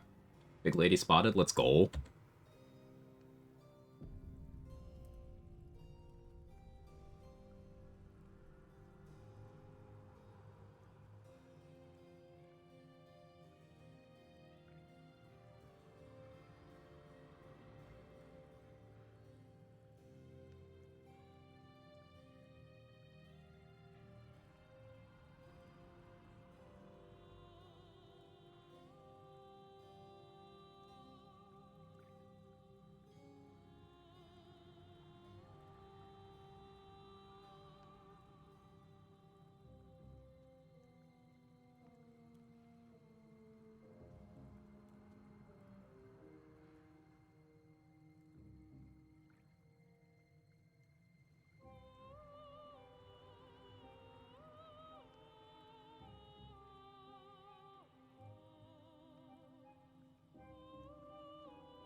Okay, I'm back.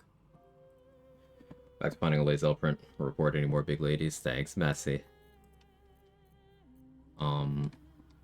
Big lady sightings are always great to hear about.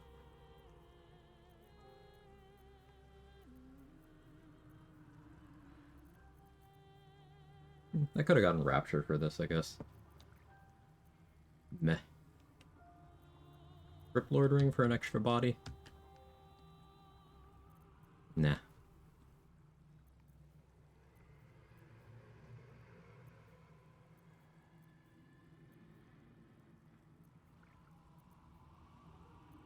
I won't even really be trying to get the Yurgler. Strange Conduit makes sense.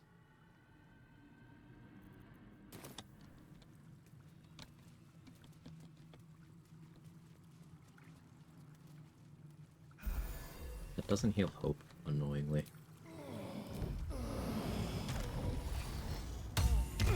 You can uncanny dodge the self-damage from, Transfuse Health. So, Thieves are also really good healers.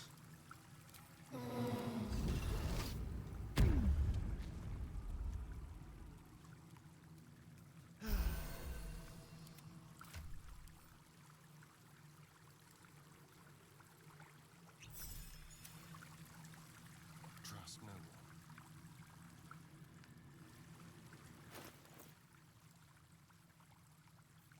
Over here.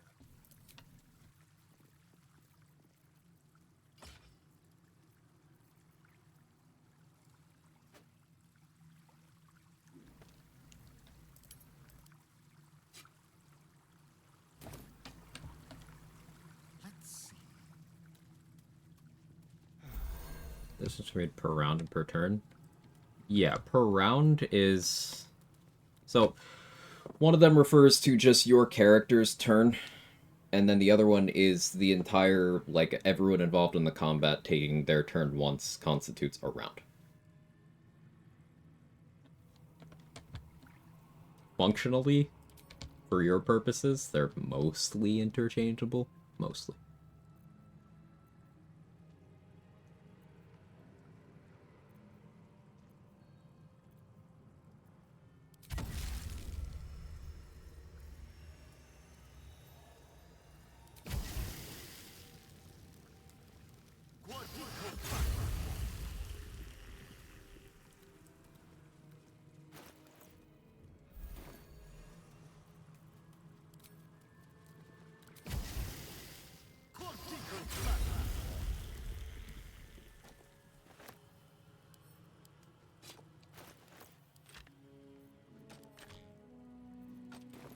And crossbows too.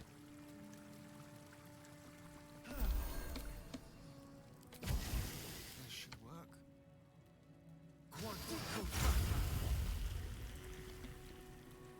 Rogues appear to do just about everything well. Healers damage, lockpicking, trap disarming. Skill checks.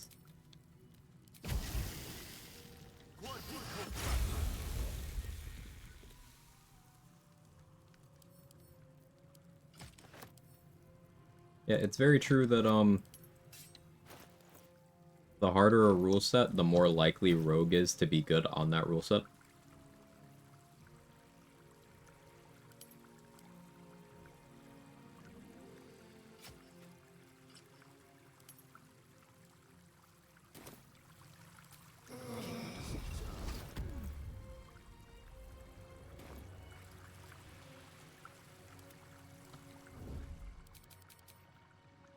Don't touch me.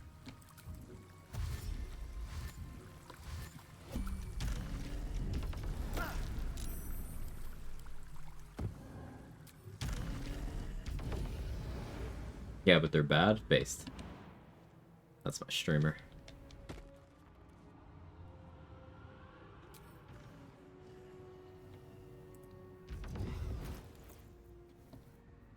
I can switch gloves here.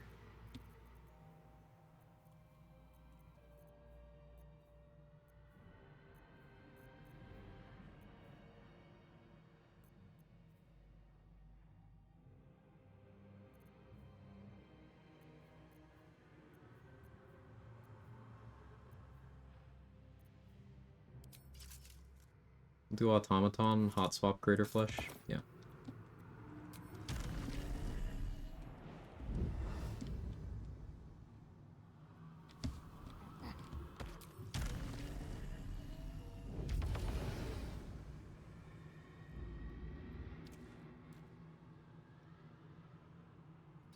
Not if you're a bard. What is this about? Cognac milk?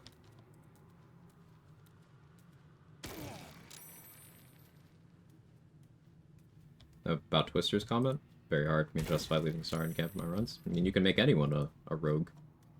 Keep in mind.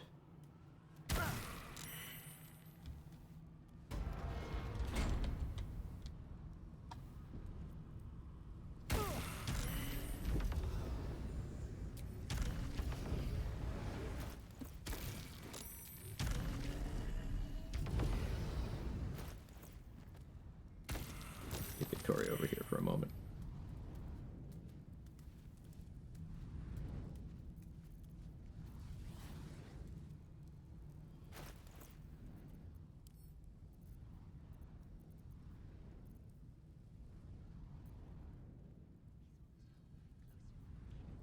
I got Peg going. The Invis. Hi, Kevin.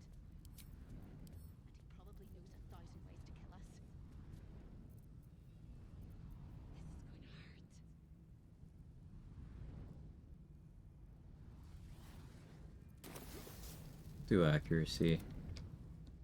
Hope. Invis.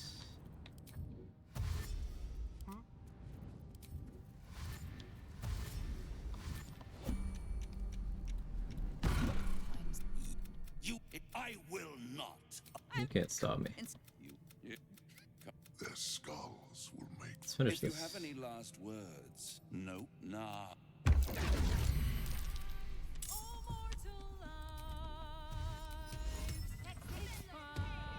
Or buy your gear. And you know what? You can also go.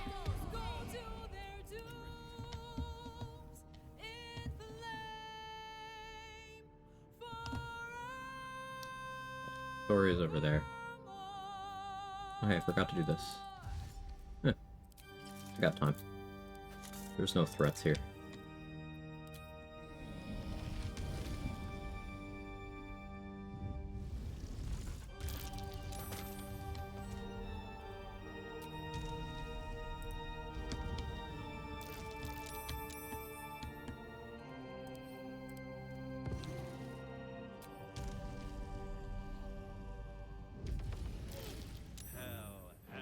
Hell has its lord. Hell. Effect in the cause. Curtain falls. The opportunity attack.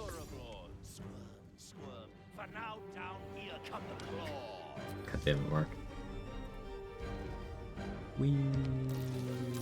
Oh, Corilla died. Tragic. Nothing anyone could have done.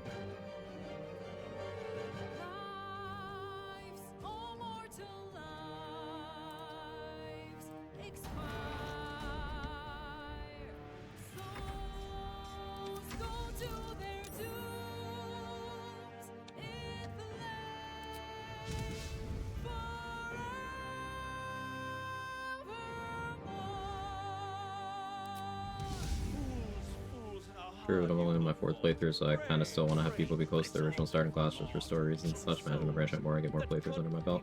I mean, it has nothing to do with playthrough count, Twister. Very few of the companions actually have story beats tied to their class at all. Like, sure, Will is canonically a warlock or a ranger later on. Shadowheart's canonically a cleric. Gale's canonically a wizard. But like, Karlach being a barbarian isn't an integral part of her story. Astarion being a rogue is not an integral part of his story. You do have some wiggle room.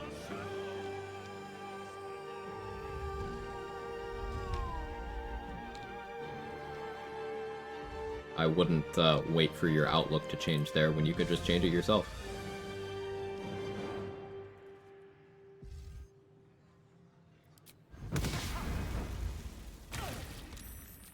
Not saying you have to, either.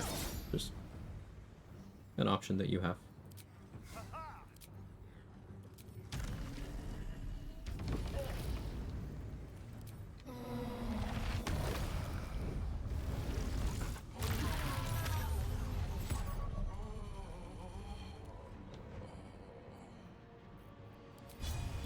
Half gate.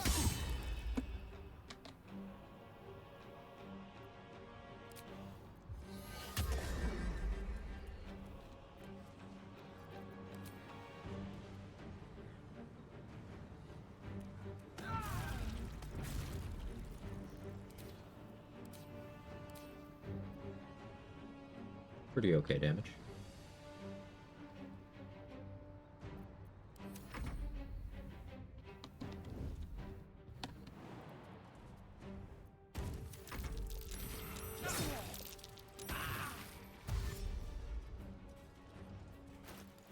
I don't know if piercing resist right now. It's like, I'll take some relevant amount of damage if they hit me, but I don't really have to care.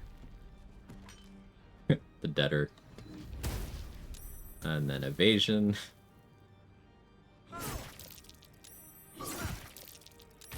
Ow.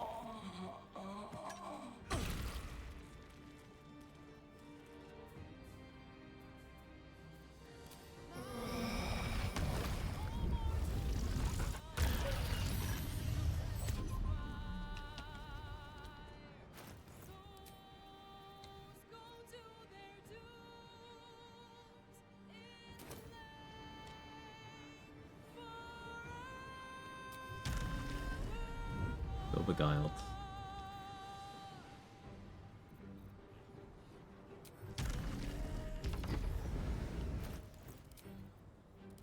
For this, I can change back later. Bite. Blade ward. I've dabbled a bit with multi-classing already, but outright changing starting class isn't something I've done just yet. Yeah, there's a lot of things you can do in this game. It takes time to get to any amount of them. No need to rush any of that process.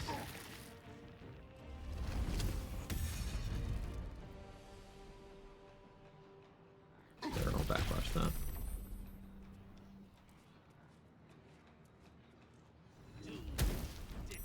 Evasion.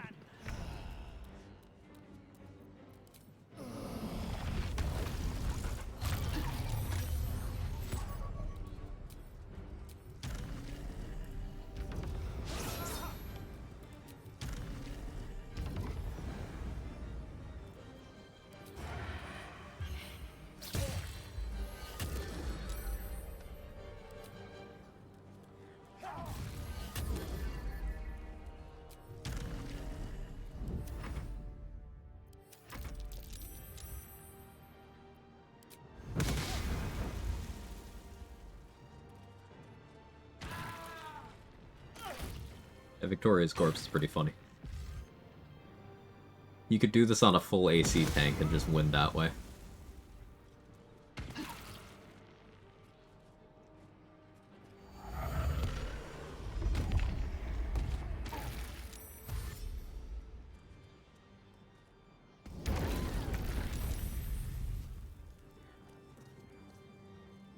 Just doing the necrotic damage. The corpse that I'm carrying.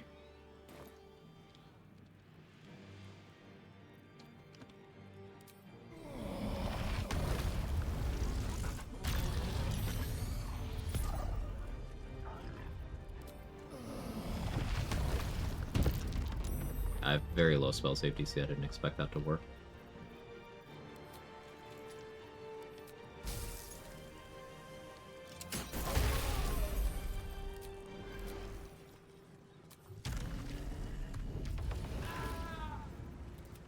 Turn off uncanny dodge so I have my reaction.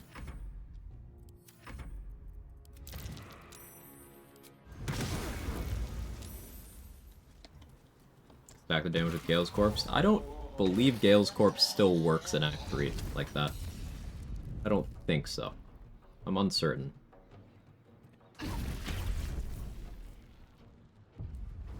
If it does, then yeah, you could.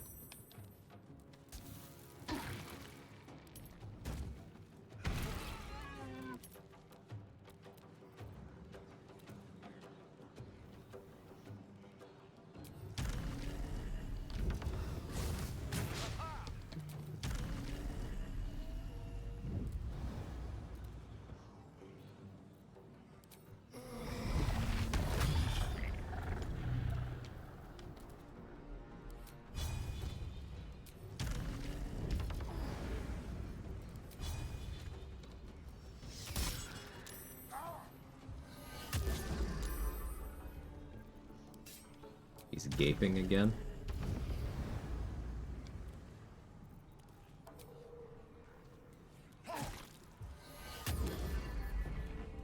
Beguiled, that's fine.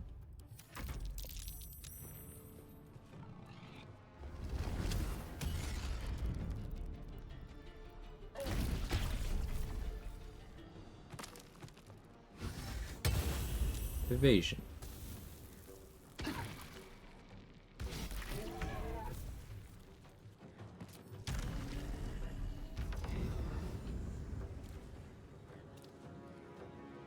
I am beguiled, so I can't target him.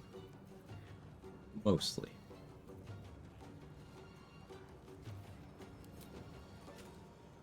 Mostly.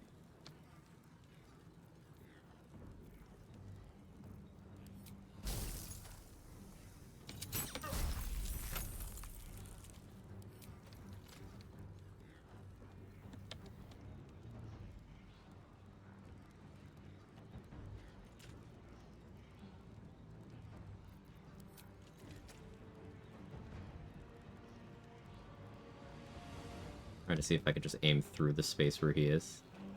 You can do this with, like, invis things. Doesn't look like I have a good angle for that. I'll just heal then.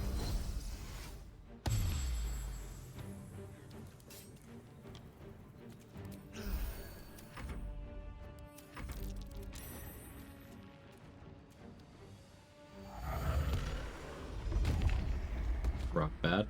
Terrible. Evasion. 0 damage.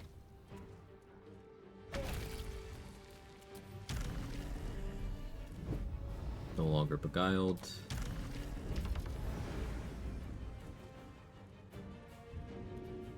You wanna go prone? Thank you.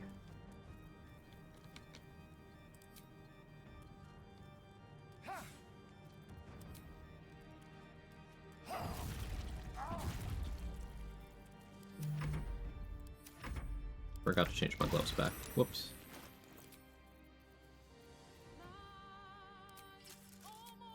Greater Flash. Eat pot. Get on the ground, please. The miss is important. Don't forget that stuff.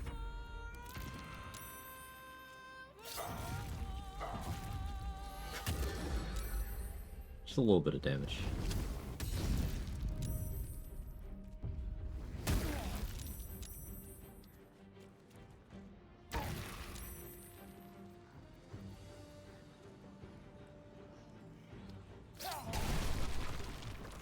A good fight, I guess.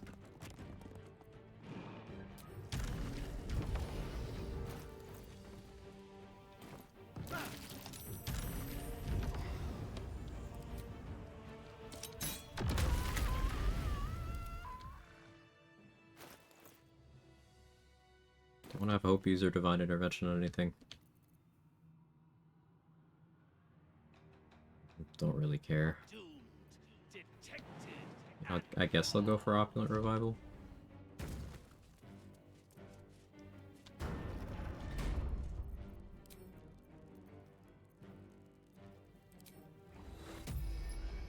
Let's spill some.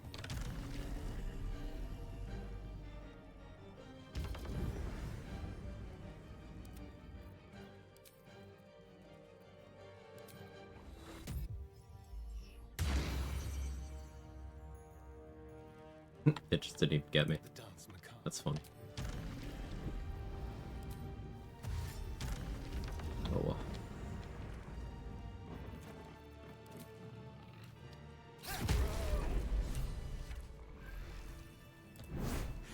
Get yourself in check when You are wide awake. then we're. It is not right that she. For the first time since you heard her voice. I. Yeah, it's probably the door's fault.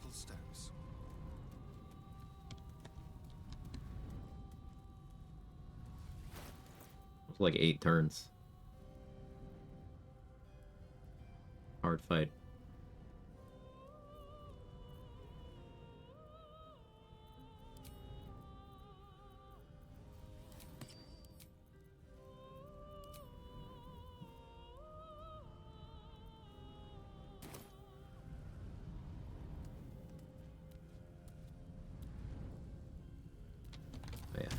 forget Victoria.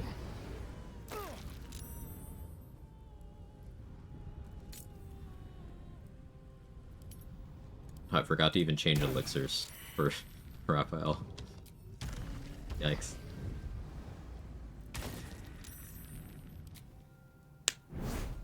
So you wormed your way into the devil's lair.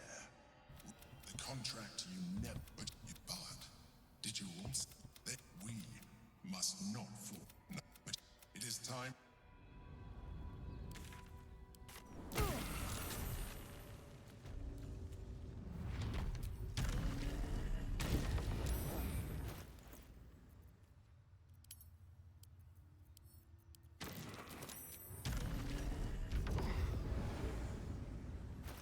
In the game today? I haven't really decided still. I certainly could. But then that kind of leaves Mondays open, because I planned on starting a new run on Monday, but they announced patch 8 comes out on Tuesday. So I don't want to start a run right before the patch. So I don't know, if I finish this run today, then what the fuck do I do Monday? Stream something other than BG3? Ugh. I haven't done that in a while. Take a day off? Ugh. Gross. Or Cyberpunk? No. But then the problem with that is, with patch 8 out, I will definitely not go back to Cyberpunk if I start a run. Or I guess I could continue the one that I haven't touched in quite a while.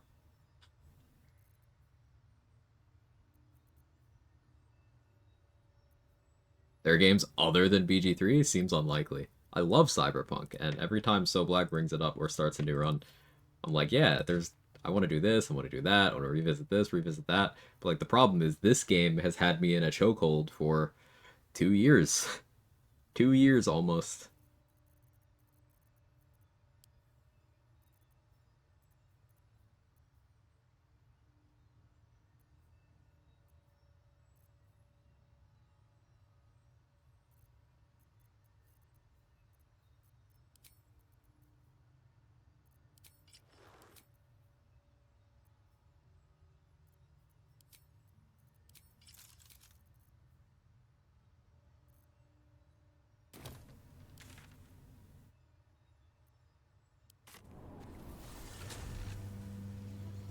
Kind of why I haven't started a new BG3 run as well. Yeah. Let's zoom in out there.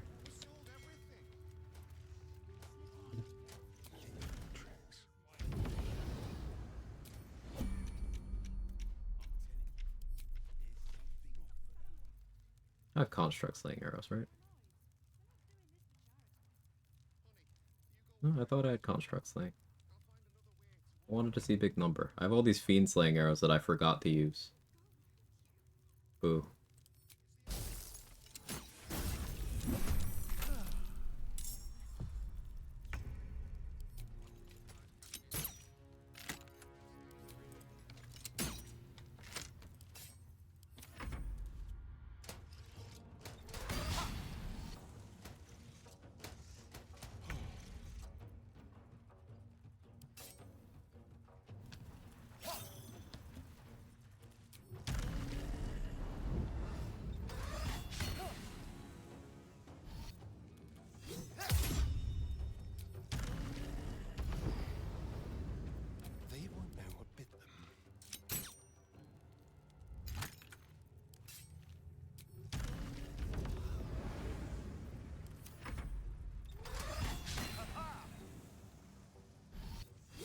Hey, Mikolash, thank you for the raid. I appreciate that. How was your stream? What'd you get up to? Welcome, Raiders. If you don't know me, I'm Quag. I do challenge runs, mostly BG3 stuff. I'm doing a run where playing Astarion with some vampire rules. Now, I've ascended, so the rules are no longer in place because that's how the game defines the ascension, but it's cool. We just got out of the House of Hope. We're doing some very unga-bunga tanky rogue stuff. Carrying around the occasional corpse for extra damage. You know, normal gameplay.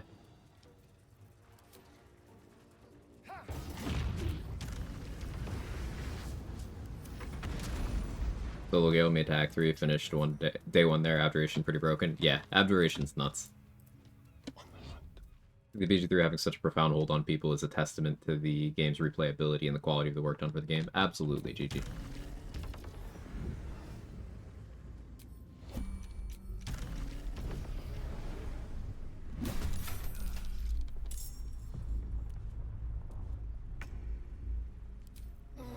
I don't have good spell save DC.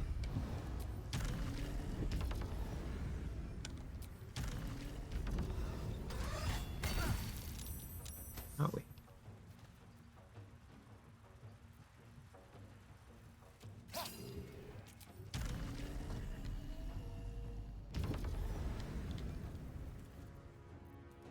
We'll do it my way.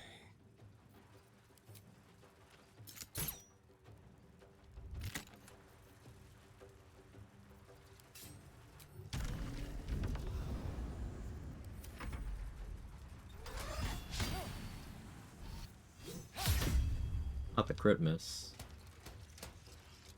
Into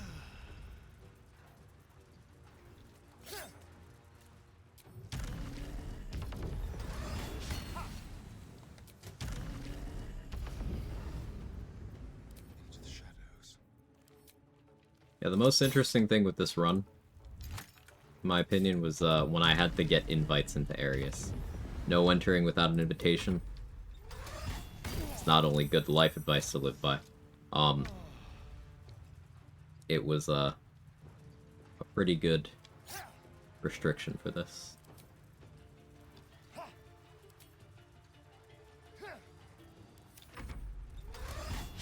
What about the invitation rule? So basically, I couldn't go get the Helldust boots at the start of the act because I wasn't invited up there. Getting the quests to investigate the murders and get access to the murder tribunal and stuff, I had to navigate that in a very specific way because I wasn't invited up into Fion's room where her corpse is.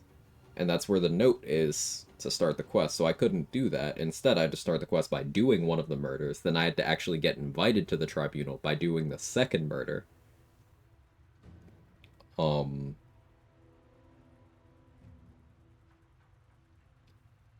Raphael invited me to the House of Hope, so that was fine. Ethel had to invite me to her home. I had to get invited to the Goblin Camp. You know, things like that. That made things really interesting. Getting into the Hag Survivor house, well, I couldn't go inside. So what I did was I magic missiled the Dragonborn that was, you know, actually Redcap through a hole in the roof to start the combat. And then I killed him by continuing to spam magic missiles that way. And then I minor illusioned Kled out of the house so I could talk to him so that they invited me in. Things like that.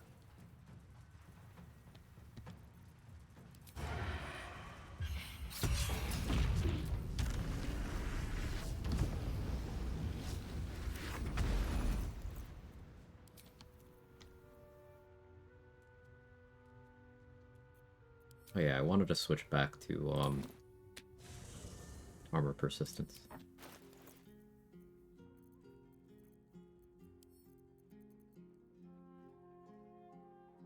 Tomorrow morning, make an absolute bomb sandwich. Would be great. Ooh, nice.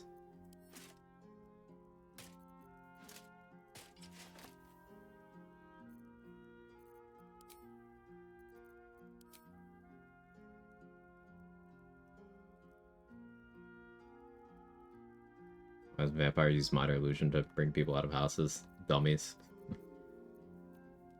I'm sure at least one of them has thought of it.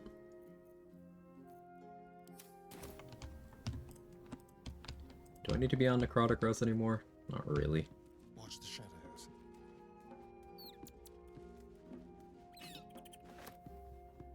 That's the last of Raphael. I'll be glad to no longer have to suffer his smug face. Level 1 gate fire is excruciating. Depends on your strategy. Certainly can be, I suppose.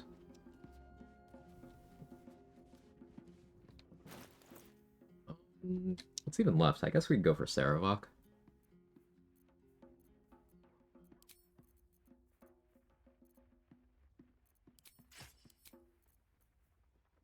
Yeah, I'm kind of down for that. Fight the Death Knights, too. Yeah, let's do that.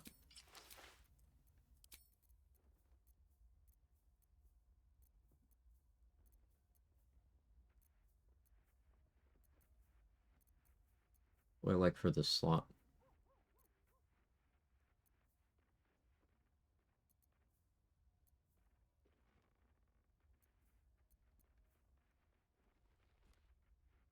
Guess this is a Wondrous Glove situation.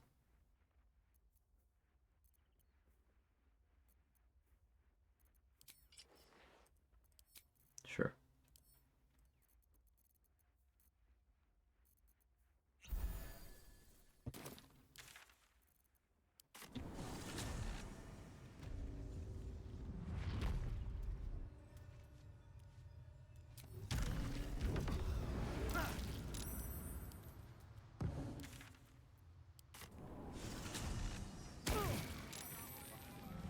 Who am I hitting? Just me. But that's fine.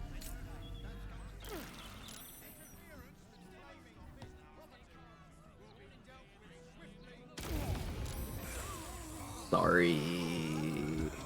Sorry, everybody. Sorry. See, it wasn't me, it was Victoria.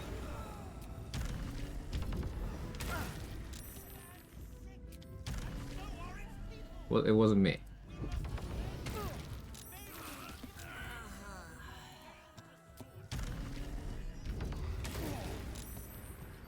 Look at the combat log, it wasn't me.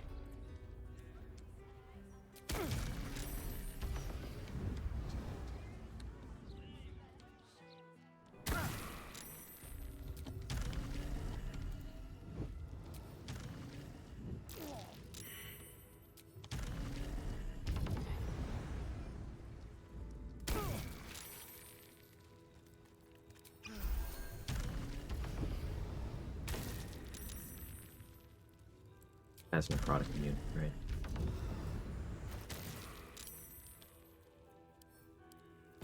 Well, it means I can store you there.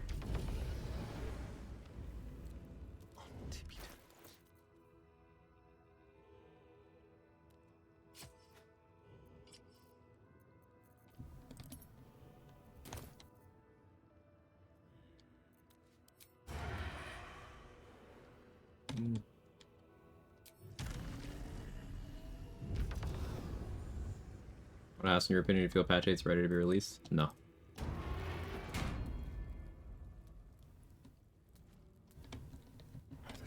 I could sugarcoat it, but no.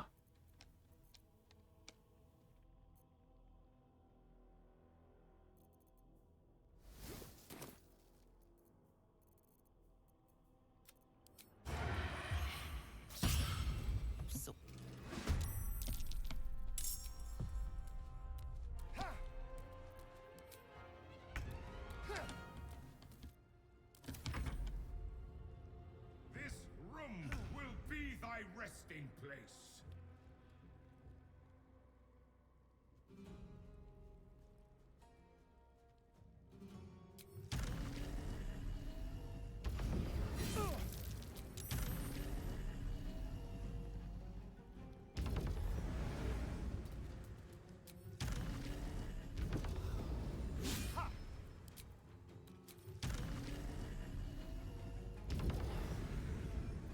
Let's find some prey.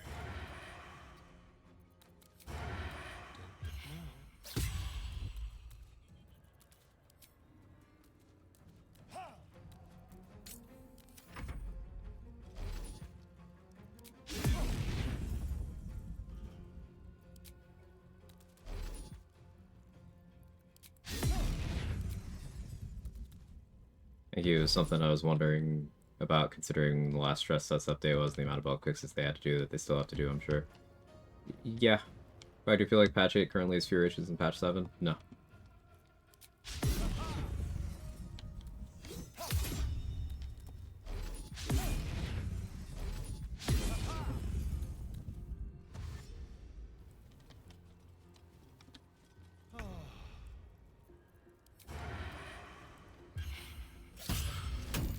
$114 damage there. Look at that.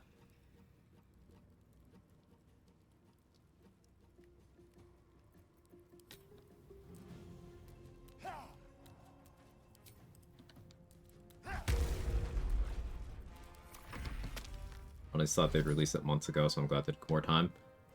I wish they would take even more than they are.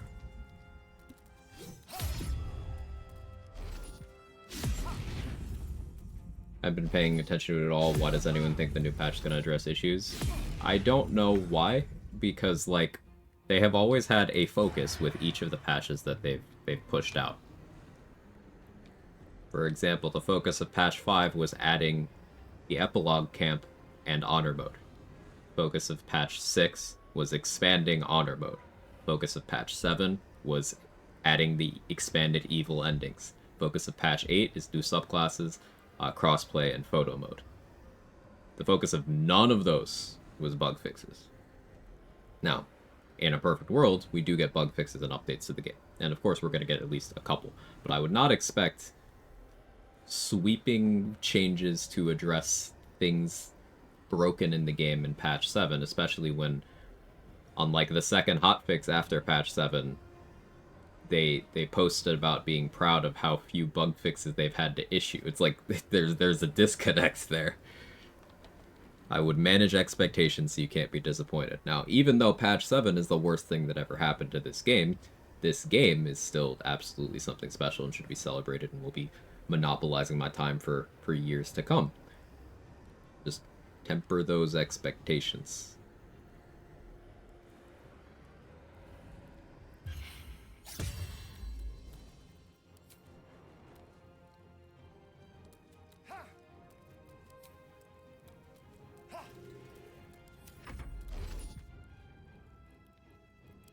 Most excited about photo mode. Photo mode's cool.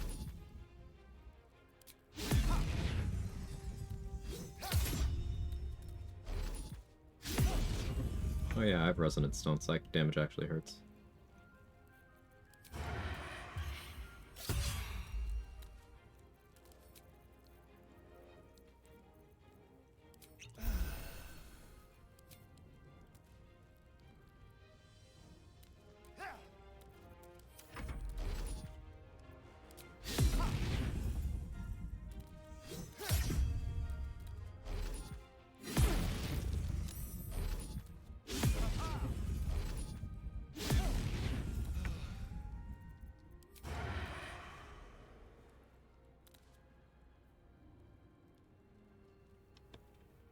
You're concentrating.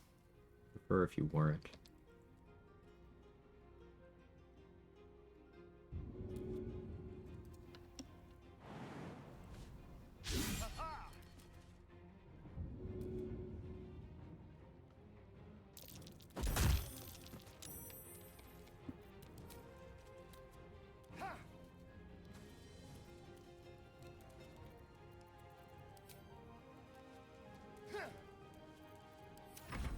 Patch 7 do introduced an absolutely insane amount of bugs and issues to the game. To the point where we refer to, when something doesn't work as intended, we refer to it as getting patch 7'd.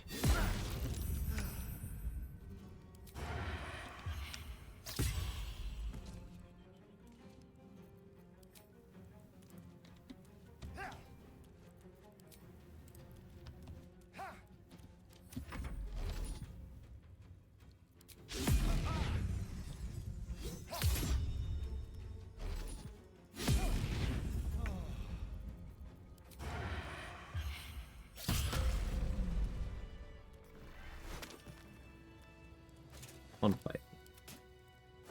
They never did Hellfire Orb. Surprising.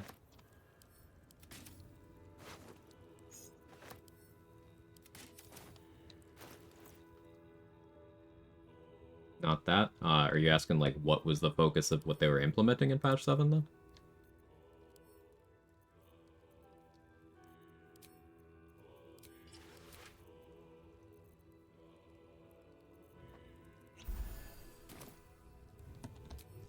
Yeah, evil endings and official mod support.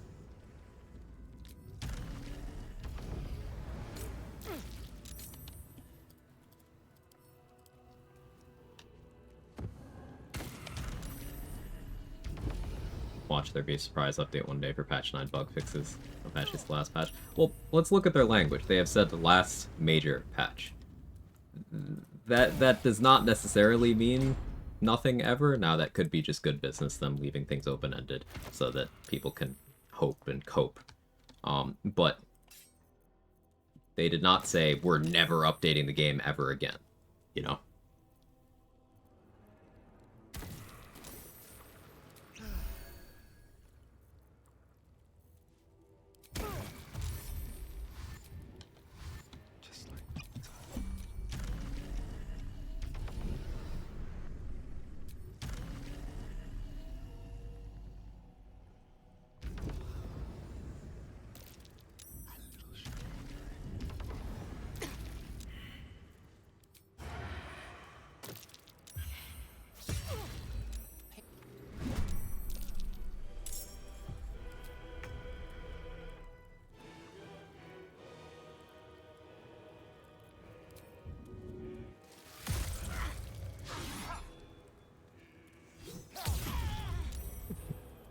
Funny interaction.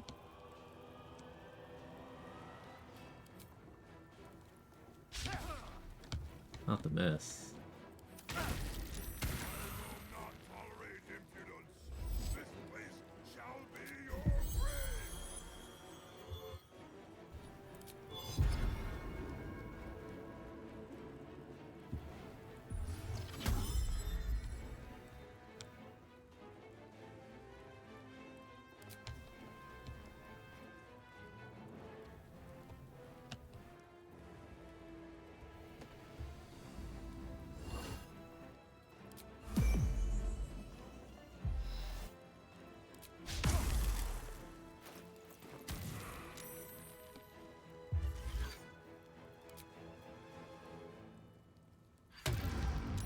Infernal resistance on that? Sure.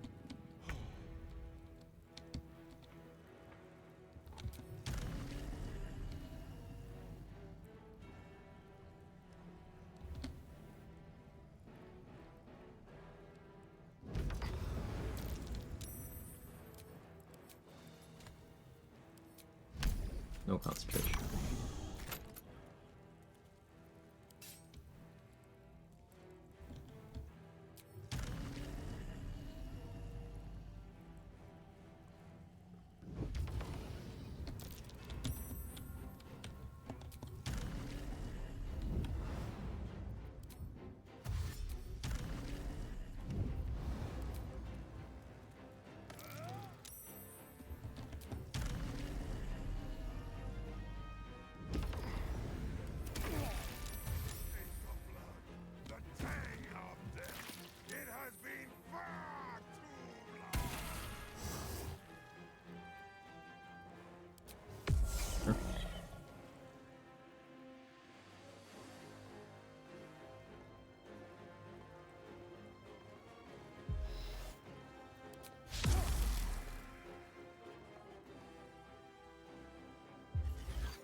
No.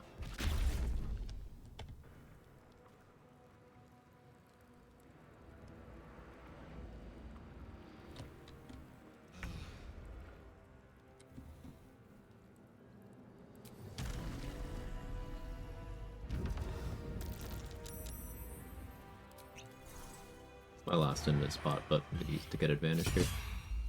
Stabbing Sendai is a good idea. Zarok's struggling to do anything because his movement speed is too sapped.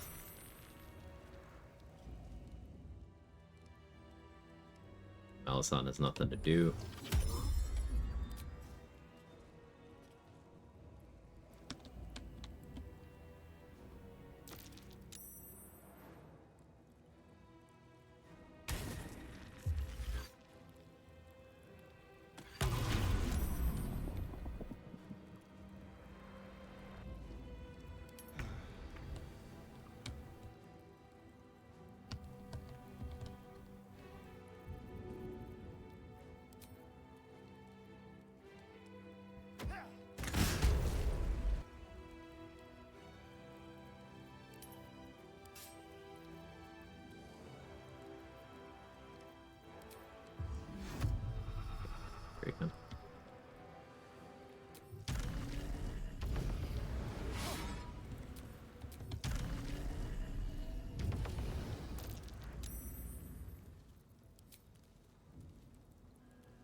No haste.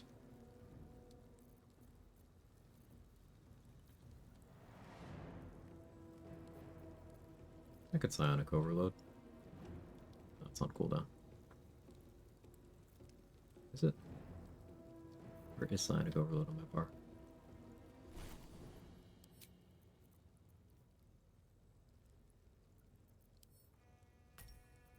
There it is. Lost in the grayed out icons. Yeah, I'll just stab you.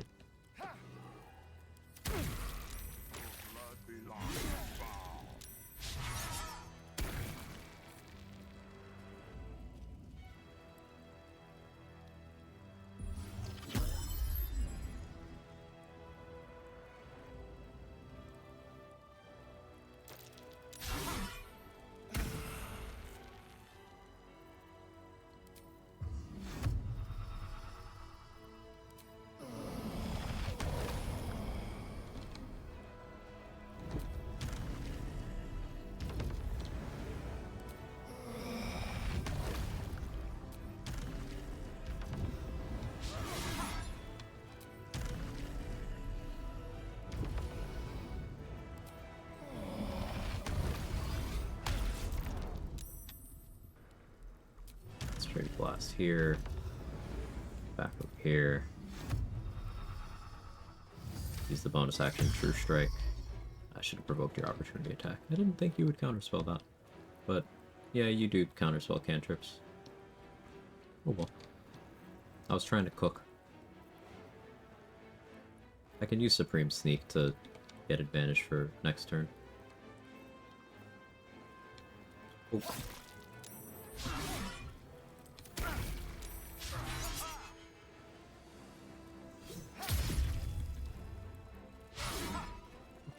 True Strike that way. Cool.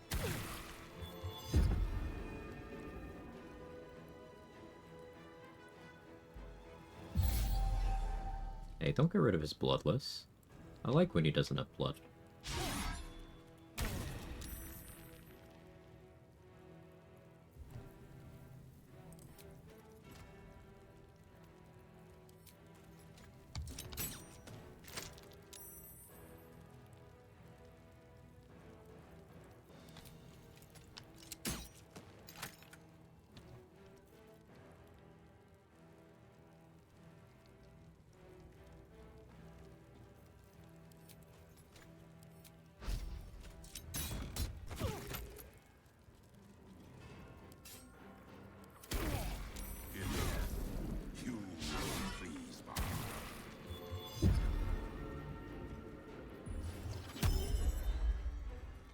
I like how they think they're making progress. They're like, oh yeah, we're stopping him from being targeted. Like, yeah, I guess technically.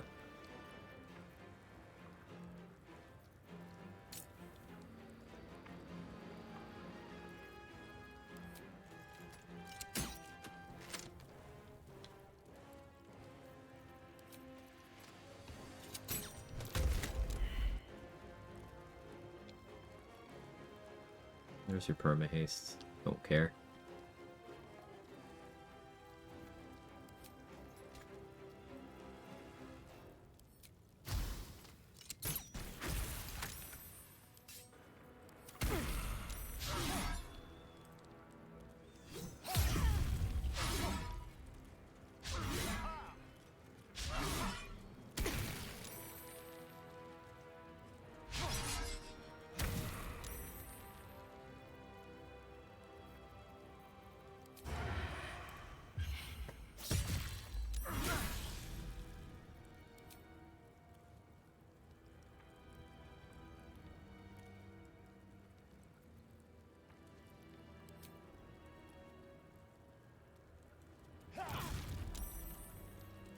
Take those. Yeah, I preferred when he didn't have blood.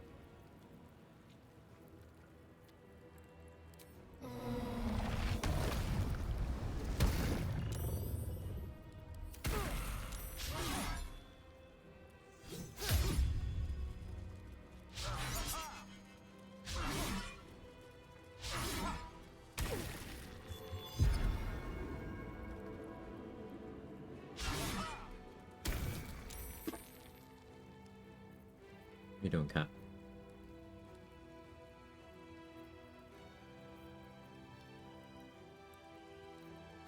Coatings appear to have worn off.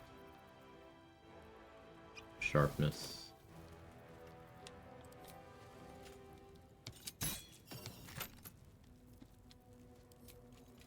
Throw some shots at you because I can. Alright, warding bond's gone. You heal when you hit, but only when you hit.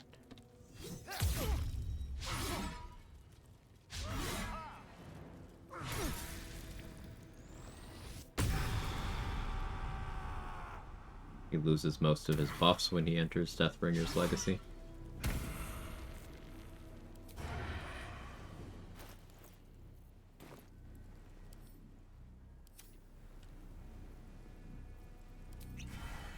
At least for the AC.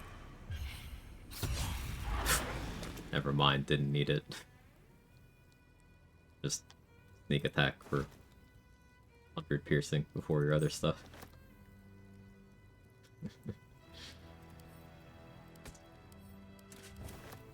Sorry, I forgot that rogue good. My bad.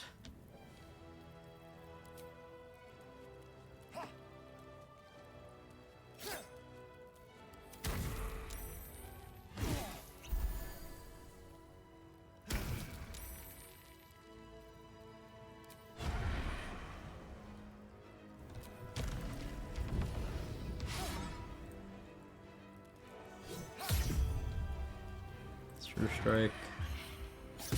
Big sneak attack. Alright. Fight, I guess.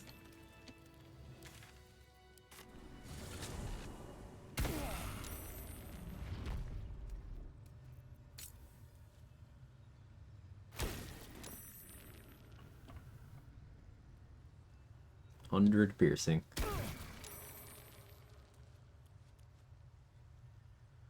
Rolling 36 on 12d6 is average. I need to rest. Completely average. Sunset can't come quickly enough. So that could have been a lot more.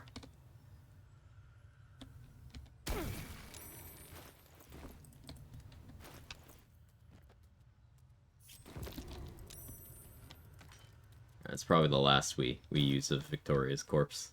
It's silly. Very silly.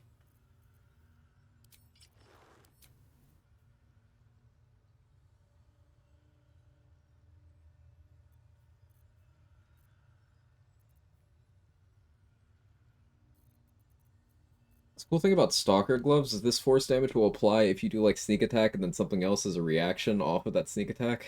But without Duelist Prerogative, I don't have much access to things like that right now.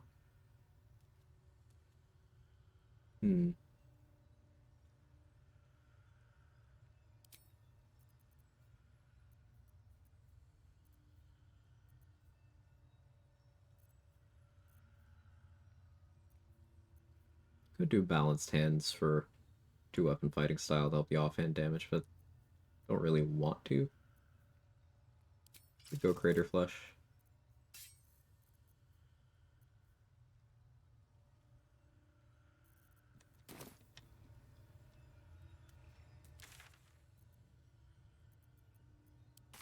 Alright, we need to go talk to Gortash. Yes, Burblot, Divine Smite. You would sneak attack and then react Divine Smite, and that would work. It would get the force damage.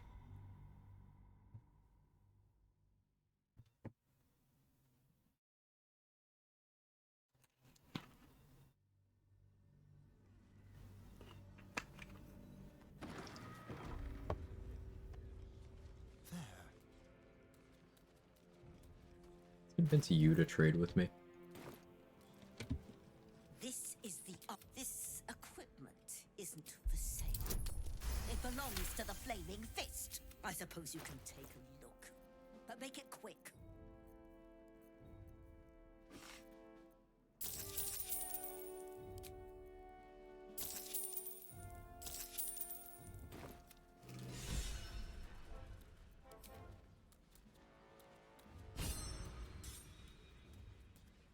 He sounds angry, a little bit.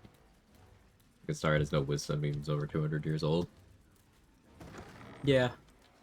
Yeah. Gortash is expecting you.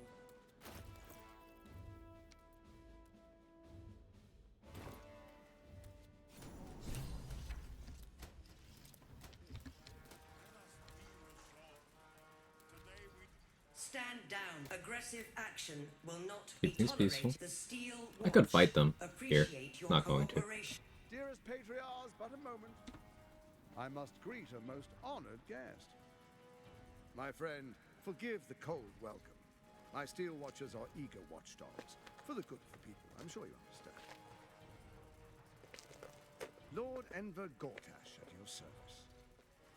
Well, Gortash looks perfectly normal. And you are a marvel. You've brought Ketherick to his knees and made Orin grovel. My master knows you for who you are and for the Netherstones that you carry.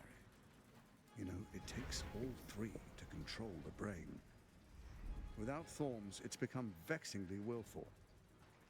Oh yes, we've much to discuss.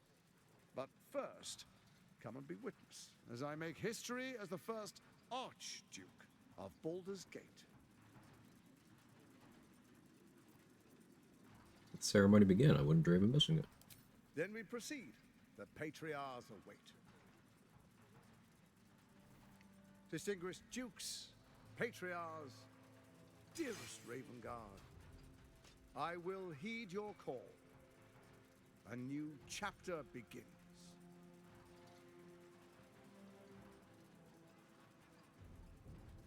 Astarion's not the only vampire without wisdom. Look at that sparkly one thinks dating a teenager is the way to go. Blade to defend the citizens of Baldur's Gate from enemies within and without. I swear. It's funny how even just inflection on some of the lines from that book/movie make it so much worse. Here, let me change up some of it a little bit. How old are you? 17. And how old have you been? 17? A while.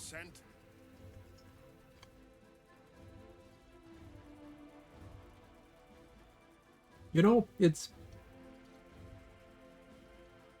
The author of those books is an incredibly weird human.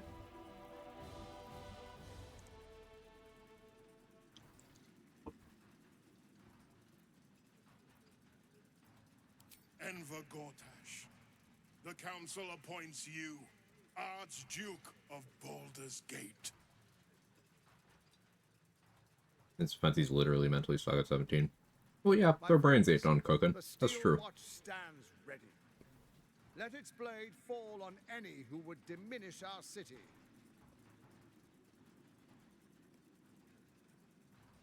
Follow me to my office above. We can be good for each other. In what capacity, Gortash?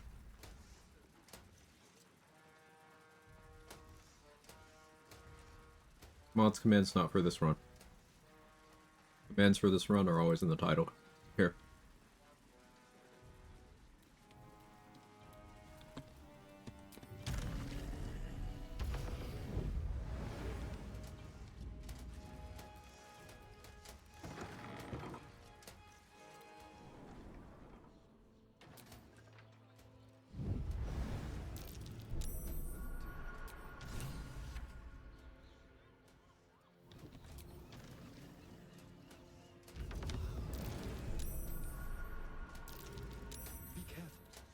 There are traps about.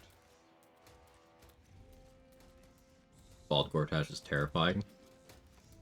I've used so many different Gortash mods that regular Gortash doesn't look correct to me anymore.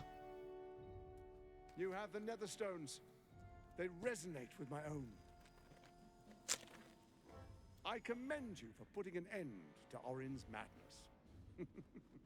She must be screaming bloody murder in the hells even now. My involvement with Orin was never a true alliance.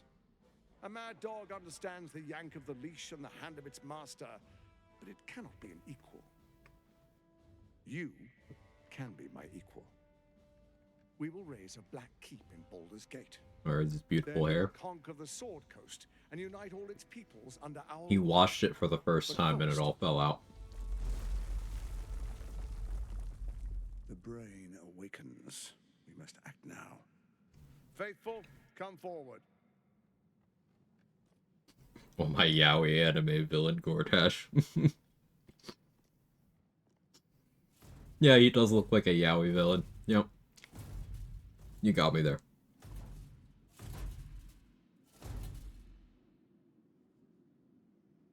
Hand me the Netherstones, and we will rule as one. I think Uash died too soon. Not fighting him yet. I'm not here for games. Hand me the stones, or face the black hand of Lord Bane.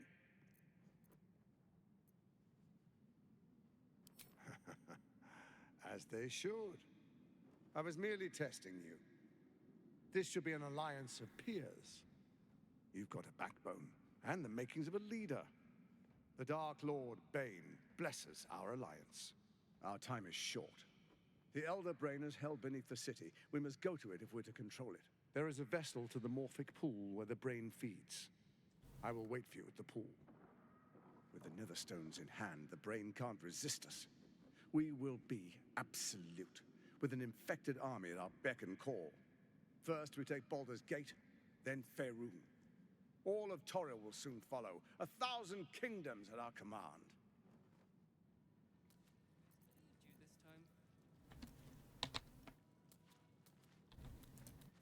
Okay.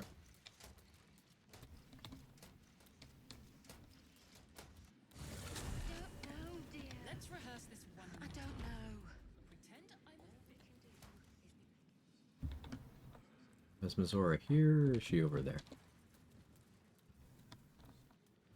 Let's be over here.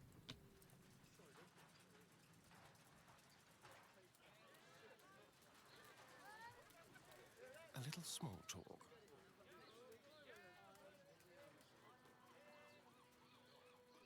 What did I tell you? A momentous occasion. I'm sure you agree. Yeah, Nico. That's a And to think amusing rabbit hole. has just started. You see, Hang on, let me read the text. Gortash has had Will's Alright, father I can see the text now that I hid the text. relocated.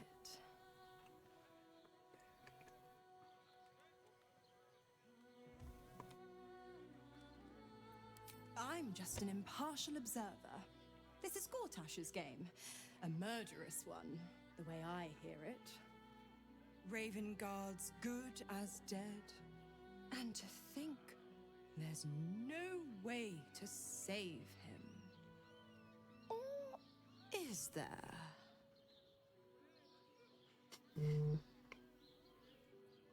Sora, are you okay?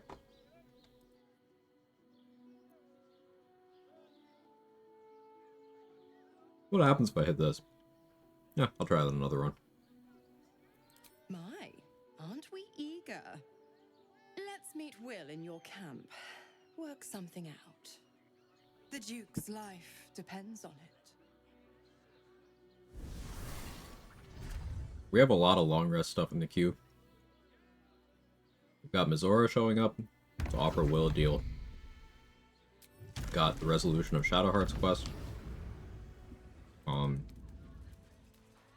Following rest, the romance one for Shadowheart. We've got Blacketh showing up to taunt Lae'zel. We've got Minsk and Jaheira arguing. Oh, I haven't progressed Gale's quest at all. Yeah, let's go to Sorcerer Sundries.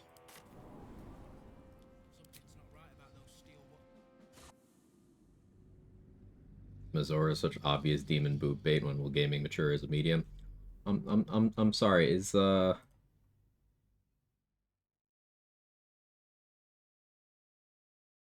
you?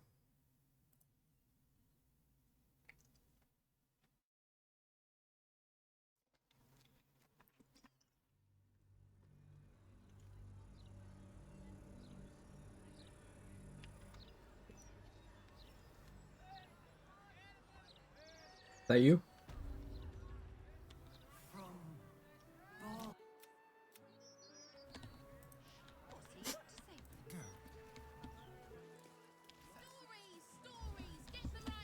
I'm just checking, you know, in my old age, sometimes I get confused.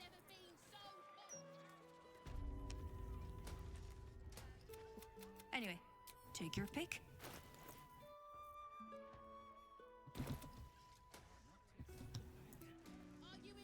I was adulting today, Danny. Completed my socializing. Oh, I was just wondering.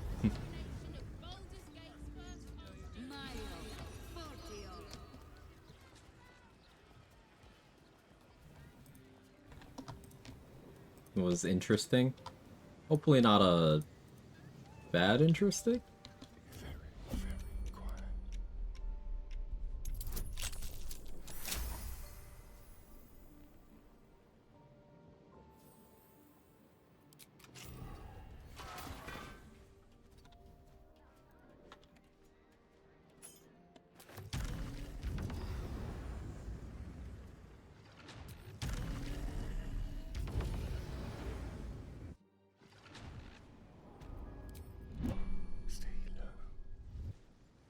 Some immersive D&D experience. Pretty sure Women of the 30s was not the target. Oh. Oh no. Uh-oh. Yes, please. That could go a bunch of different directions, and I'm not sure I need more information. What's that?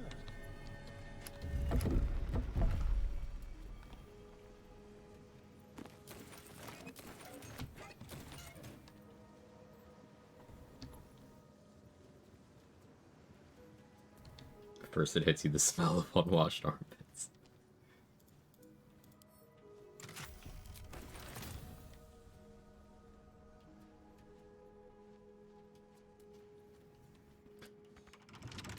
You're smelling like a Friday Night Magic.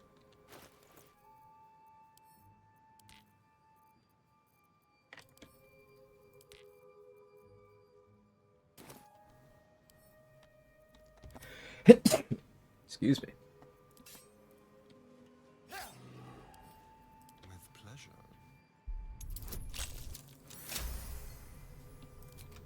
Bless you, thank you. 6-person D&D group, which I found through Reddit's 50% men and women. Having a nice distribution of different kinds of people in a group is pretty cool. It really makes it a more hospitable environment for everyone. Yes, I'm gonna say the taboo thing. Diversity good? Ooh.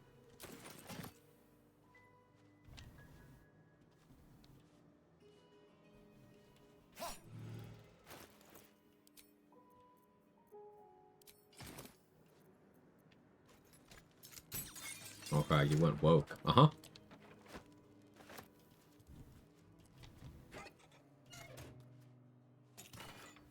And you say something so controversial yet so true. Someone's a treasure trove of wicked spells.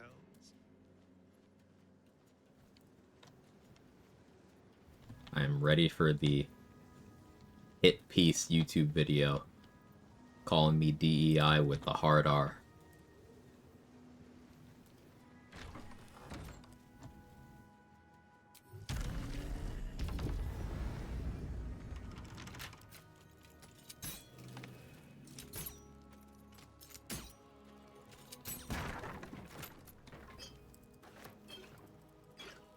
It's gonna be one of those sort of streams.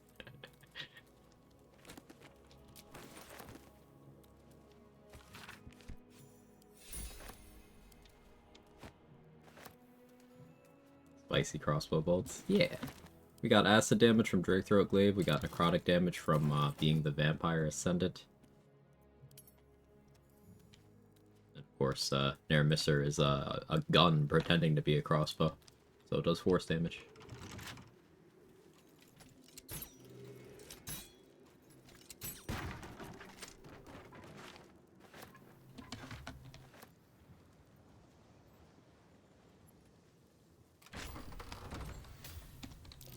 Traps. How considerate.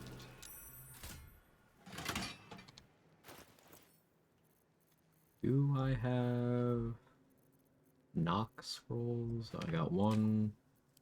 Do I have knock knuckle gloves on me? Cool.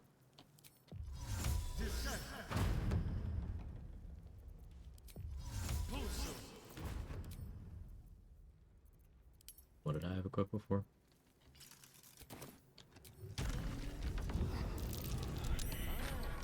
A vault like this must be hiding something valuable. Related that artist showed on my feed today. Never tapped the never show me the shit again button so fast. Yeah, I wish that button actually worked more consistently on platforms. Like, I understand why it doesn't, because giving additional weight to certain kinds of voices is the point. But, like, I don't know. If you include a button on your platform that's like, hey, don't show me this channel ever again, and then I see them in my feed again a month later. Well, I don't love that. You know?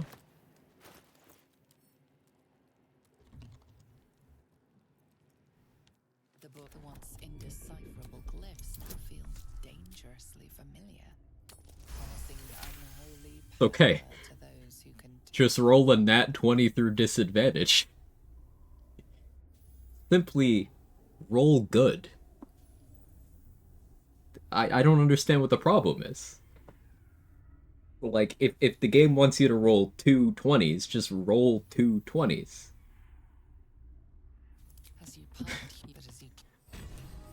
Okay. Why can't I have that happen where it matters?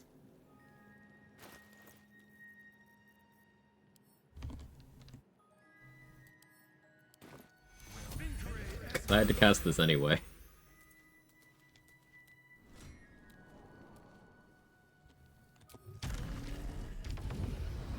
Stop styling on me. My wife is right next to me.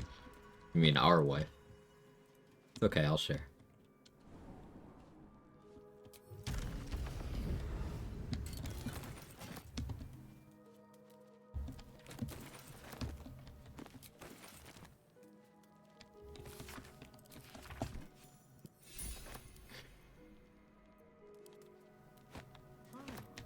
A book on Netherese magic. Gale might like to know. Because everyone knows rolling better on dice makes you a better human. That's what everyone who's ever jerked off the 20 initiative die mod has said.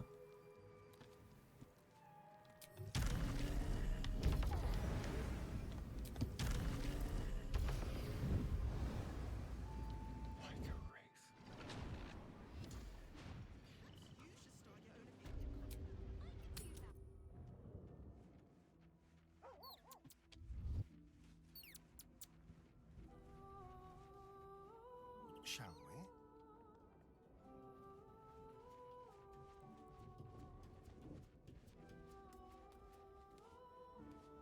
we? Safely say I've never jerked off die. Not yet, you haven't.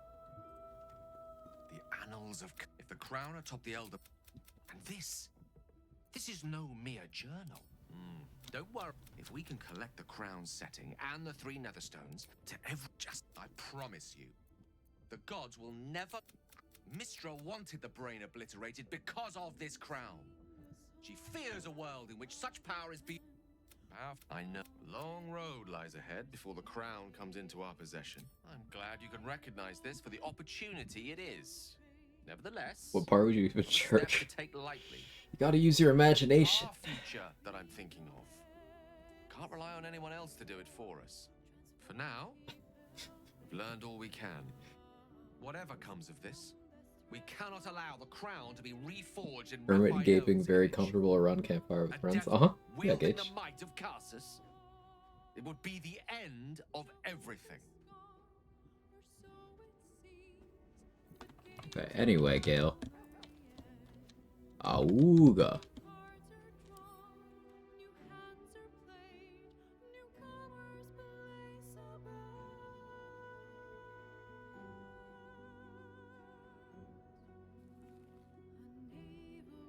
What were we talking about?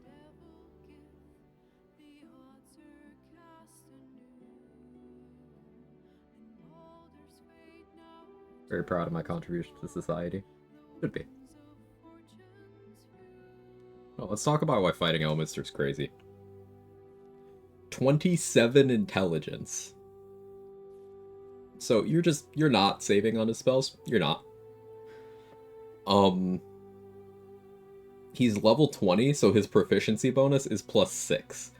That's something that should be accounted for. Like, you, as a player, the highest your proficiency bonus can get is +4. Level 9 to 12 is +4. Bro's level 20. His is +6. So his spell save DC is fucked up.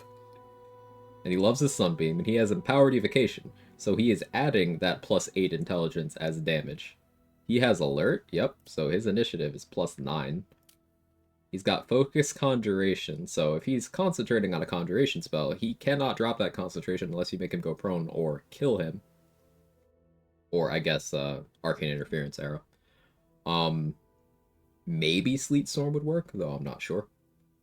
But point is, you can't do damage to force him to drop concentration if he's doing that. He has magic resistance, so advantage on saving throws against most shit. Spell Sniper, which I don't think he... Well, he does also upcast Scorching Ray and Fireball beyond what the player can. So, yeah, that too. Basically, he can one-shot you with a Scorching Ray. If he decides to do anything other than spam Freezing Sphere and Sunbeam. He's also got 240 HP. 24 Constitution. I want to bother replace the Song of Baldur with the 1999 smash hit Smooth by Santana featuring Rob Thomas. Thought of this because of those smooth outlookers. You know, I'm gonna hear that in my head every time I see Elminster now. And I'm okay with this. So hit him, you pussy. Oh, okay. Elminster?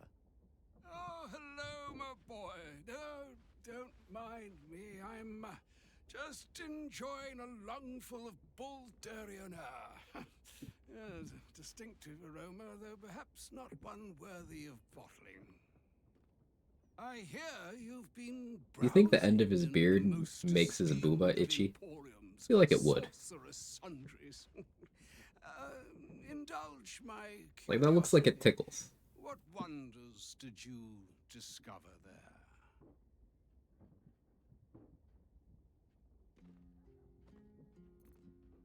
Just a projection. So this is he sent a simulacrum. This is a construct. It's a physical thing that's here. But he basically just cast a spell and sent out like a robot version of himself made out of water. It's much weaker than the actual Elminster, yet it's still like one of the strongest individual things in the entire game. Because in the setting, Elminster is so strong that like he just wins. Like, you put him in any matchup, unless it's like an actual literal deity, he just wins. Yeah, like, against lesser deities, he would still win. It would take something like Shar Mishra level for him to actually not, like, automatically just win. Elminster's fucked up. Like, he could handle the Dead 3 probably all at the same time. There's people surrounding me just inspecting me for 10 minutes. Felicia. Those things are certainly projecting.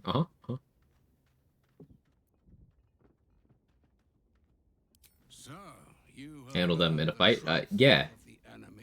Yeah. The very tool with which its eponymous creator. He could handle the Dead 3. Why didn't he, though? Because he, as the Chosen of Mishra, is, considered an agent of Mistra's will. And deities in the setting are not, under most circumstances, not allowed to interfere in events directly. Now, those rules are often applied selectively, especially in the context of the events of this game, because Shar gets away with so much shit. But deities are not supposed to directly intervene in things.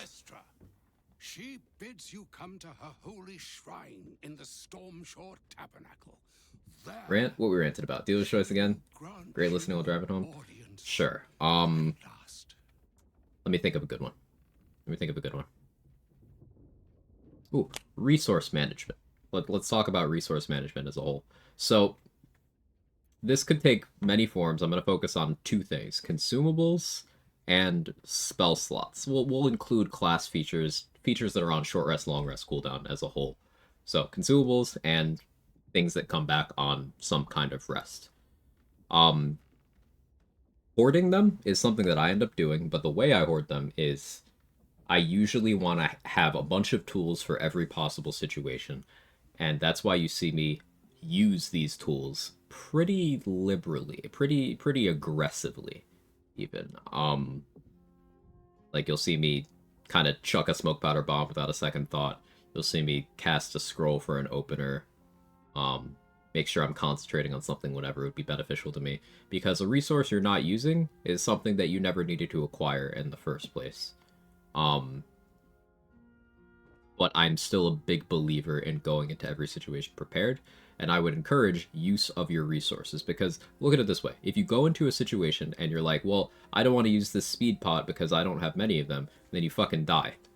Well, you could have just used the speed pot and maybe you would have lived. So I am always, especially if you're in a bad situation, let's say you're low on HP surrounded, just spend the resource. Spend the resource. And this is coming from someone who I am also of the opinion that people perceive casters in a very negative light, because they will be like, okay, spell slots come back on long rest, and Warlock aside, so I need to not spend my spell slots, or I need to long rest all the time. But they will be perfectly fine with doing things like their martial maneuvers that come back either on short rest or long rest, depending on what. And they'll be perfectly fine with that and not see the issue there. Because it's a perception thing. It's a perception thing. Because every class gets passive and active features. For example, let's compare Battlemaster Fighter to Circle of Spores Druid. Battlemaster Fighter is still a fighter, so you get good gear proficiencies, you get your extra attack, and scaling up higher, you get another extra attack at level 11, meaning you can make 3 attacks per attack action for your regular attack, for your action surge granted action. You know, not for haste or bloodlust on honor mode, but you get a lot of attacks, that's the point. And that's something you get as your character level increases. Whereas on a caster, a notable thing you get as your character level increases, other than your additional spell slots, you get the cantrip scaling. Now, for some casters, that's less relevant than others. For example, for clerics, your offensive cantrips are really not anything to write home about, unless you're nature and you pick up Thorn Whip. But for Circle of Spores Druid in particular, you have the option of Thorn Whip, you have the option of Poison Spray, you have the option of Bone Chill, and these will scale up at character levels 5 and 10. A question that I got earlier in the stream was what I would think about a Jack of all trades run that's 1 level in each class, and I responded that I've done it, and it was one of my stronger characters, because the way I built it was around Eldritch Blast, which is a feature that increases with your character level. Not your Warlock level, or whatever class you get it from if you take Spell Sniper or what have you, but your overall character level. So it gets a second beam at level 5, it gets a third beam at level 10. So I just built around that. And that was really, really good. It's good action economy, because you could divide up the beams to multiple targets or send them all at one. Things that do multiple instances of damage scale really well in this game, because you can apply things like Callous Glow, Lightning Charges, Psionic Overload, Hex, Rhapsody, Formless Slaughter, Potent Robe. You know, you could do all sorts of things. More instances good. And it scales up really well. And keep in mind, cantrips are resourceless. They're the same as just swinging your weapon. You just click it, and it's a thing that you can continue to do. So I think part of the caster downplay is due to undervaluing cantrips. But then, as I mentioned before, getting on that topic, tangent, ADHD, sorry, being willing to use your resources is important. I'm not saying go absolutely ham spamming them, because you don't need to burn a fireball on a group of goblins. The fireball sucks. I should use a better spell as an example. Lightning Bolt, for example. You don't need to cast Lightning Bolt on a group of 2 goblins. You don't have to do that. You could instead save that resource for when it would be most impactful. Like, what if on that same day you ran into the Boulette? And you have the option to put a water bottle on the ground, shoot it with your offhand crossbow, apply vulnerability, and then just blast it. Say less, goddamn. Like, understanding when and how something can be impactful is a big part of playing a caster. And I suppose those who are heavily biased towards martials and believe them to just be inherently better are either coming with tabletop bias and not throwing out that knowledge at the door like they should be, or are just unwilling to do anything more complex than I see enemy, I attack enemy. You get punished less for that kind of ideology on a martial than you do on a caster, where you have to pick the correct tool for the correct situation. Otherwise, you will end up out of resources or overwhelmed. But yeah, resource management as a whole is an important part of a lot of class gameplay loops in this game. There are some martials that are beholden to that too, most notoriously Paladin, but that's not the only thing. Battlemaster is incredibly resource inefficient, so placing your superiority die where they're most impactful is a huge part of getting value out of that subclass. Bards have their bardic inspiration die to manage it, and swords bards use those inspiration die for their weapon maneuvers as well. Now those come back on short rest starting at level 5, and bards even get an additional short rest from Song of Rest. So even if things like short rest potions didn't exist, you would still have very good sustain on that versus some other things. Basically, my advice regarding resource management in this game is err on the side of spending whenever you're in doubt, because that can keep you alive, but also put some real thought into the threat level. Like, if you're doing a fight where there's no real chance of you being punished, you maybe don't need to spend resources. But if there's a chance, that's when you start spending.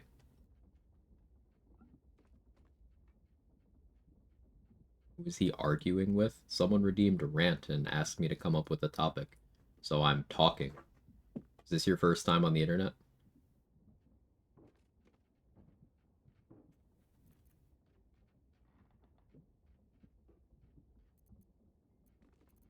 It's not. Mistra's willing to speak to me again? Was this your doing, Elminster? She knows what I see in you, just as I know what she sees in you. I was not born Good rant. an Thank you. old man. I thought it was an important topic. I know all too Because, like, well what it's you guys have definitely seen the person around who's like, oh, I only play martials because casters suck. And it's like, It's like gazing all right. into a mirror that shows centuries long past. The past is the past, Elminster, and the future is, well, still to be decided. By me, not by Mistra. I'll tell them about cleric.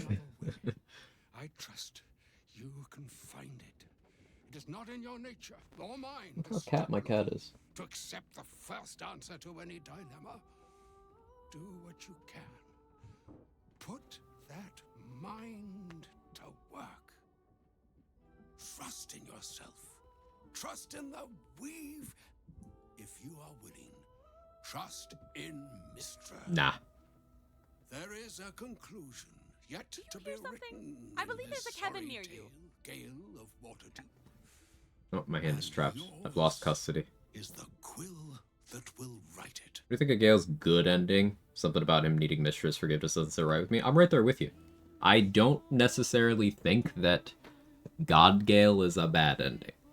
Now, it does involve Gale indulging some of his less constructive tendencies, but, like, objectively speaking, Mistra is fucking awful in the context of her actions and choices revolving around Baldur's Gate 3. To the point where even Elminster, her number one ride or die, doesn't want Gale to comply with her orders. At least, not before Act 3. Like, he shows up, and if you read between the lines, he's saying, hey, do not blow yourself up. She wants you to, do not do that. You even see, if you have Gale blow himself up, and at the end of Act 2, you get a scene of Elminster looking really, really upset about it. So, like, anything that aligns with Mistra getting everything she wanted from the start, to me, it just doesn't sit well with me. Because she absolutely did Gale dirty. She's very much in the category of... A lot of the companions in BG3 have this dynamic of they have an abuser. They have someone who was in a position of power over them, who violated their personhood in a very damaging way. Not that any way of that isn't damaging, but you get what I'm getting at. Astarion has Cazador. Karlach has Gortash. Will has Mizora. Gale has Mistra. Lae'zel has Vlaakith. You know, they have that.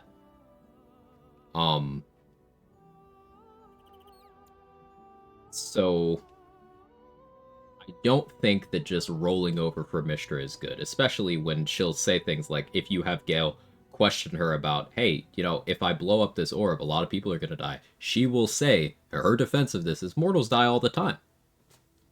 That's not even me paraphrasing. That is actually what she says. So, like, fuck Mistra. Gale is absolutely right that the Pantheon, by and large, doesn't give a shit about mortals, and that someone who has lived that should mix things up in the space. Now, there's plenty of compelling arguments for why that's reckless, naive, short-sighted, and you have things like Raphael, if he lives to the end of the game, Raphael will be like, oh yeah, Gale's gonna fuck shit up in the Pantheon. Yeah, there's plenty of reasons why it could be construed as a bad ending. Tara's reaction to God Gale as well. But I don't necessarily view it in the same way as I view something like Ascended Astarion or Vlaakith Loyal Lae'zel or Mother Superior Shadowheart. You know, like, those are very clearly the worst possible thing happened to this person, short of them dying. Even in some of those cases, worse than them dying. It's not the same as those.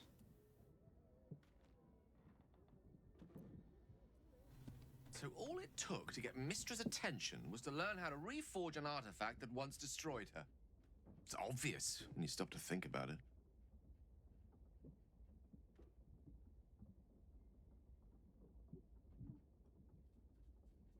What do you think she wants to say? Well, I doubt it's an apology for asking me to die on her behalf. Whatever it is. If it's important enough to send Elminster, Positive every high school damn bully. sure she's serious. Version caster shooting lip magic missiles enemies, the Giga Chat barbarian hitting monster with big stick. I picked you as the scary green frog myself as the Giga Chat, therefore my argument's correct. Oh, it's true. It's true. Can't argue with that. After you. How can I help?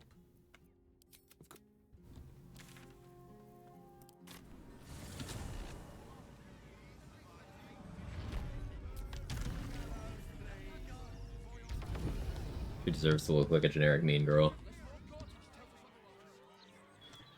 Does make me look Gale like, really? Her?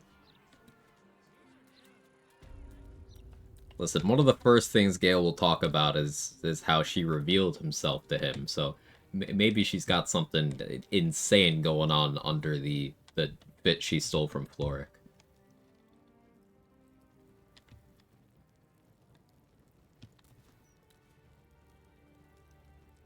There she stands, just as Milkstra. promised. Mistra, goddess of the weave, mother of all magic. Big No, mistress. She's opened the summoning channel. Can't you Oh, she opened her summoning channel for you, Gale? Alright.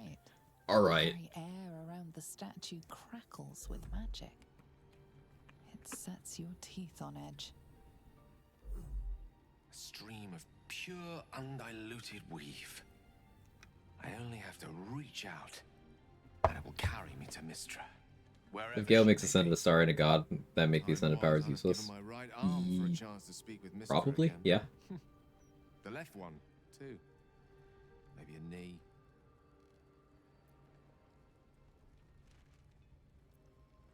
You don't know her as much as a fingernail. She asked you to blow yourself up. Not the message one hopes to receive from a past lover.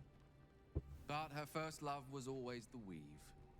At best, I was a close second. Reminder, she first approached him when he was very young. He sees magic as an integral part of him and his religion. Power dynamics are incredibly skewed. Yeah, it's not just his former lover. It's his deity. It's his teacher. It is the source of the power by which he defines his entire existence.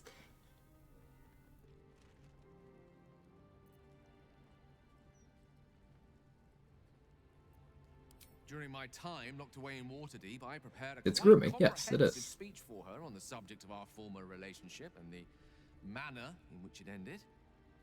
Alas, recent events have rendered the majority of it moot, so I'm going to have to improvise. Unless you have any words of wisdom to impart before I go.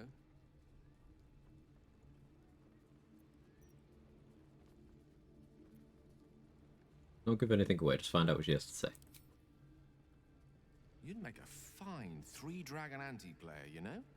I think it's best I keep Gale's it actually the all same here kind of levels going elements into for this. Tadpole. He Approach was. it like a So particularly if you high-risk speak with round Dead on Gale in a certain state, he'll refer to himself as an Archmage. That is a title for people who can cast 9th level spells. The Outer Planes experience time quite differently to our own. So Gale was at least as strong as that construct of Elminster. At least. And remember, he was good enough to become chosen of Mystra. Mystra is one of the more major deities in the setting. She is magic itself. Gale may not have been necessarily the same tier as Elminster, but Gale, before the tadpoles, before the orb, was definitely strong enough that absolutely nothing you encounter in this game would have been a problem for him. Not even a sweat. I see we're not here solely to exchange compliments. So why am I here? You discovered what lies at the heart of the Absolute, the crown of Karsus. Yeah, she really did steal that fit from Floric. Why? Because you had no right to ask that of me. You cast me out. Remember? You were my lover. My child. I kind of see what you're getting at there, Candy May. Yet still you know so little. I want to see the vision. The past cannot be undone with self-pity, nor can a future be forged. Only with the truth will you see the way ahead. The fragment of magic you tried to return to me was not of my creation. It was the Karsite weave. It is a corrupted, half-born magic, wrought in the brief moment. So instead of explaining that ahead of time, you... It hungers for power, just as he did, and it can never be sated. You unleashed something that would consume all magic in existence, and yet you thought only of preserving yourself. No, that's not what happened. That's a very toxic framing. That's what you're scared of. With the crown of Hey Nova, Karsus how are you? forged, I could take control of the Karsite weave. You can no more control the Karsite weave than a weather vane could control a Blatant lie. That it entered your body and consumed no more than your powers was a miracle. But we will not be granted another. The only reason the orb sleeps is because I have allowed it to feed on the true weave. A temporary measure, but one that will not be enough to save us. With each day that passes, the Elder Brain threatens to I haven't listened to this whole conversation in a while. So. God, its worshippers a scourge of soulless illithids. If you will not use the orb to end this abomination, then you must find a way to separate crown and host. When you've done this, you must surrender the crown of Karsus to me. Great ask indeed. You've So, given me much to think of. point about that last part. She's presented the alternative of, okay, just get the crown away from the brain. She knew the circumstances the whole time, yet her first request was blow yourself up. She could have been like, okay, hey, here's the situation, I need you to get this crown and I could cure you. But she chose not to. She decided to gaslight, gatekeep, and I'm not gonna say girl boss, because fuck Mystra. The Karsite weave. Of course I couldn't control it. I was mortal. But once I reforged the crown, the power... Slim to none, I hope. Mystra has no Remember when it's right to confirmed? prevent another ascending to the pantheon. Only Ao can Gale being a child when Mystra approached him?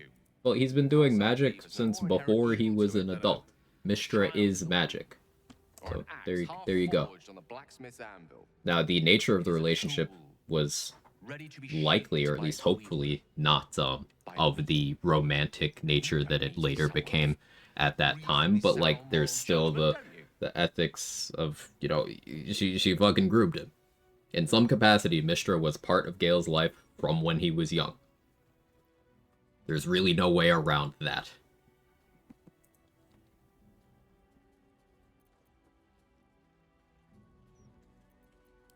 Gods, it's refreshing to share the company of someone who sees things the same way I do. Doing well, All kind of we been need to waiting do is for stay multiple games, focused guess on the updates task for at other hand. games. Yeah, I got you. Defeating that Feel because of the plot, aka hiding the Absolute, is an Elder Brain with a Netherese artifact. Did make some NPCs and gaslighting liars. Yeah. Like, Mistra clearly directed Elminster not to give Gale the whole truth. Specifically because she hoped he would just die. And Elminster didn't like that, which is why he gave Gale slightly more information than he needed to and urged him not to blow himself up. Remember, Mistra knew the whole time, the Emperor knew the whole time, Raphael knew the whole time.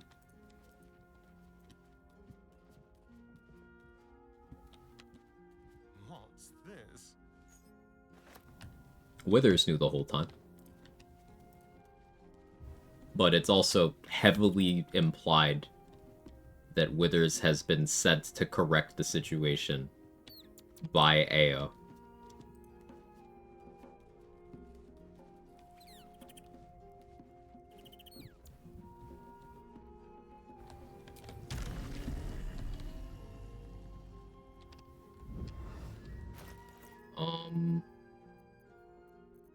Read this one.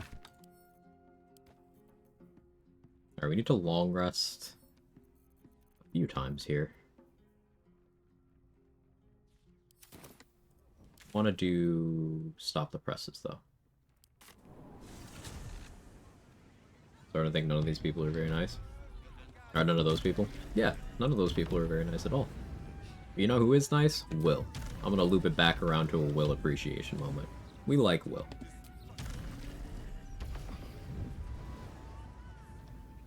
Even Voss saying, "Nah, I'm not telling the important thing that Orpheus is because reasons." Uh-huh. Didn't understand Wither's ending. He was taunting the Dead Three.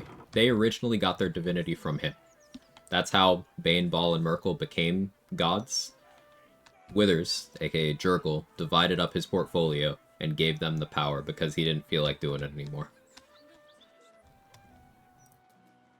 So, this was him going, "Hey, you thought I was out, you little shits? Look what you made me get involved in."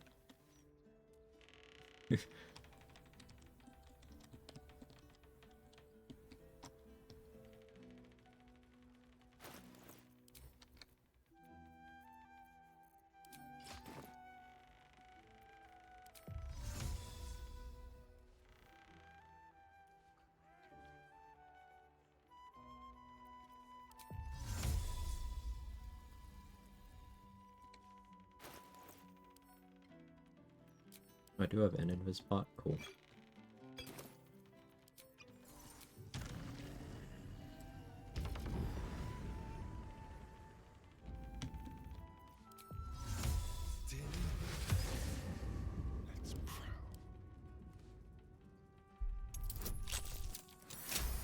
Pretty cool? Yeah. But there's also the implication, from the first time you meet Withers, if you meet him in the crypt, he'll mention a he, an unspecified he. You came as he said you would, or something like that. Pause. The speculation is that he's referring to Ao, the overgod, who is issued Withers a mandate to correct the status quo as it relates to the Dead Three doing their thing.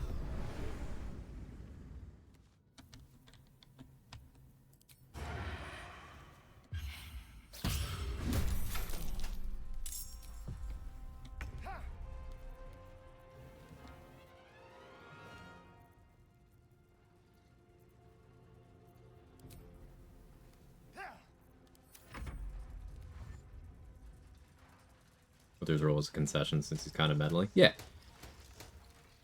Another example is he charges you 100 gold for true resurrection. And you can ask him why it's so cheap or why he's doing it.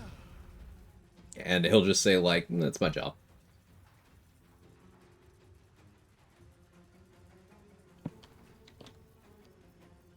He was clearly sent to help out, to make sure the plot failed. The Dead 3's plot.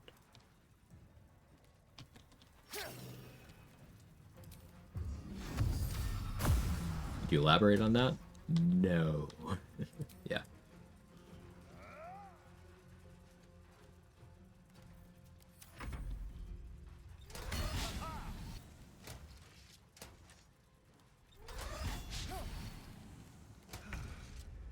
Transaction's a clever compromise. I think so, too.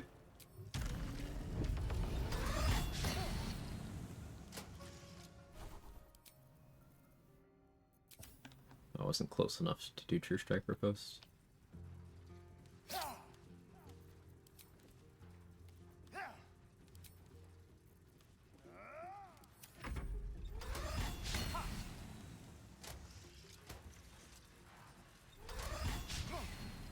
There we go.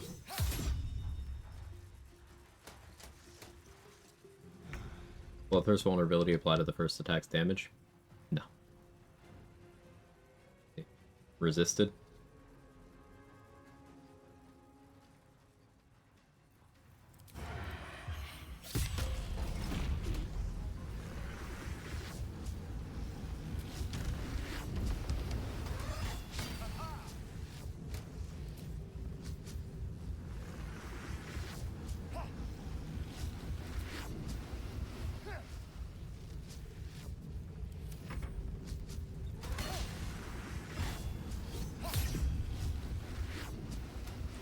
Withers in the Oathbreaker, and I need to balance out their businesses a bit. You're not wrong.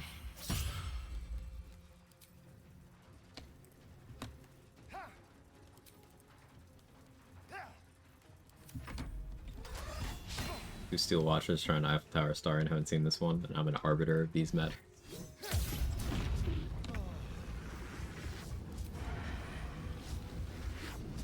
Yeah, that's about right.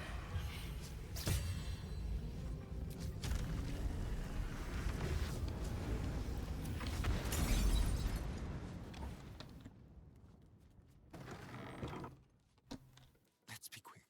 All right. What's that?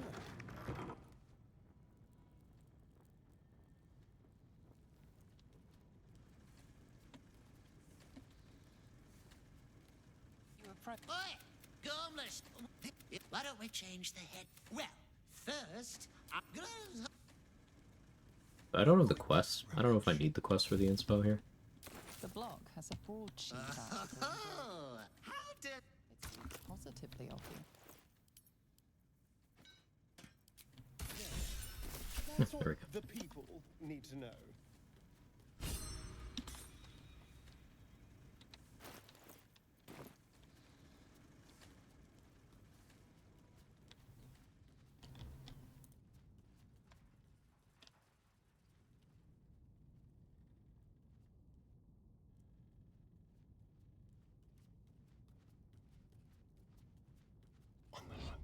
It really is making them explode. Not that? Oh, okay. I guess I haven't technically been kicked out. Because I didn't talk to this guy to start the quest. That's a funny loophole. So, if you go in, talk to this guy, when you have the quest, he'll taunt you and then kick you out. And it would be trespassing if you're in here. But I never actually started the quest, so it's fine. Absolutely catapult sales. Alright. Cool. The Gazette reckons Lord Gortash is the second coming of Alderaan. Horsecat.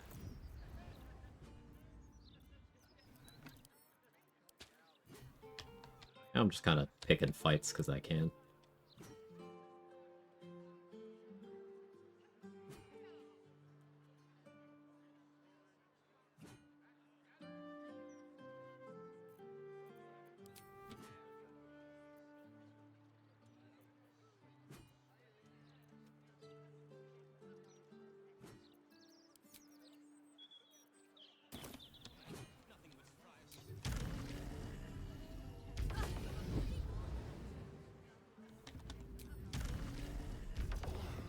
You know, one of my personal favorite moments from my playthrough of this game was I accused the fireworks shop owner of being a bad guy. He blew up the entire store with me and him and everyone else.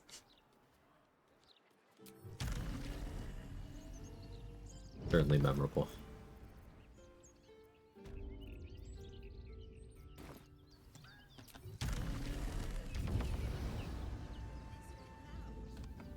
Random person with Unstoppable 3. Surely this is nothing.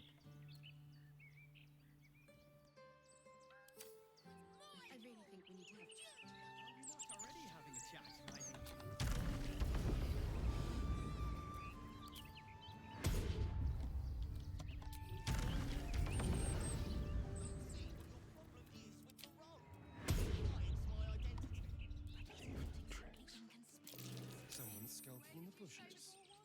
So rarely a good sign.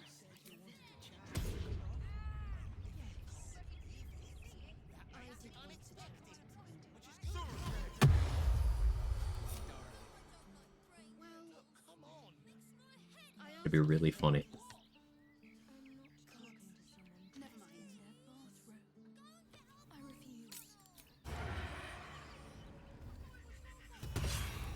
Took a lot.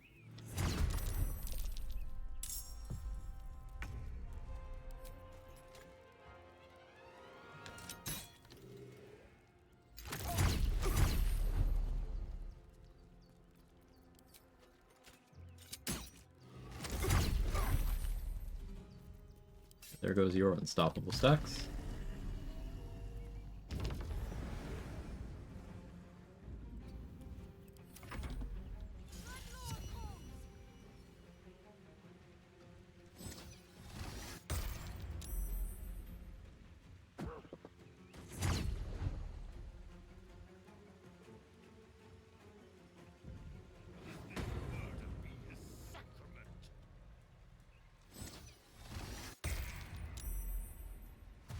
I do enjoy having saving throws good enough that I just don't even have to care about having disadvantage from redstone on this.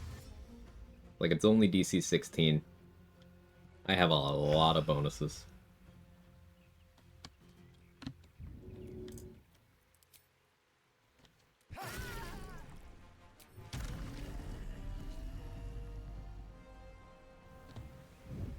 Keep out of this. Of course. You feel an awe? Not I. And we do not serve. Defective. I need a soundbite of that. Just that defective. Man said that with some weight.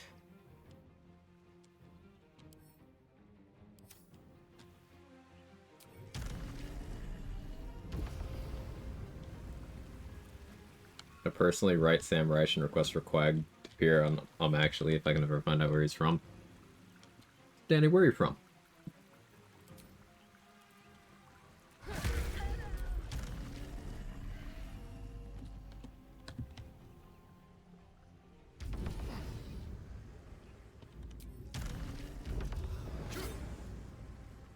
You actually hit me. Rude. I rolled a 20. Yeah, that'll do it.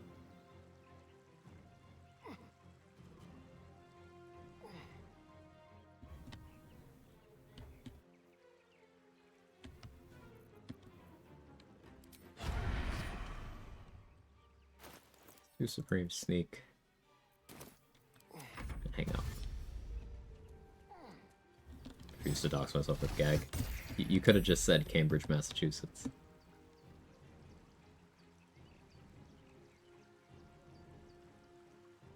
Because that's where Sam's from.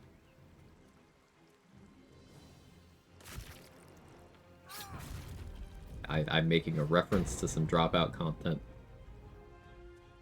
That was not a dox.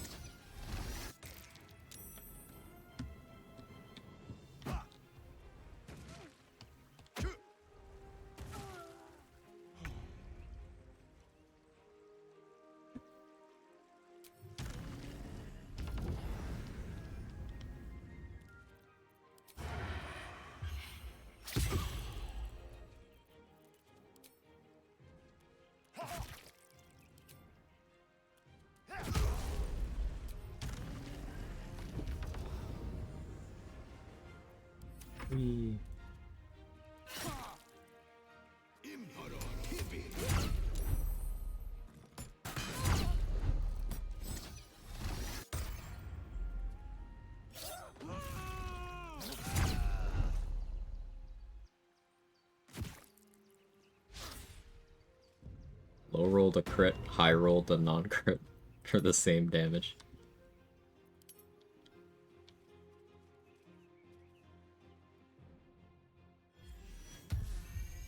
What's a good BG3 actually question? It would be fun to do BG3 actually.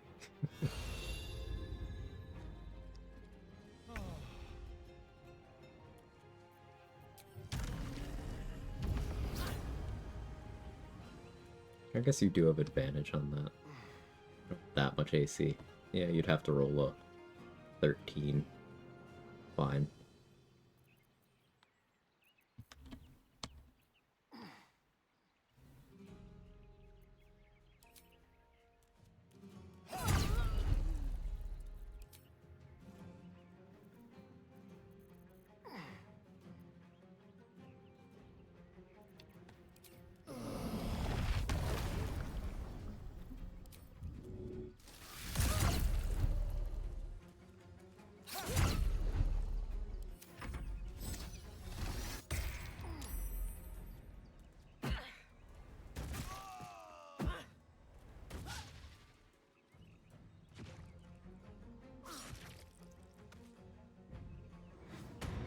Nice, Gage.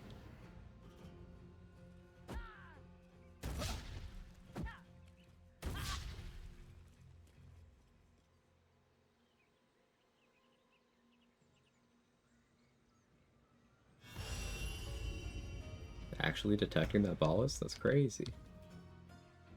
Alright, I think after this fight I'll stop dragging my feet and we'll do the requisite rests. Where we get ready to gort.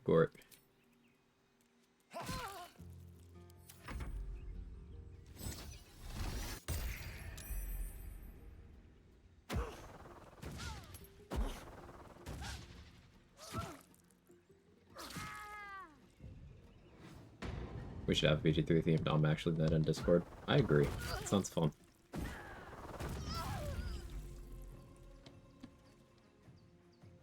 They're just throwing these javelins back and forth.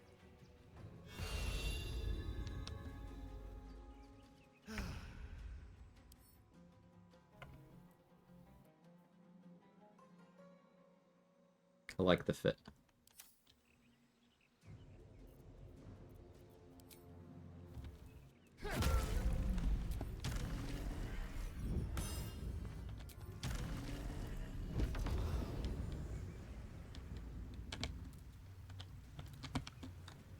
I was gonna watch a show, but I ended up looking at all the vacation spots and offers all night last night.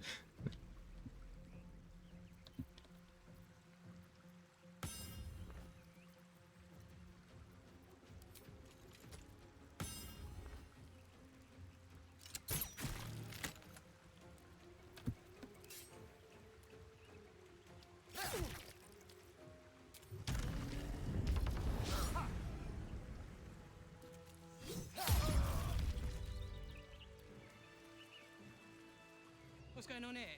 Someone raised What's all this then? They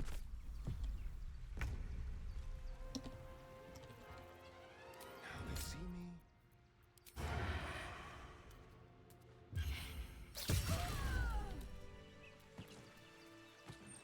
Step quick.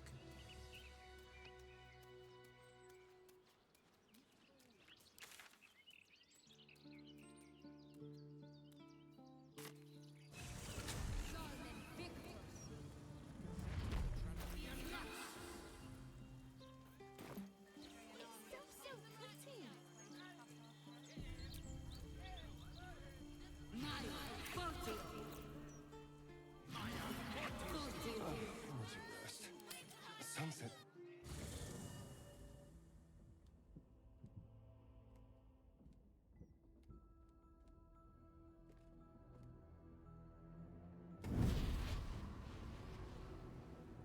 Estes night.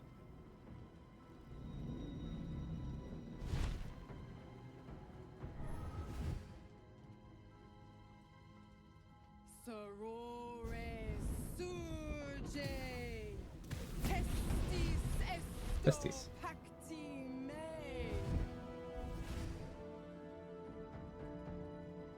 Come, sisters, be my testament. Notum sit in Beator. Zora has a belt? Sit in Beator. Holy hells. I come to bargain. The hells demand witness. Your parasite links with Will's, and your Or hope she memories does flow Kermit Gage. into Okay, him. now I'm confused, This Gage. is his father's flight from Worm's Rock. Shit. Sisters. Inferno. Shit sisters. Contract. Will. Zora shows up talking about cum sisters and then shit sisters. And... Bound in bone. Zora, what are you doing? Break it. We'll suffer enough. No contract is. Will option option. Choose. Am I doing Iron Throne?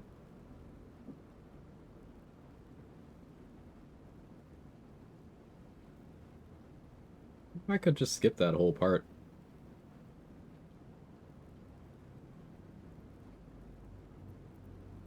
You deserve your freedom. Damned wretch.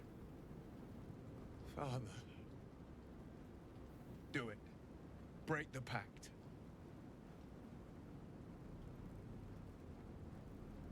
Fiat. Skipping through Zora dialogue.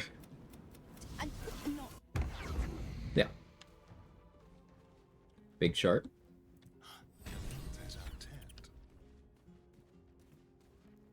Will sacrificed his own father to be free of the pact. Remarkable resolve, if you can harden your heart. The Night Singer would approve. Shark. She kind of forgot. No, this whole thing. But okay. Gods. I spent 7 years choked by Mazora's leash. No need to flex. And I spent 7 years hoping to break free. I never knew freedom could taste so bittersweet.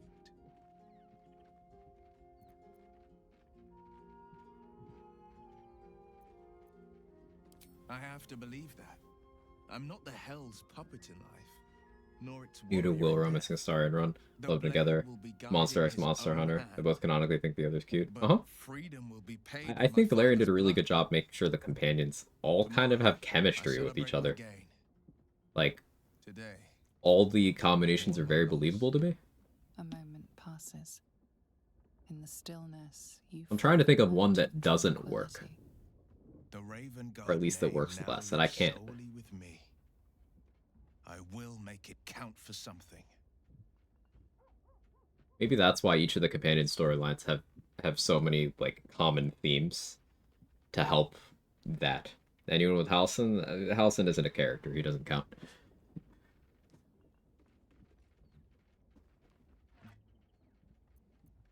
We obtain Gortash's Netherstone and take back our mind. I don't buy Shart and Astarion. They're better as mean girl besties.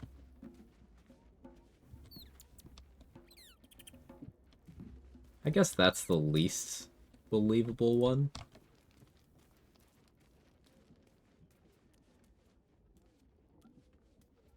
If I had to pick a combo, yeah, I guess it'd be that one.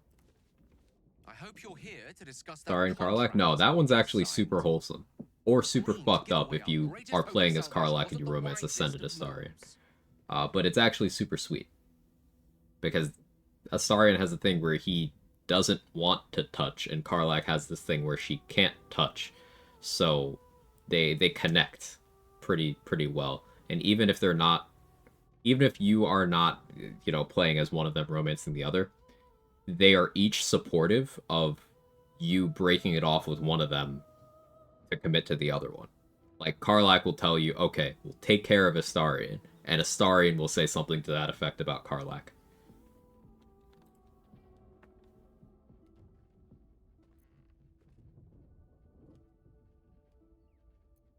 I'm glad to hear it. You signed an infernal contract, not some half. Gale, I already destroyed the contract. It's one thing to make such a sacrifice in the pursuit of such a pact, but to do so in order to escape one. Truly, it leaves you with nothing.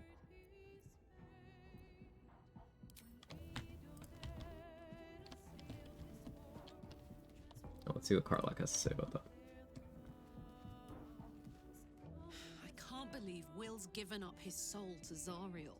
No, he didn't, though. He fell out with ages Karlak, ago. that's not what happened. Such a thing as being too good. Someone ought to tell Will Ravengard. But I didn't pick that, Karlak. I picked the other thing. The Will's storyline having no polish, rearing its head again. They don't have a Karlak response for that option, so they just pick the other one? Okay. Sure.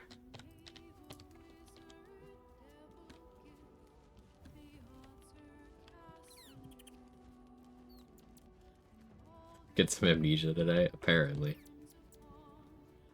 Karlak doesn't have internet?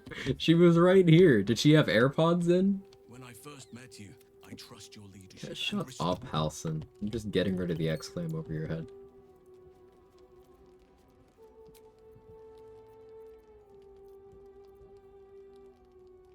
Rest restrictions lifted because I ascended, so.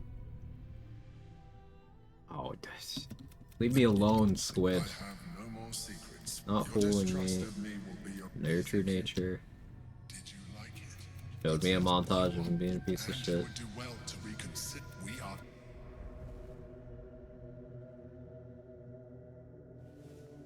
Unbelievable. Oh, God damn it! What was in that potion? Just got some vampiric diarrhea. It happens.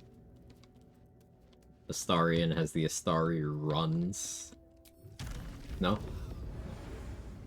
Okay. The dog wags his tail, a small bag clenched between his teeth. He gives in and surrenders his find. You don't like it when a man shows up half naked sitting next to you when you sleep? I cannot say that I do. Well, it depends. It depends.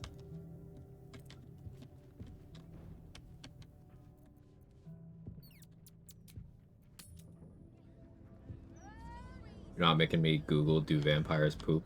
They definitely do. They definitely do.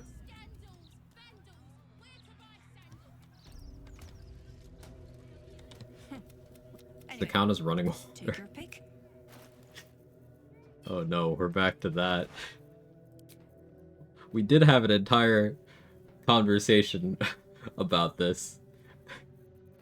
And Dade even cited...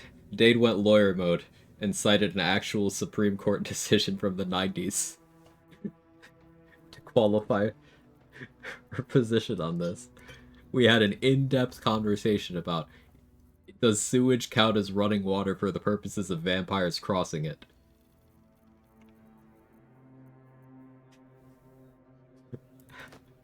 What was the verdict? It does not count as running water.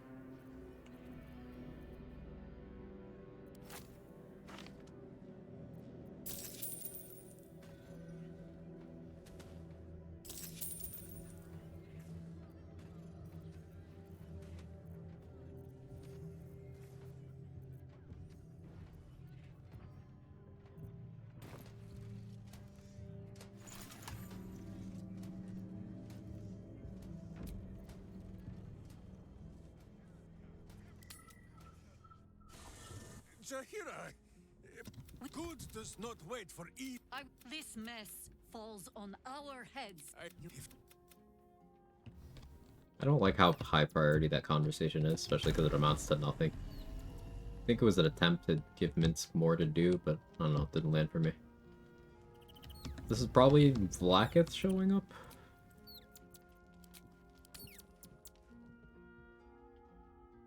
No, it's the short one. Doesn't look like anyone's been here in a while. Perhaps people lost faith. Or forgot about it. I wanted to come here. To see if I felt anything that I hadn't done before. Now that I know what I know.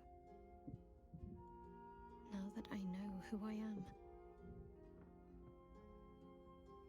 Your turn from Shar doesn't necessarily oblige you to come here and embrace Saluna. True. But too much freedom can be Or there's no way they poop, they don't need to eat food, only consume blood. How clouded is this blood they need to shit? And there's a reason why so many are eager to bow. I have my family back. And now I can't even look them in the eye. I don't deserve to be anyone's daughter.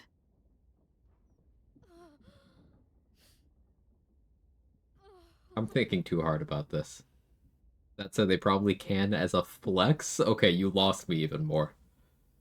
Just purely elective pooping? That's too powerful. Vampires are not that strong.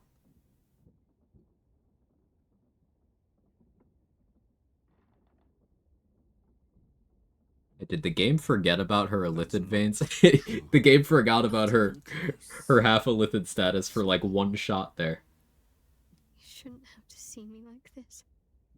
I guess that's they swapped out her model with one with the running makeup, but that one doesn't account for being half illithid. Years of seeing you like this. It's funny. Seeing you as yourself again, Jen. It kept us going. Don't poop to assert dominance. Sometimes I do. Can't be your Jennifer. Not as you remember her. Of course you can. No. Do it to blend in, then shit after to assert dominance. Be turning my back on too much.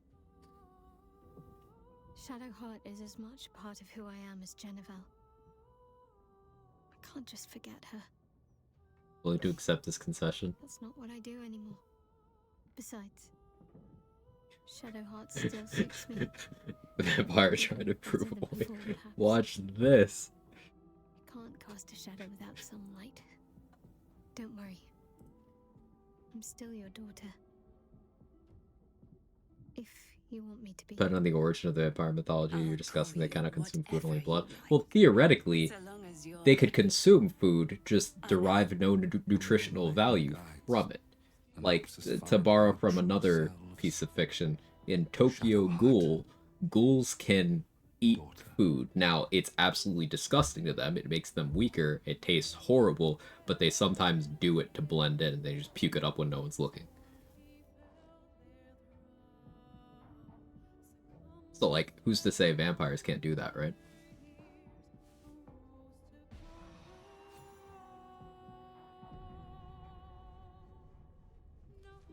Commander Data can eat food and barf it out later. Yeah, it's another example. Why did I just get XP? What was that 400 XP for? I have no idea.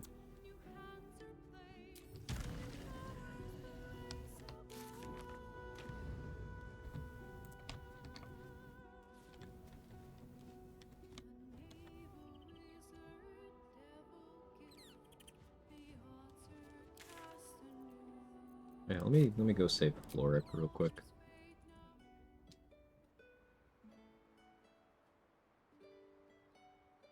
And to confirm Astarion can eat food. He eats my do you make a signature dish?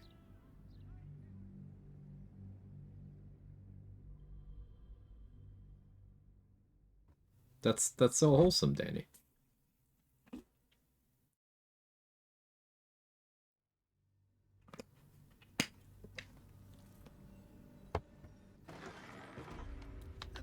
Let's rehearse this one more time. Pretend I'm a fist and tell me.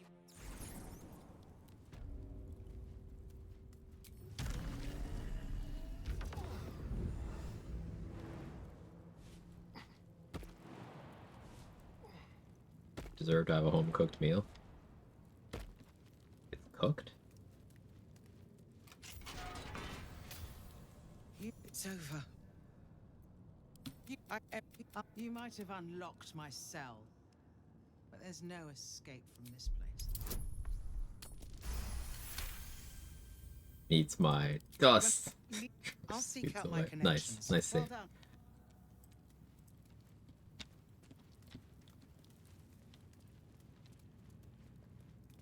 Oh, so yeah, just as a PSA, Lorik has Misty Step prepared at every point in the game. She totally could have saved herself. Just, she could have. In every instance. Figured I'd point that out.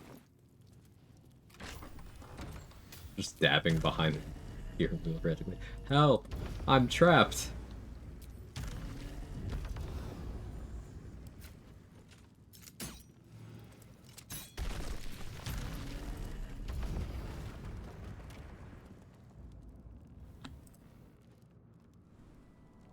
This is far enough. I can't thank you enough. You are...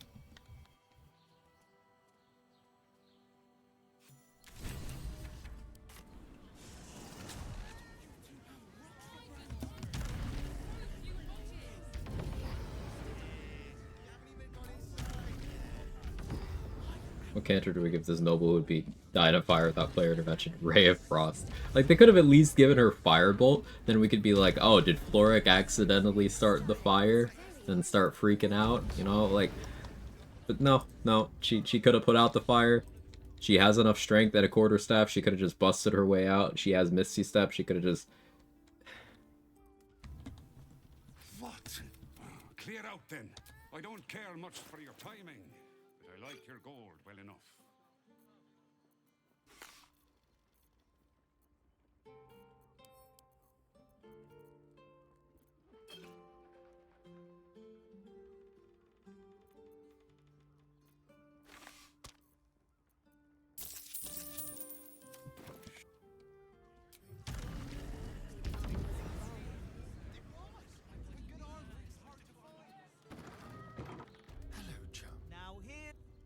Now you've just sampled some of Baldur's Gate's...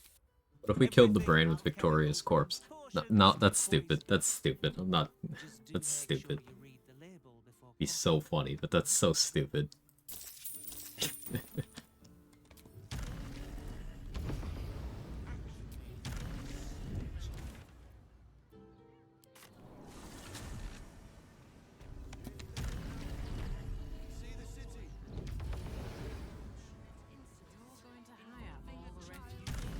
Question, when did you start getting comfortable skipping turns to swap gear? Once I got more comfortable with, managing damage reduction, with hitting AC thresholds where enemies couldn't hit me at all, and with understanding, how to AI break enemies with, like, hiding on unconnected terrain and stuff. So basically, I'll do it when there's absolutely no risk to me. Other situations where I'll do it are turns where I would prefer to have some sort of tangible gain in the short term, rather than risking getting nothing by missing an attack, for example. The way I play, I will very rarely go for attack rolls unless they are almost guaranteed to hit. And even if they are almost guaranteed to hit, often I won't do it unless it'll be an attack that's very impactful. Just how I prefer to do things. Yeah, we can pick a little fight here, just as a treat. How to get a second Bloodthirst? So, the Netherstone Pommel Bloodthirst is the version Orin uses, and you can get that if you equip it from her corpse while still in combat. So she summoned skeletons, I killed her first, equipped it from her corpse. The cutscene couldn't happen because I was still in combat, so the game equipped the dagger to me like I told it to, but then it also put Bloodthirst and the Netherstone in my inventory. They are slightly functionally different. The regular Bloodthirst is a bound weapon, so it returns when you throw it and can't be disarmed. And the other one does not have that, but it instead has a d4 of necrotic damage.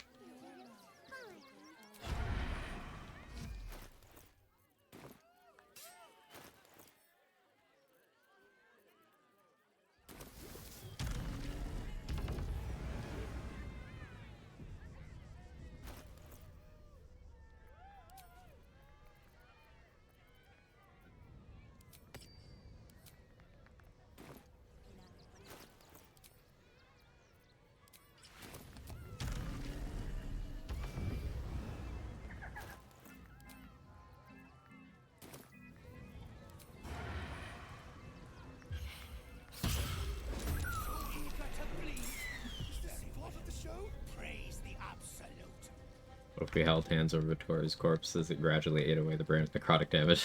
Just kidding. Unless...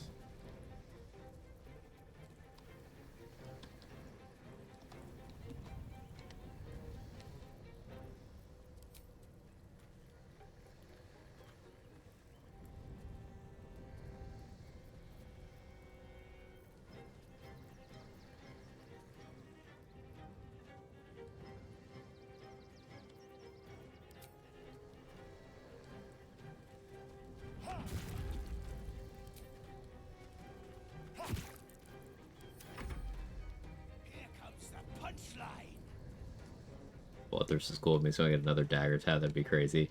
I mean, you have more limbs. I always knew I'd die at its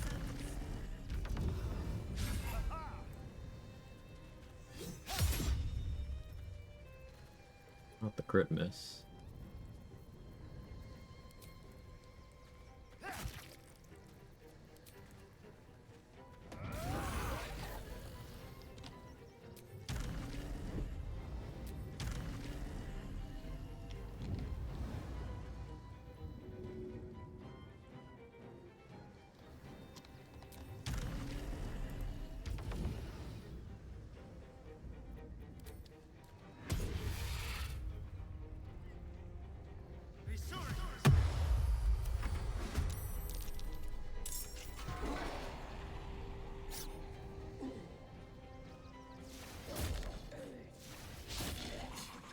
Not supposed to dodge that.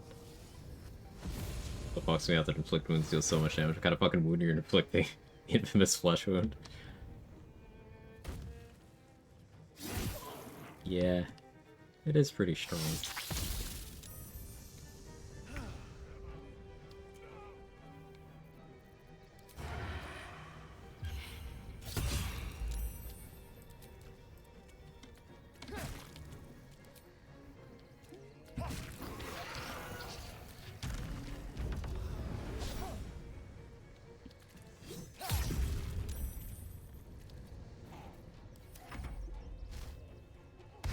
Barbershop quartet.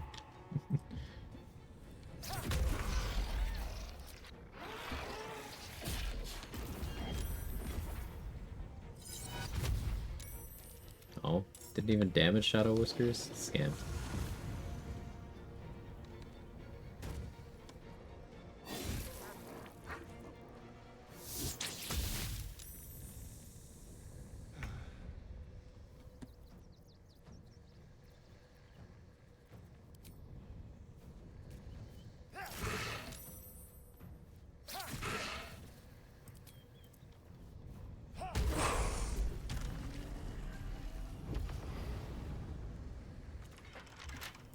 Did I forget to grab the key?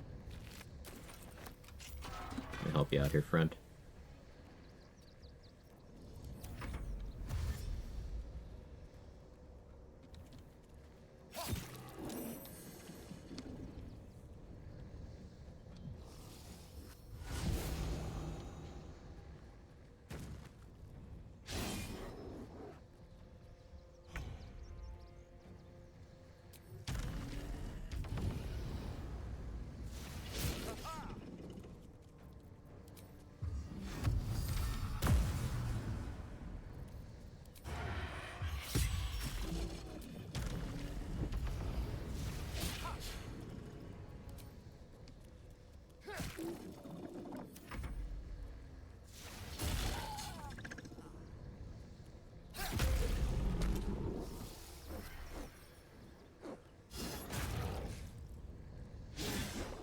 Found out yesterday was National Barbershop Quartet Day. I didn't know that was a day. Interesting. Another shifter. Shame. I thought we were killing a real clown.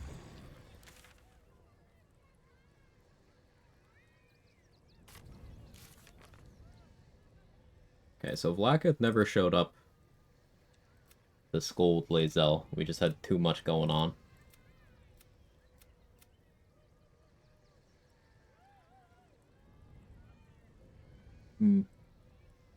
Here's the issue. I can't send Will and Karlach together to Avertus if I don't actually go save Ravengard.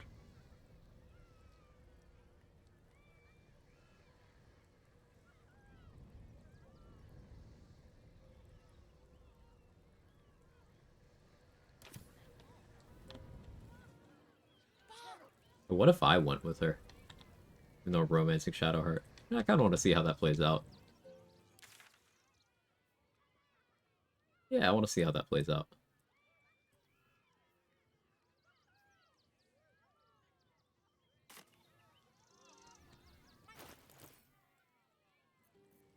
I got my haste spores.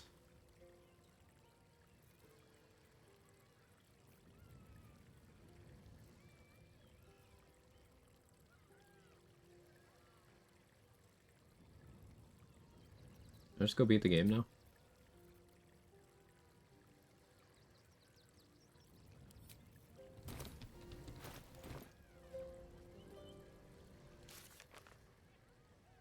Yeah, let's go beat the game now, I guess.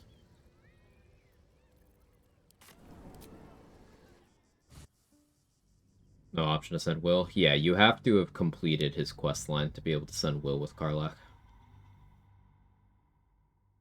And I fought the big stupid dragon, because it's funny to meme on it as a rogue.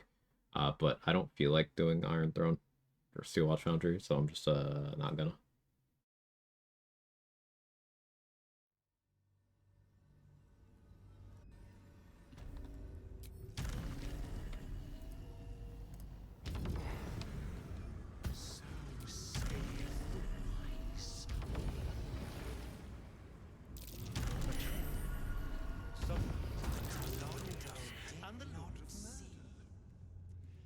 Yeah, let's get turned around quick here.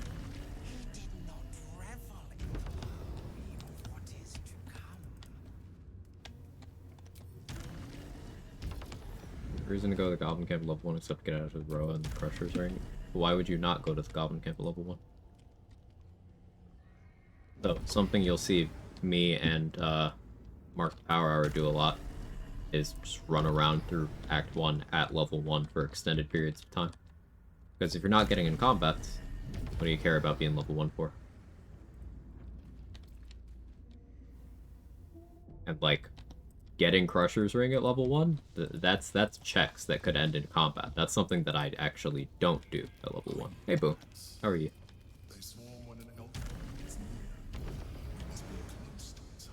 But yeah, I go to the Goblin Camp at level 1 almost every playthrough. Sometimes I do it at level 2 if I'm a little worried about the opening grove fight, but... A solitary rat may be trivial, but a swarm is dangerous.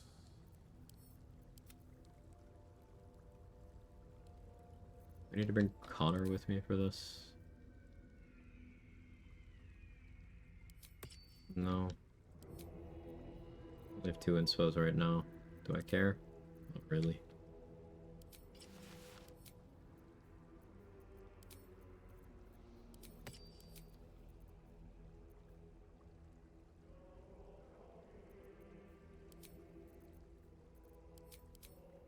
Let me go get my ballast armor. I've been here in ages. How's the sexy vampire treating you? It's been pretty good. It's been pretty good.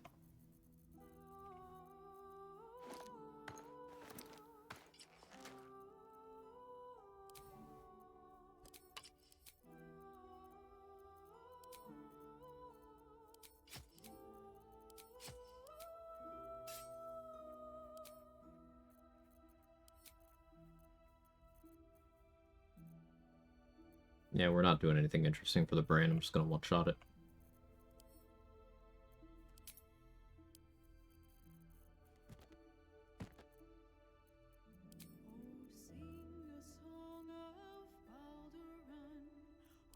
Give me enough carry weight? Almost. I also got big. Yeah, that does it.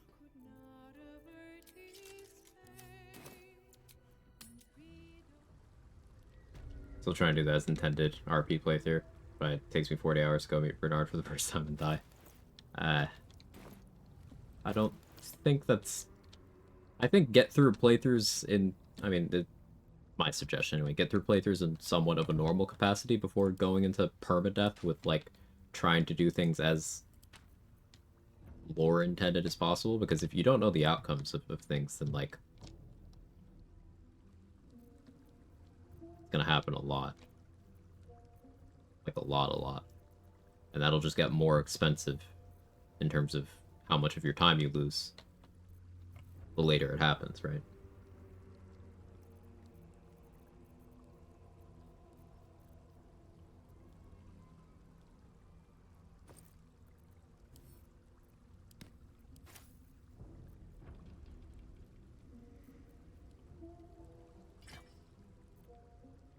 Let's start with the Orca camera.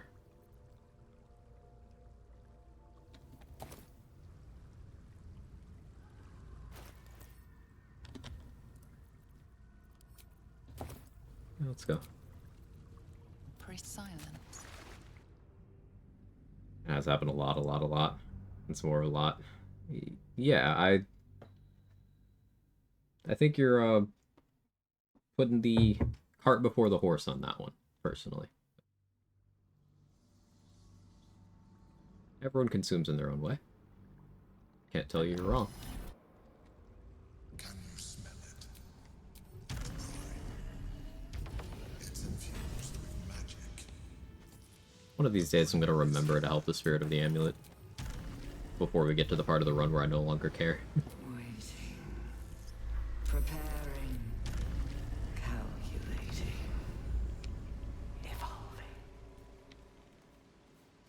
Yeah, I totally don't have enough into spots either. Might have to do the courtyard fight, we'll see. Dominated. Controlled. Crowned.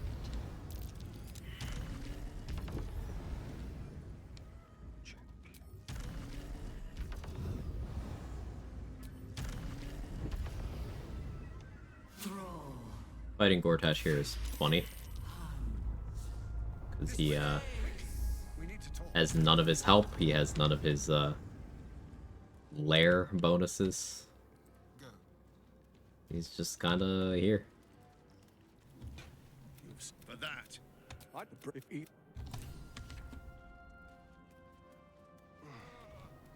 I can feel the rain. Feel its weight in my head. You can skip a conversation here by having Gortash kick you in the balls. I'm not kidding. You think It's messing with your mind. Don't listen to it. Use the stones. Don't listen to it. Focus on the crown.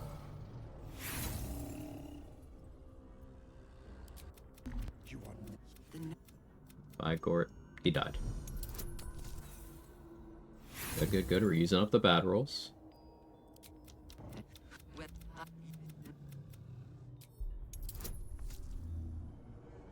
Check this out. Alright, see. That was a test. Not enough of you were paying attention. Watch this. Okay, I don't think you were watching. Look it. See, there you go. Thank you, Ashley, darling. See, there you go. Be more like Ashley. See, thank you. First try.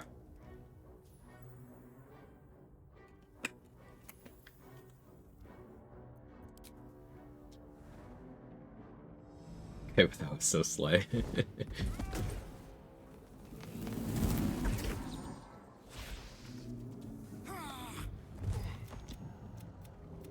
Alright.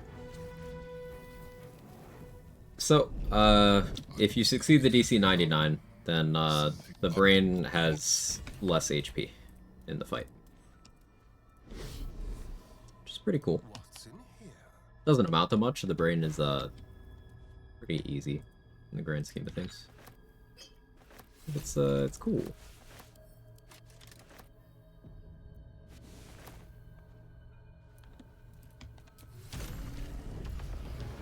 Hey, Lady Baker, how are you? Happy Saturday.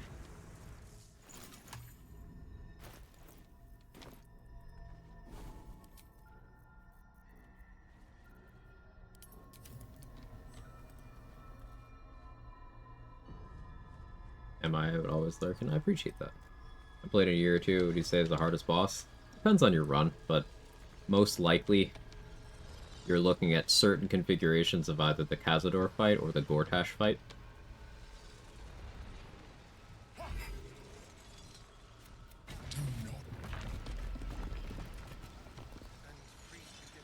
But it depends on your run.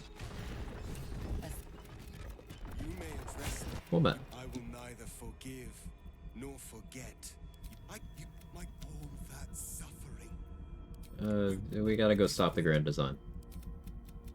Hey, you should be a squid.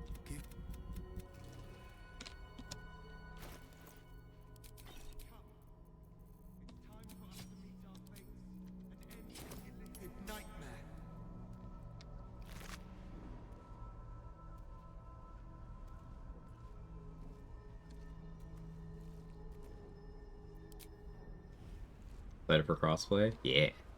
Crossplay, photo mode, new subclasses. This Tuesday.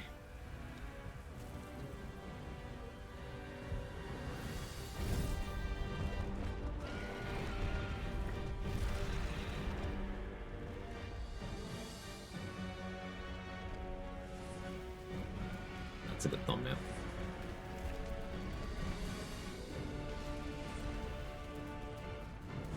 Start a new run before then. So I had planned to start a new run on Monday, but like yesterday they announced that patch 8's Tuesday, so I won't start a new run until patch 8. We'll finish this run today. I have no idea what I'm gonna do on Monday. We'll figure it out.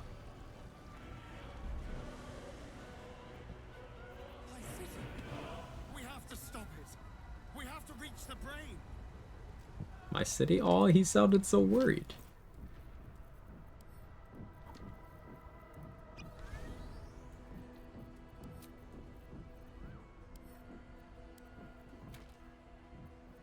Eight hours of cleric versus paladin rants. I could rant for 8 hours. You know I could.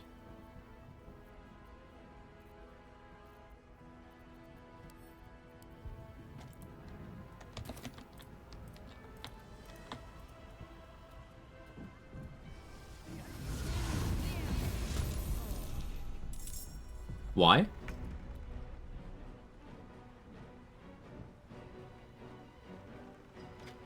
Why? Alright, that's new.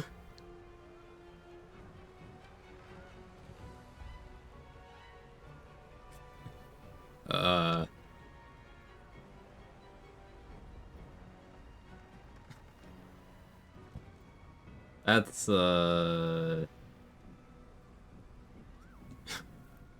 Okay. Alright, hang on. Table that. This is a fight I didn't plan for. I am very much not equipped for this right now.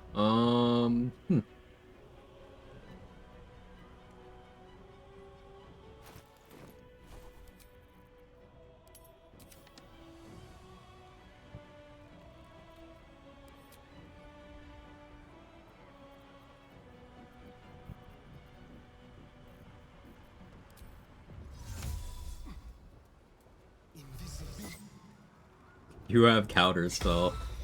Alright, man.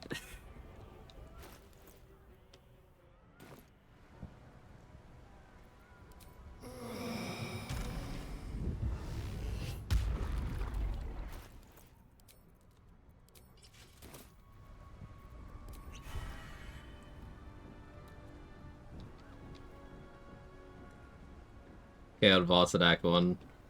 So you didn't get the camp fight with the Raider.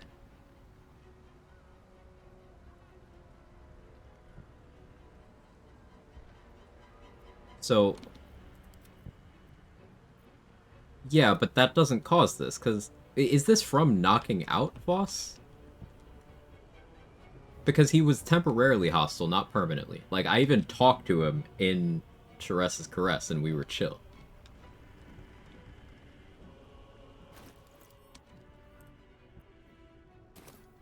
That's what I'm kind of, like, confused about here. Voss never forgets, yeah.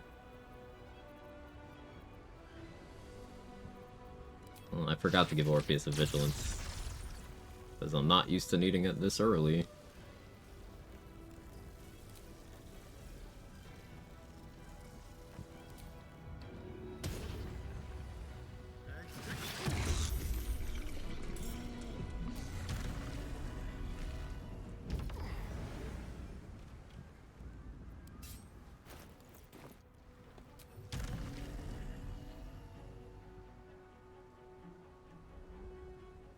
Like, I have no idea if they have hold person or anything.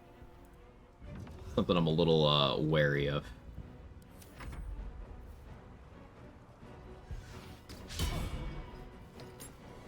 Get the Blacketh camp scene. I did not get the Blacketh camp scene.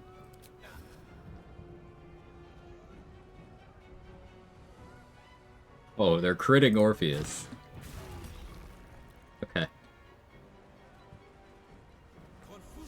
Boss, stop smiting Orpheus. Alright, man. Maybe Voss was really on Blacketh's side the whole time. Yeah, Mind Sanctuary gives extra attack to NPCs, by the way.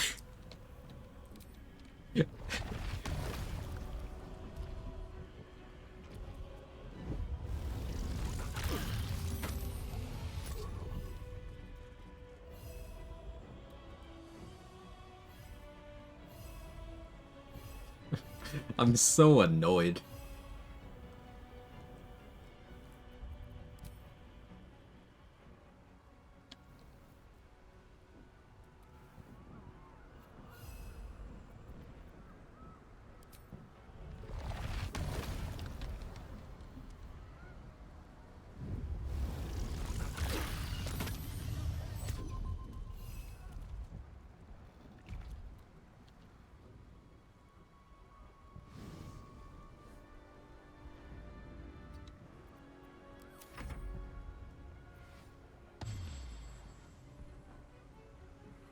I heard you saying you're done with this run today. Yeah. Fucking Voss. Well, I guess I still get Voss's sword, huh?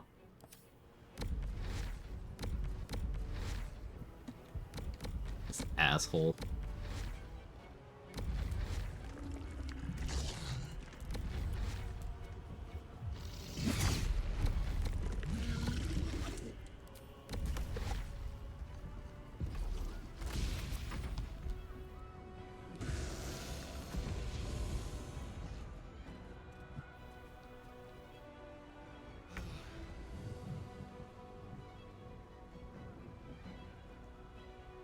In line for autograph and selfie. Let's go, Messi.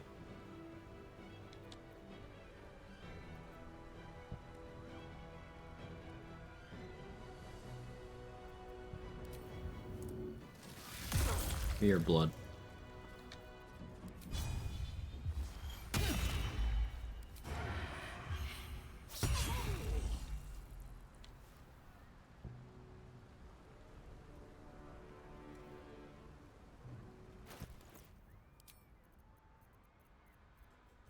Because I have no idea about that whole hold person situation. I killed the Gish, so shouldn't be a problem, but like...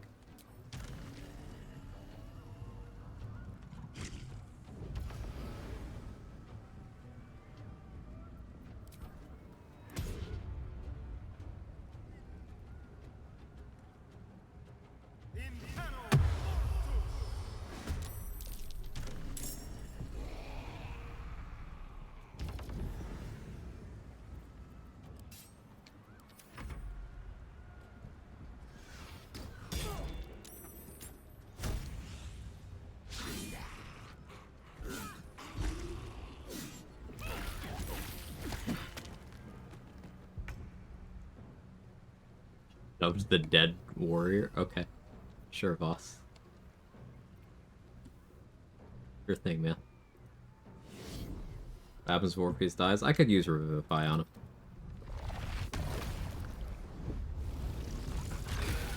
But, like, it's annoying that this came up at all.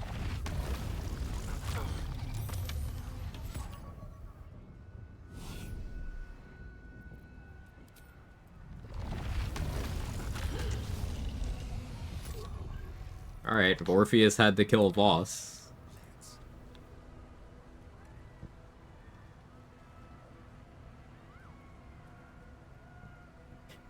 This is more danger than Mr. Bones. Hey, another Silver Sword of the Astral Plane. Cool. Volo had my other one, so I appreciate that.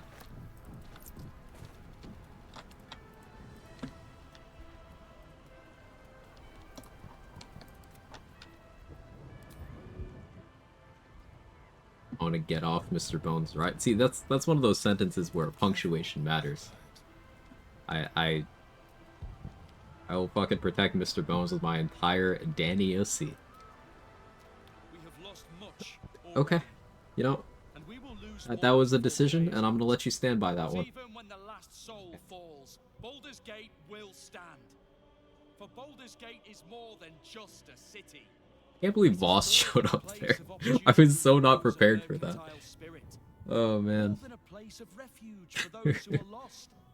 More than a home for friends. Oh yeah, it's him. loved Hang ones, on.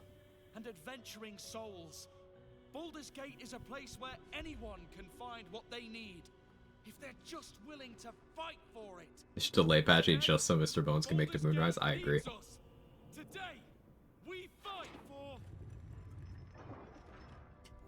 Covered in Githyanki blood. You're late, friend. This is the one you spoke of. The very same. The champion we've been waiting for.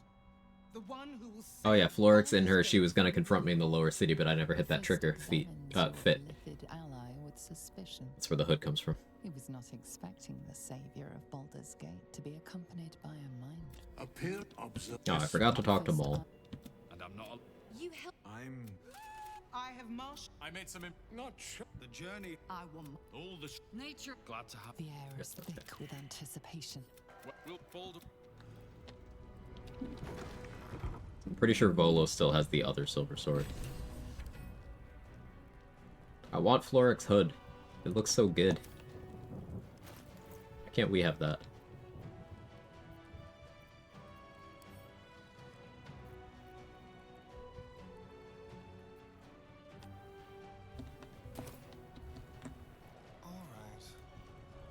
Bodies, bloods, this is the dream. You outsmart six sneaks in. The same voice that I could stay if I sold sister. So hurry up. Bye, bye, bye.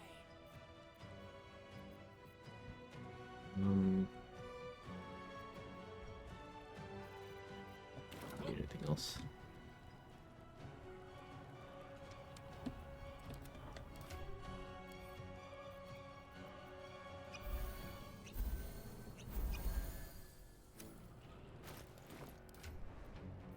Right, Orpheus gets...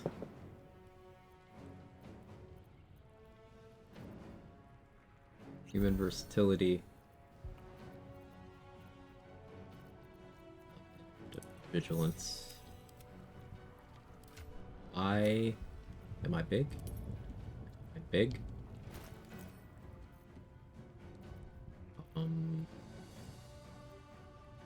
Elven Elegance. Hey, Pericles, thank you for the 36 months. Very kind. Thank you very much.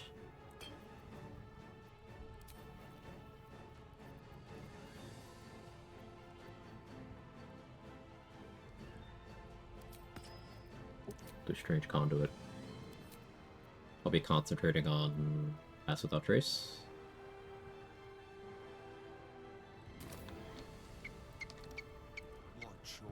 Managed to get my happy buff off of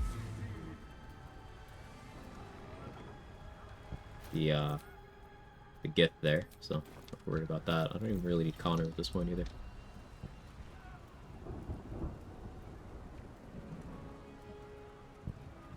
Fall back. Leave him be. We have to Big keep fella. running.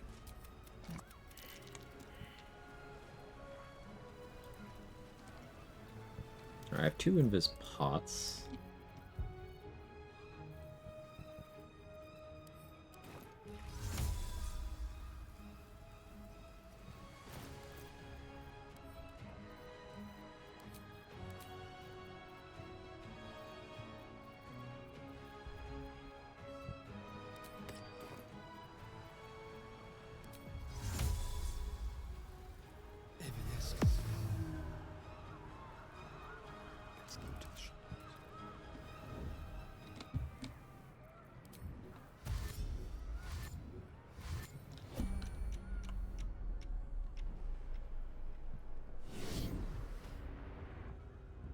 We're gonna go one by one here.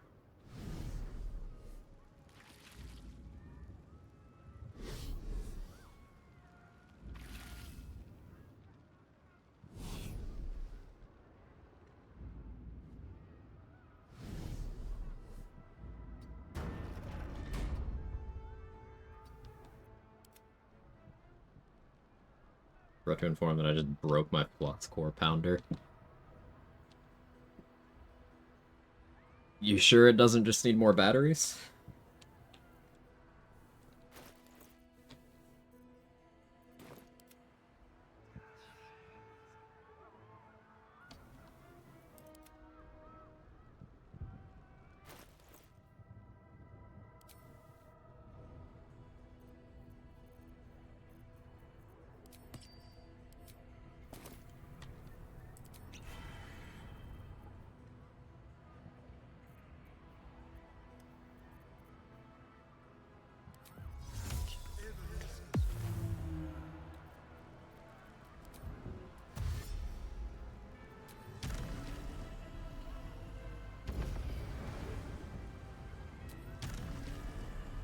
Now with invis pots this is pretty trivial, but instead I decided to use my 2 invis rings. So I didn't prepare enough pots for this.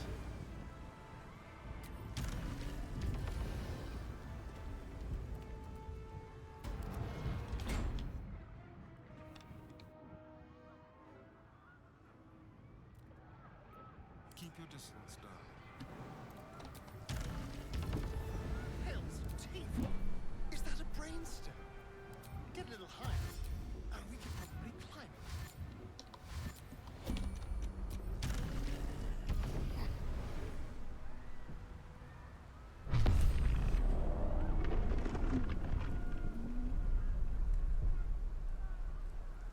Nautiloid! Stay low and watch your footing. We can't take bombardments like that. In a fight, right, Astarion? Let's try this. They do not know what glory waits.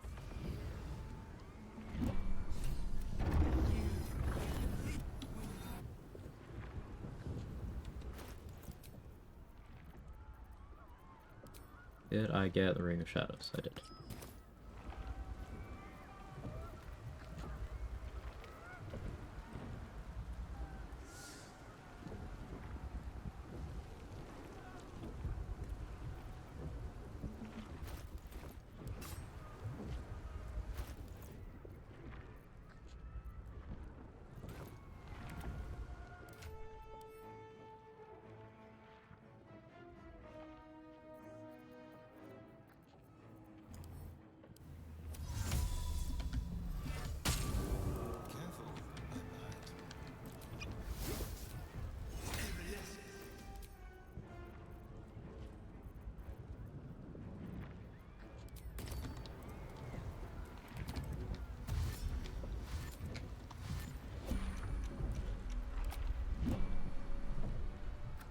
That place where the nether stones come out for. I am... The crown! Cast the spell on it!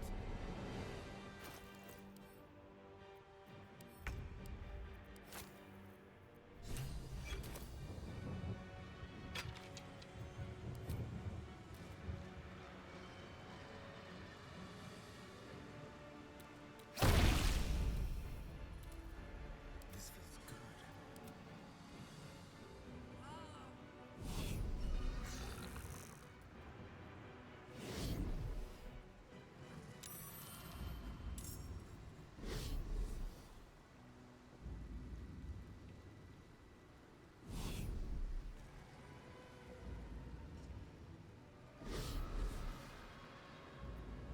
Shall we cut and run?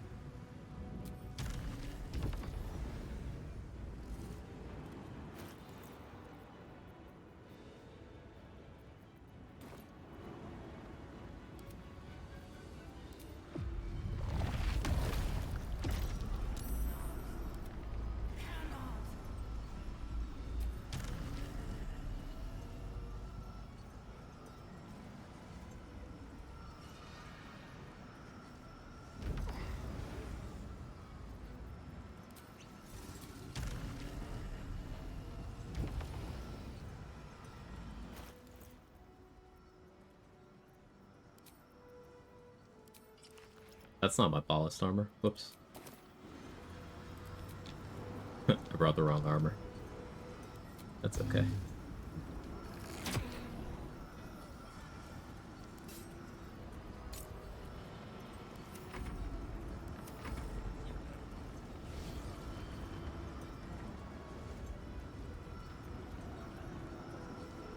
Same icon. Same armor class. Same initiative bonus. Curious to skip the whole last fight and make it easier. I just don't feel like dealing with it. I've done it enough times. Yeah, Riverwind.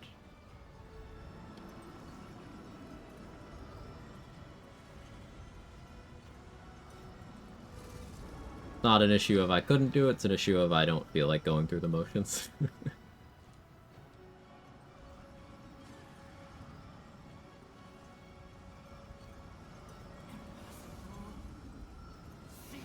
Takes so long, it does. So close. Just keep them back.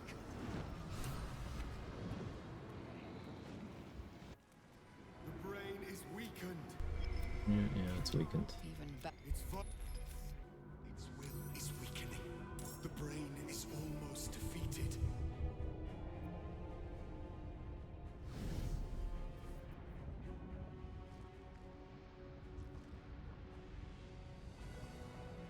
So I didn't give myself a source of advantage.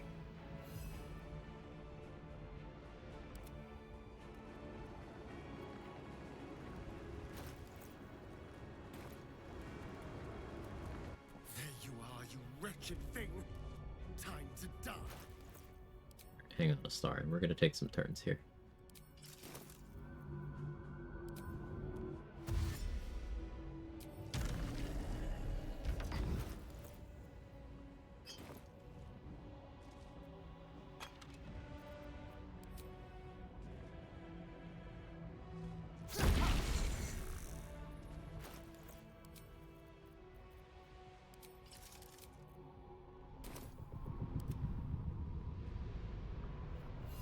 Oh, FPS.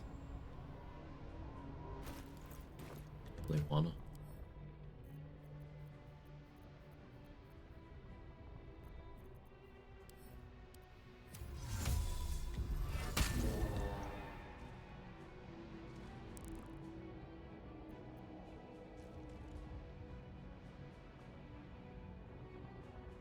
Can feel death's cold grip.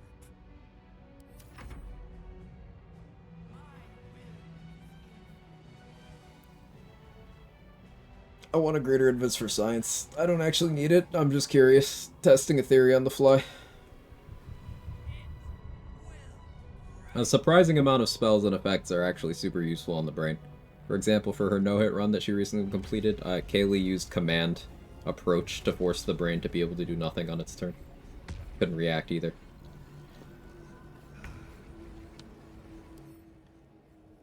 Against all odds, brain started missing a nice chunk of its HP there.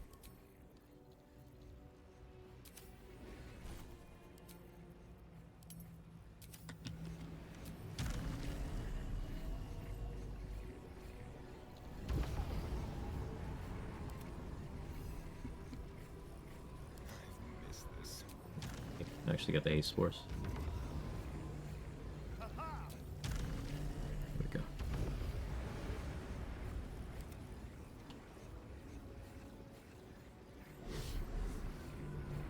Shall we dance?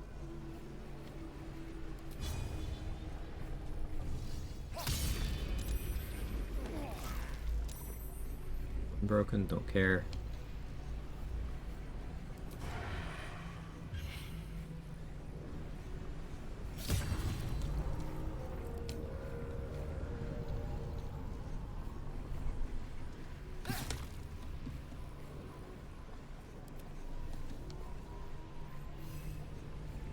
Do a YOLO consumption just to see what happens. I think that would be funny.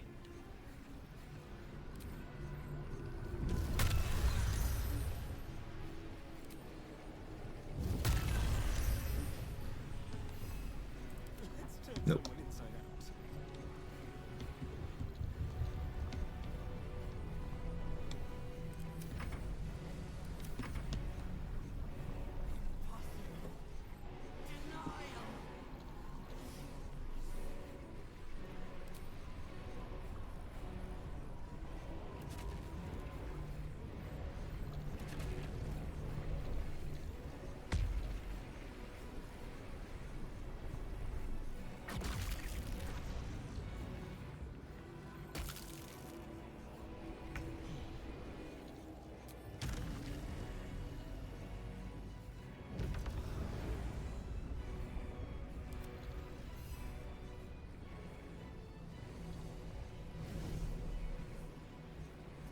That flight path makes me so nervous.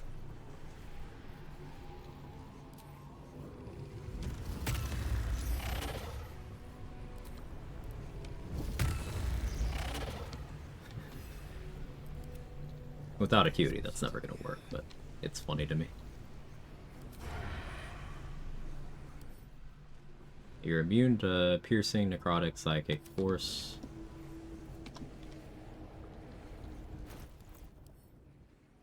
Oh, hey, we hit actual max level at some point.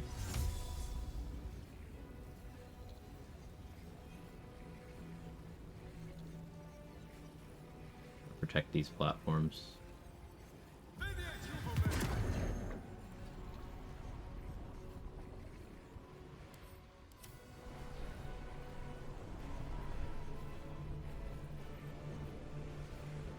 Good Psionic Overload. Not gonna. Still have that on there.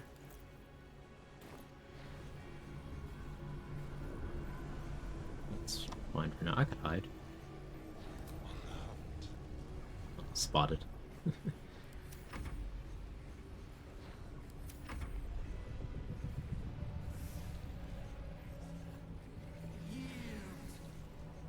is the longest I've been in the brain fight for a long time. Allowing it to get turns is mildly entertaining.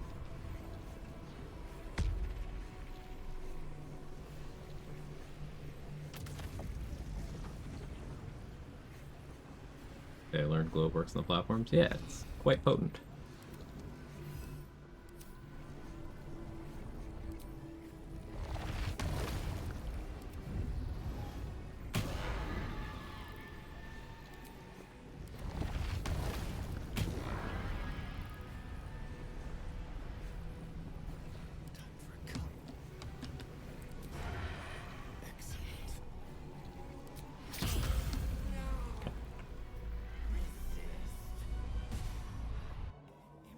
Didn't need the FPS, my bonus actions were enough, because that was a natural crit. Could have done one more cycle thanks to the globe, but small amount of damage, just a little bit. A little bit. I completely forgot to bring the correct armor. I thought I brought my ballast armor, I didn't. So that could have been over on the first hit, but I slacked. It is subdued. Spare me. Join me. Wield me. Become absolute. And thus, I honor my mother's legacy. The grand design, once again, ended by my line. The brain is on the cusp of its final thought, and it's taking all of Orpheus's strength to keep it there. An opportunity, perhaps. Well, what are you waiting for? Command it to die.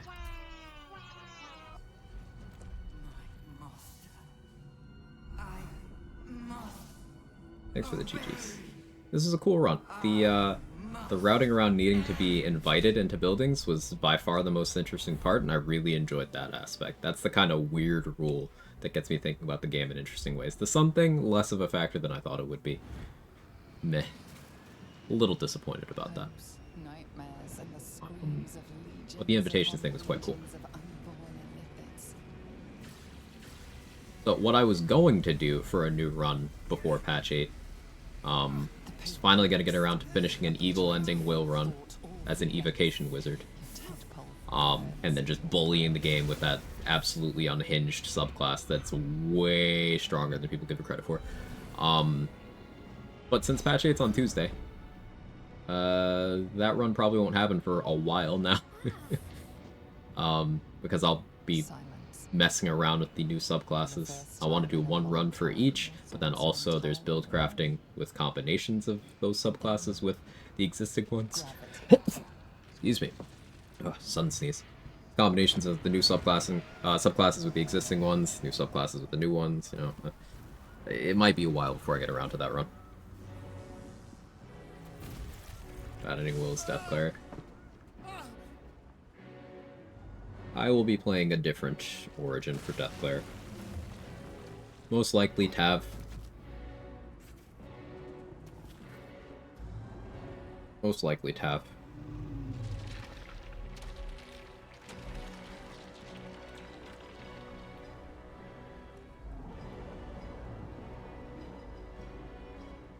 We'll get Will evil ending eventually. Who knows, maybe I can combine some cool stuff from the new classes with the Evo Wizard when I finally get around to that Will run. I'd be more excited to see what you think of than play it myself. High praise, and I will accept it. I have been cooking. I do have a notepad doc of here. Let me pull up so I can actually have it in front of me while I'm talking about this. So it's just one page so far. You know, it's not a lot of words right now, but half of it is observations from testing on certain interactions, and then the other half is things that I was thinking about that I want to do in patch 8. So I've not gotten through nearly everything that I would that I had planned on testing. On top of, there are things I specifically reserved that I didn't mess around with, so that I can have that experience on stream. We got plenty of things we could do. We plan for Monday, one-off something? Yeah, probably a one-off of something Sentinel. Here are the possibilities I'm considering.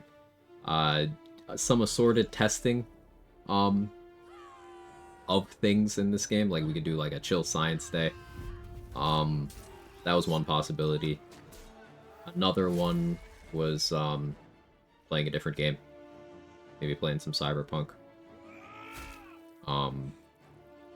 Or some Hades, or even some Bellatra or something. Something.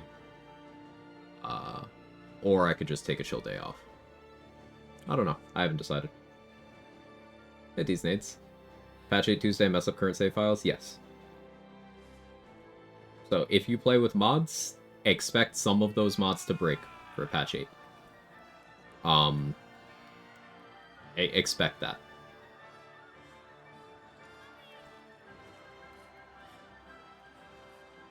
Want to see Quag play Teamfight Tactics? I'm assuming. Excited for Tuesday? Yeah, Gage. It was worth it. We gotta talk scheduling. Gage and I have been talking about doing a co-op for many months now, and patch 8's finally here. Thanks, man. You're welcome, D-Snates.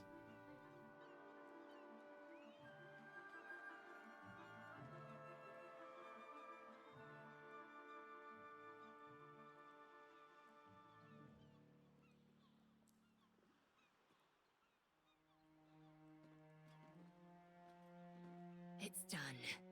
The Netherbrain is defeated.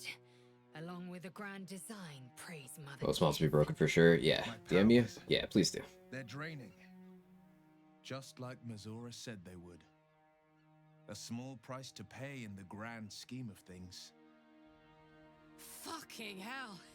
It's over. Kinda not used to Karlach being here.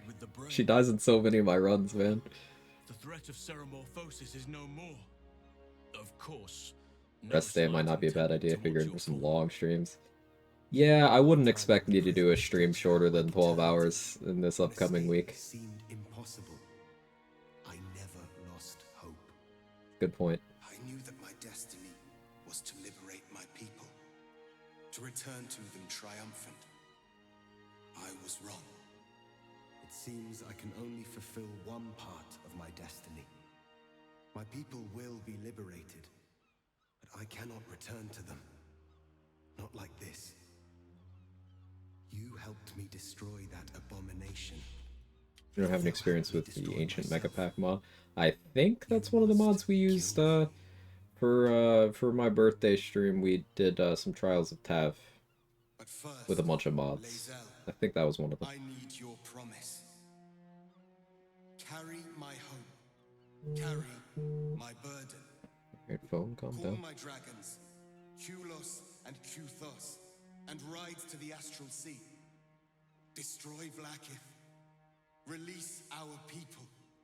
Just started using mods to all my old finish runs, besides my current one for unmodded.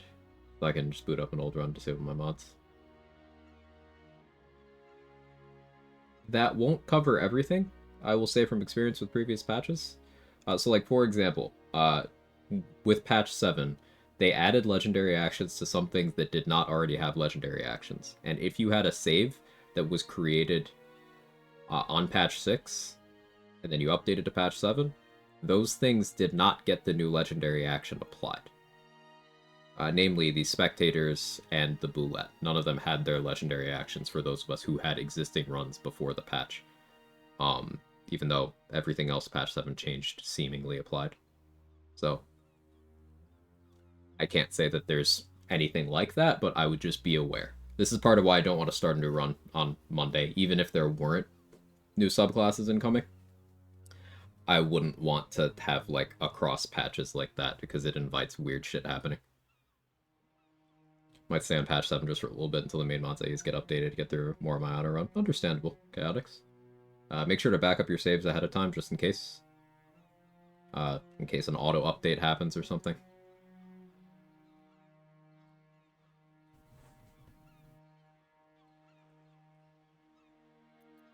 What if I talked Lae'zel out of it for no reason?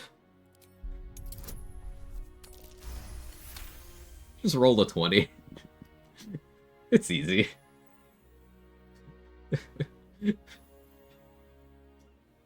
Accidental fuck the Gith run. Mother Gith battled for liberty, but it was only here, with you, that I learned what it meant to be free. You heard of Phoenix Springs? I have not. Fuck off, Squiddy. My destiny is for neither Vlaakith nor Orpheus to decree. It is mine. Based. Then my destiny is undone. Until someone can take up my cause, the Githyanki will remain chained. I found freedom, and then lost myself to this horror for nothing. All that remains is to die.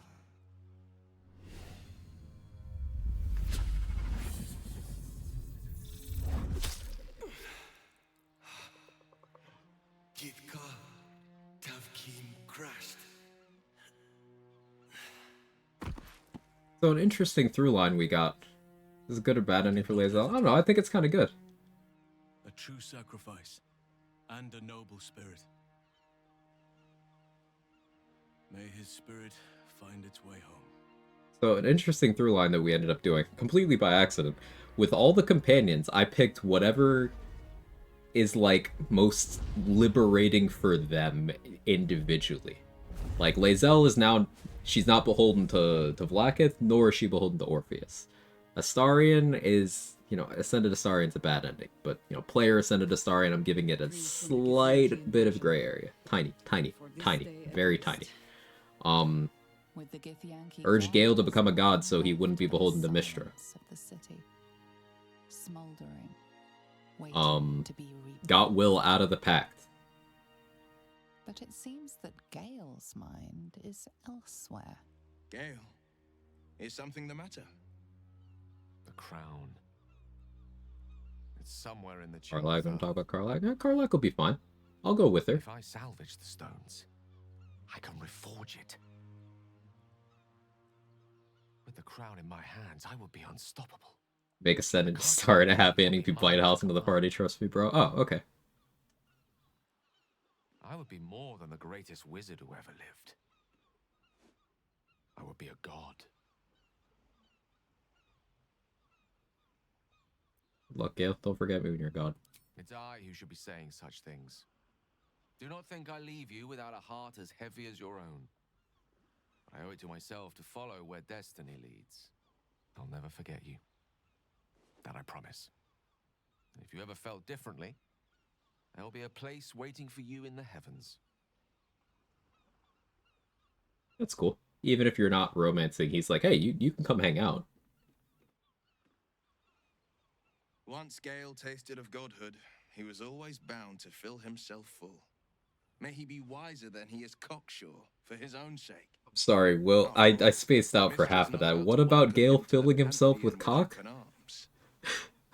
For now, though, let us leave Gale to his future and turn to our own. Right. I suppose there is more work to do now. What first? Why is all of Will's dialogue about Gale just so horny?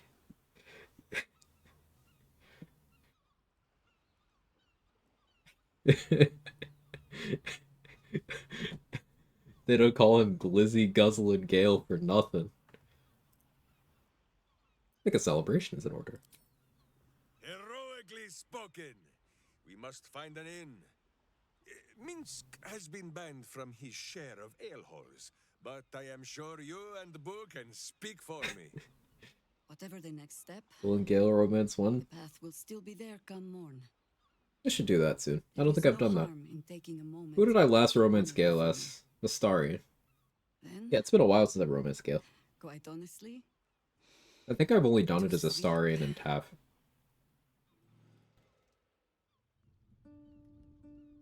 We did it, soldier. The city's going to be all right. I guess Will wants Gale to slurp his carrot like always. Yeah. Oh hey, this armor looks nice. Totally not ballast armor. It's fine. Engine's finally cooked. Held on just long enough. So, how'd I do?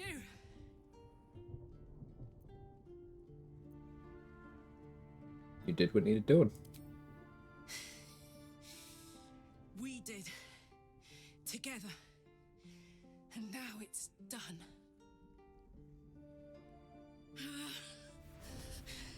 Careful! Hot! I never gave up. I did my best. I did my best. It's the one thing I can't beat, isn't it? I wanted to live in my city with my friends. But life is for the living. And I saw...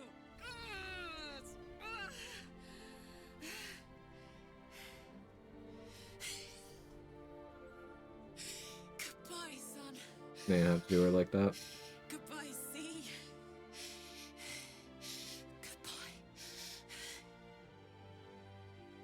No, we're going to Avertis.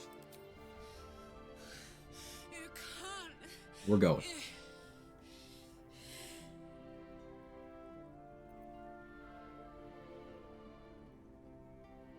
I know why you're afraid. I know why you don't want to go, but I'll be with you this time. We'll do your son. Shard will be fine. Or she won't. I don't know. But, you know, good guy ascended Astarion. You know, this cancels out the 7,000 sacrificed souls, right? And the murder of the remainder of the Gur tribe. Even exchange?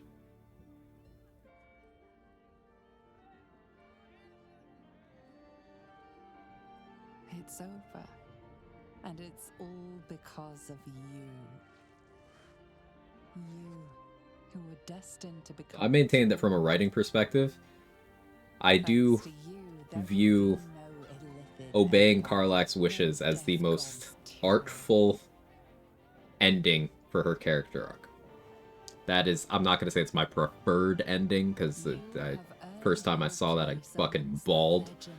But I do think it is the most fitting. Meanwhile, Karlach evil ending had me go, oh no, no, don't do that, no. Actually recoiling. Karlach's got interesting ending options.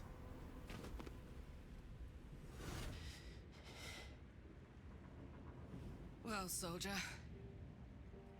Here we are. It worked. My engines calmed down. Here comes the ass cigar. I shouldn't have let you come here.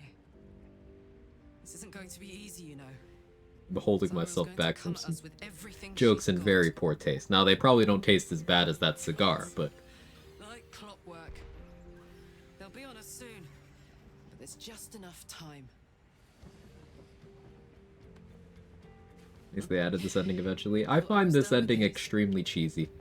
I can't say that I'm a fan. It's an immediate genre whiplash, and I'm like, what are we doing here? There was you. God, I love women. Oh yeah, superior things. Buff lady. Imps are fast, but careless. Don't let him tire you out. Want her to Just get grind rid me of him. into protein powder and use me to facilitate further gains. You asked for this. Better let these fuckers know I'm back.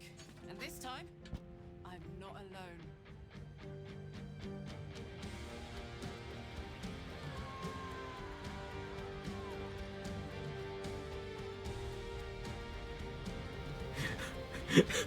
Big lady is, he got me acting like Doom guy.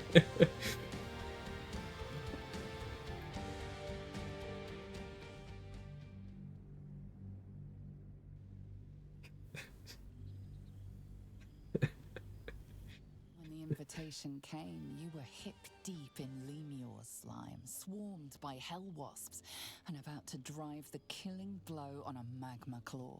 Cutting through the dreadful buzz of the wasps and the screams of the damned, a familiar, comforting voice. Why does she have drip and then I have that? Withers, he requested your attendance in Faerun to gather with your friends. It looks like I went to one of those Halloween Halloween costume stores, but like the day before Halloween, I was like, hey, I want to be an owlbear, and they're like, I don't know, I got this. It's not really your size and it looks like shit, but here, you're an owlbear now.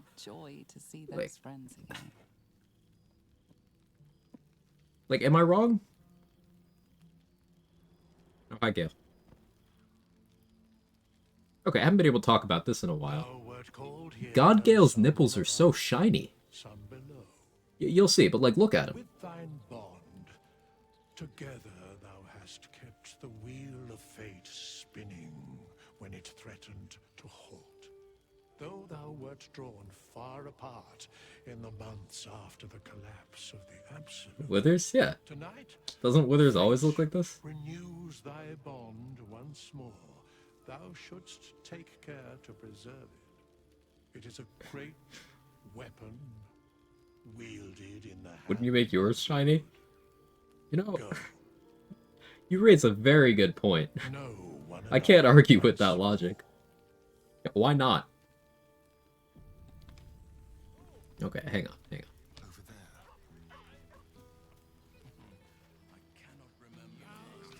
Look how shiny.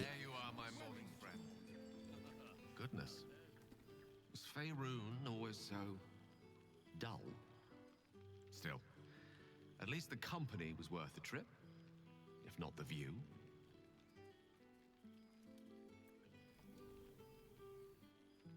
You did it, you became God. I told you I would, didn't I? I imagine you're wondering how all this came to be. The finer points of divine ascension are beyond. But make them more matte.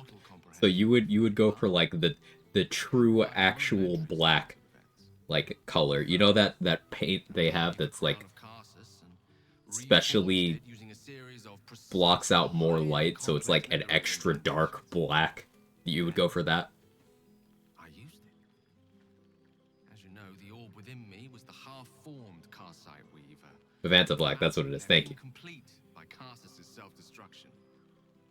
I finished it. Using the crown of Karsus, I turned it into a new form of magic, fused with my being, driven by my purpose. And then I put it to work. As expected, Mistra was unwilling to hand over the reins of the weave, so I've claimed dominion over another area which I've passing familiarity. Ambition. Vision, finally, a god I can get behind. I assure you, this is merely the prelude to a far grander vision. Elysium's in for something of a shake-up. I confess, I expected Raphael to come knocking with Charlie Kelly after having too much pain. But strangely enough, he never showed his face. Intimidated, no doubt. I can say this much for now. Gale doesn't know Raphael died. My aims are set a little higher than offering cursory blessings to just any. Gale actually doesn't know Raphael died. This is the second time he's brought him up. Not to bestow favors on my followers, but to inspire them to seize their destinies for themselves, exactly as I did. I'm their proof. proof their hopes are not barren wastes, but the loamy soil in which their Yes, future I've heard it. achievements will flourish.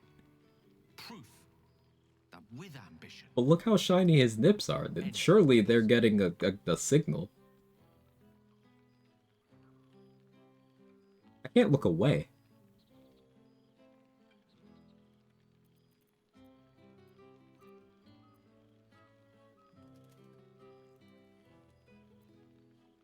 Interesting. So you help mortals help themselves? precisely. Though that isn't to say I'm averse to the odd bit of direct encouragement. A whisper in the ear of a struggling I don't care how glistening his headlights are, you're not gonna make me like him. pages of a tome before a frustrated maid. Okay, so if Astarion had these VFX, you'd be totally fine with everything he's saying. I am ambition incarnate. As indistinguishable from that most potent sensation as Mistra herself is from the weave. And word is spreading.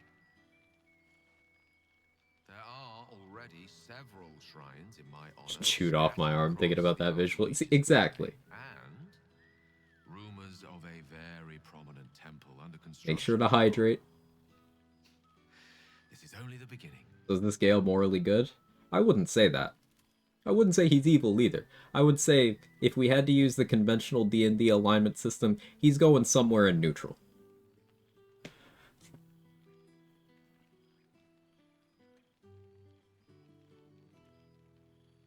Makes a bit of sense that Gale was alright with Astarion going through Ascension when he takes his path as well. I agree.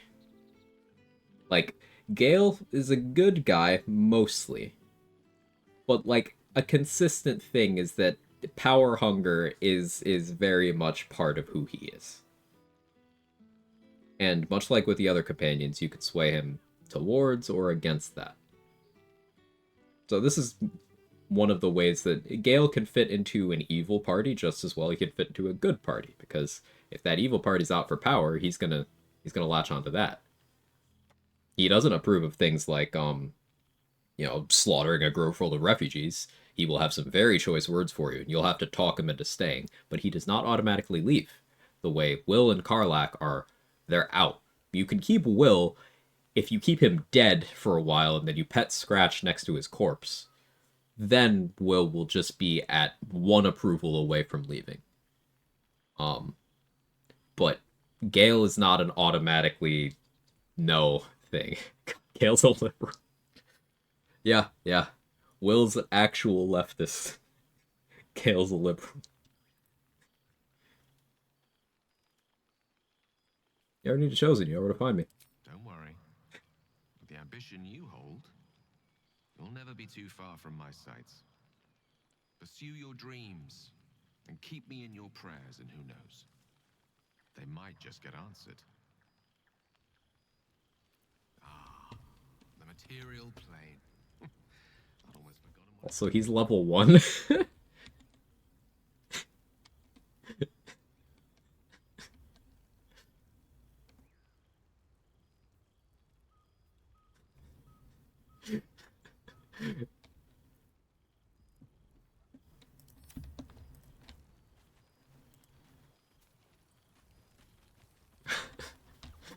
Now there's a face I know well indeed. Starting to wonder if you'd show up.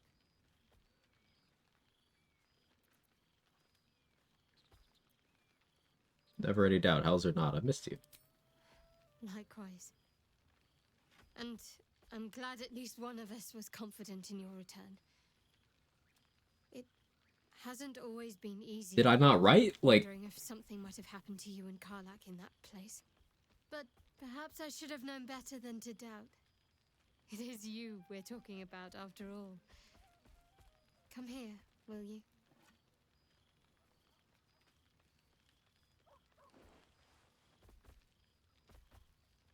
wholesome. Not a lot of carrier imps. Yeah, fair enough.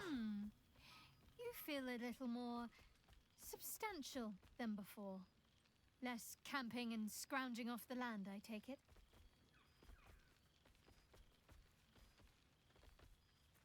You know, I missed that, actually. No, actually, we'll go with this. I'll take that as a compliment. You look good, too. I suppose I do, don't I? It's good to see you again. Even if only for a short while.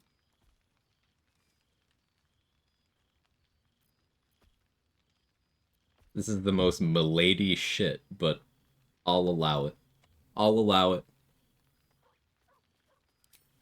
Mushart. I was starting to think you Can vampires even get fat? Now we have an expert. Danny.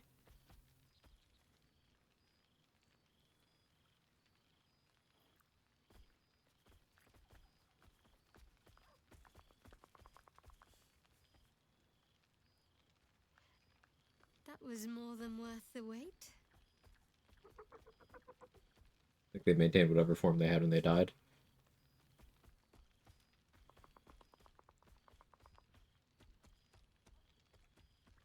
But that would mean they don't even get skinnier when they, like, are starved? And that's surprising.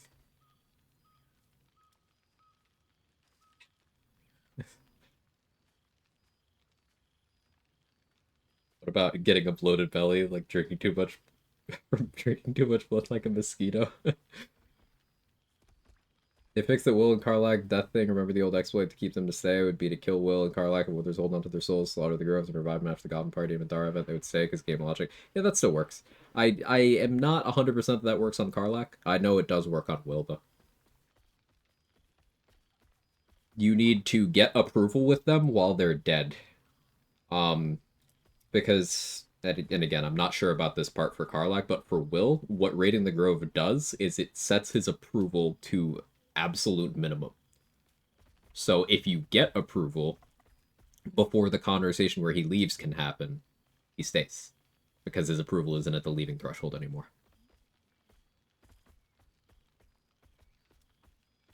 I found a little cottage. Abandoned, half ruined. There's a lot of such places to be found, thanks to... And the easiest way of doing that is bring Scratch to your camp, but don't pet him until you need to get that approval with Will. And then just pet Scratch near Will's corpse.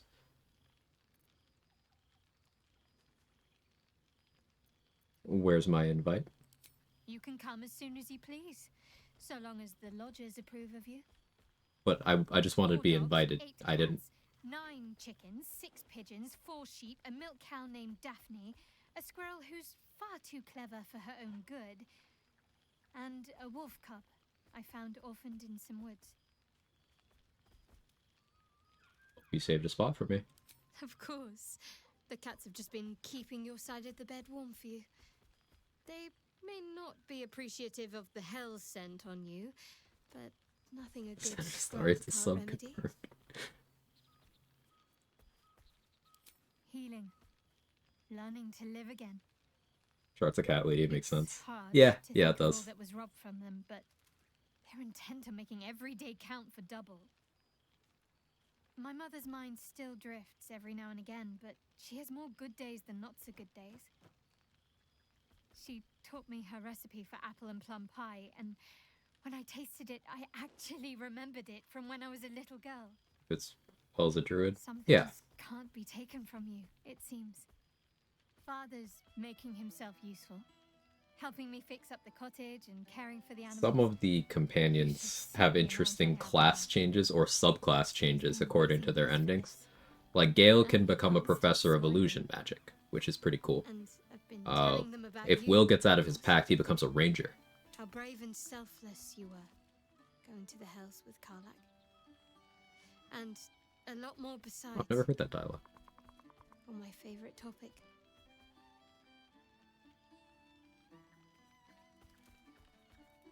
Understandable. I am fascinating and witty, handsome, a sharp dresser. I smell quite nice.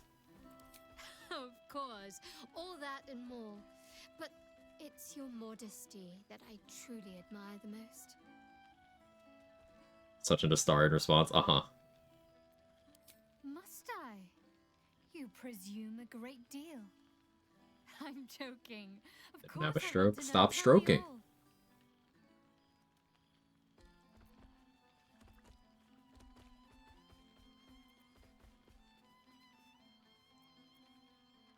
I'm glad you two have each other. Hells, I'd be almost tempted to come along if you'd have me. Perhaps if your adventures ever lead you out of Avernus permanently, You don't get to tell me that in my soul. hopefully these meetups will become a regular occurrence. It's not that I miss the tadpoles, but at least it brought us together. Now we've got to make the extra effort ourselves. Starts trying to get everyone to join a group chat that she knows people won't respond to. I'll come back to it, I promise. Don't think I won't hold you to that. And take care of each other. Always. Oh, before you go, how does a red dragon plan their day? They don't. They just wing it. Sorry. My father's got years of terrible jokes stocked up that he never got to tell me when I was younger, but lucky for him, She's I've been taught never heard dad them. jokes, And seemingly I am easily amused. Yeah, he keeps crossing his arms.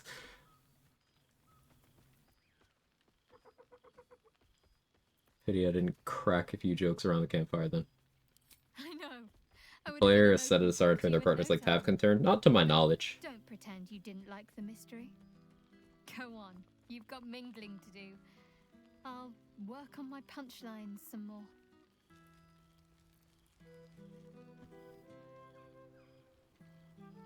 The handouchies.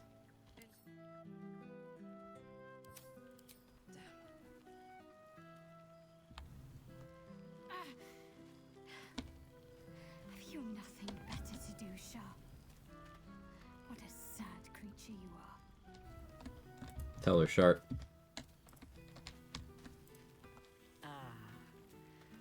It's good to meet again. Well, now. You can make yourself presentable when you have a mind to. I've learned a lot. I'm glad the months have not been wasted. Particularly as I spent them cleaning up the mess we made of the city. Same twisting alleys for purse pickers. Same wooden buildings ready to get burnt by next year's dragon. Same cisterns overflowing. Huh.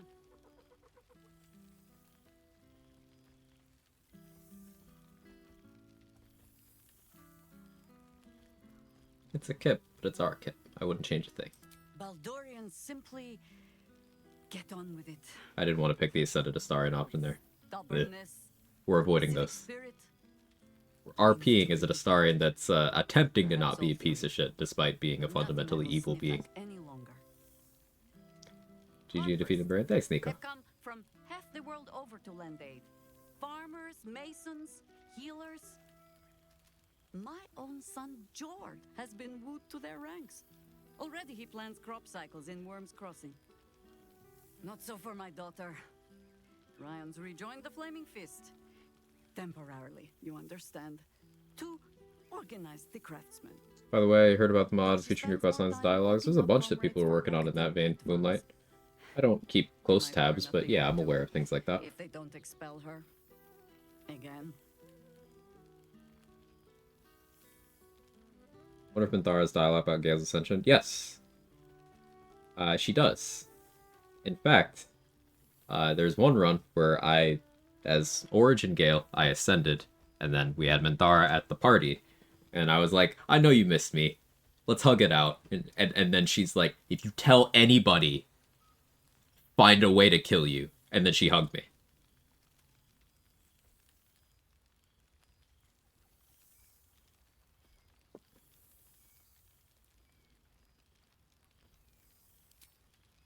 There is still much to Did I do. do the dialogues they had, the modders? I have no idea.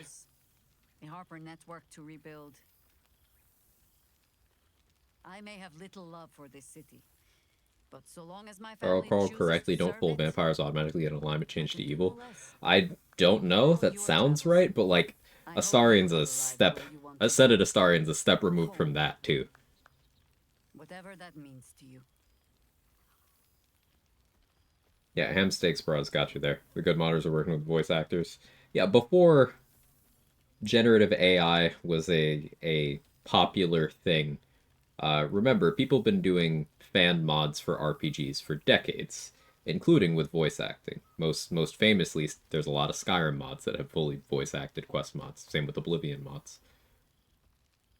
And like those are better than the voice actors Bethesda got. So, what tarnation that fuck ass haircut? Power metal Astarion. More glam metal, but you know.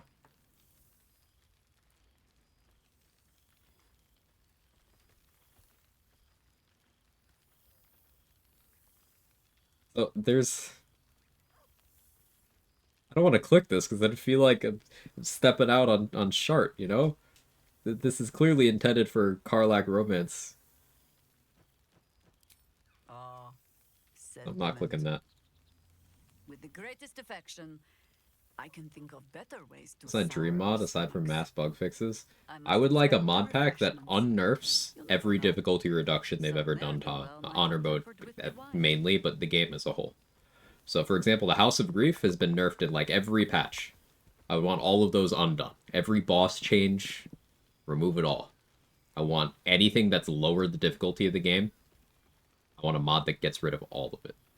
You could keep in place things that have been tuned down to lower player power, like Falar Louvre was nerfed, for example. I'm okay with that. Stuff like that I'm fine with. But like, the game getting easier, I would want a mod pack to get rid of all those changes. Good night, Sora.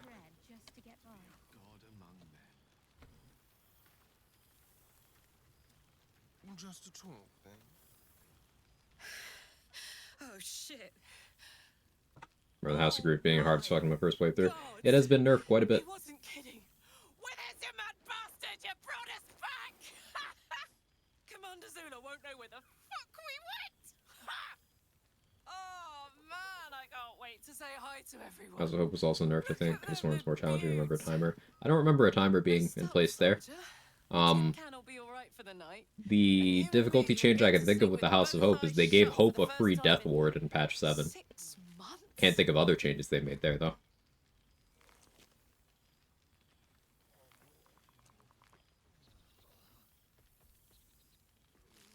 Oh, we can breathe a little. How about a hug? Every time. Be wholesome. Platonic besties.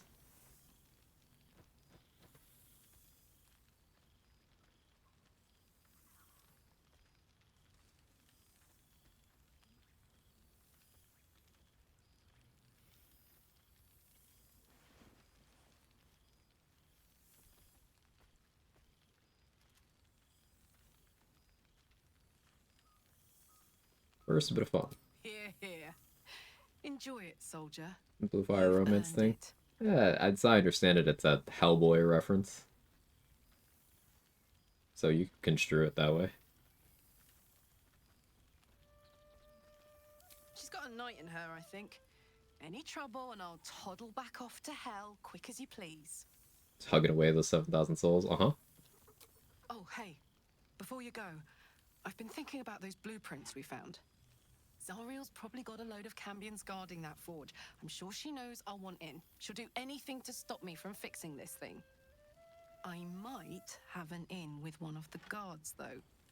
You may remember my old friend Flo. Not sure she'll help us, but maybe. We might get to come home. Permanently. Maybe even sooner than we think. That's nice. Unfortunately, Minthara isn't here because the game fucking bugged. Shut up, Halson. Will doesn't have anything new to say. I've had dialogue in this Will path before, but Raven Guard's okay and everything. Minsk, we got his good ending. Missy killed the brand, GG, and yay for a fantastic ending. Thanks, GG. Which isn't bad, don't get me wrong.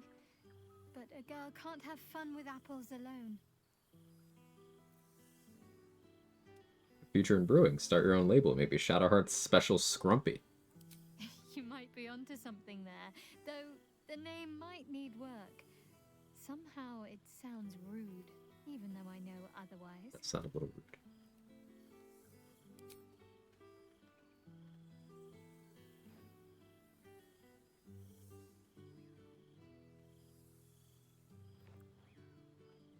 Oh, not the spikes, Shart. Ow. Owie. That went in your hand hole. You know, it'll be very difficult for me to keep focused on the rest of the party if you keep kissing me like that. Okay, bye. Don't be a stranger. You got anything else to say, Karlak? No, she doesn't. Will, good to see you. But I know all your dialogue. Halson, you exist. Oh, hey, Lae'zel. I never imagined we'd be standing toe-to-toe on this day, in this place. Nothing but allies, I always told myself. A necessary partnership. Oh, I never really got much approval with her, did I? Every strained word, every barbed glance. Seeing you brings me even more pleasure than taking a royal inquisitor's head.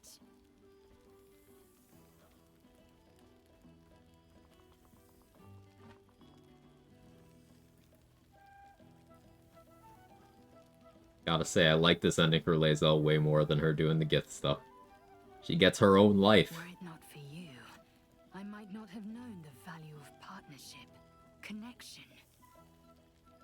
I found new allies now. New friends. People I trust and who trust me in return. Everyone's We've heard Halo. word of a Yankee outpost hidden deep in Chult. The last of Vlaakith's Sword Coast stronghold. She should totally become a bard for real. Yeah, Lae'zel would make a good bard. Can't believe you got the nat 20. Just rolled good, you know? Every last Sarth and Kithrak.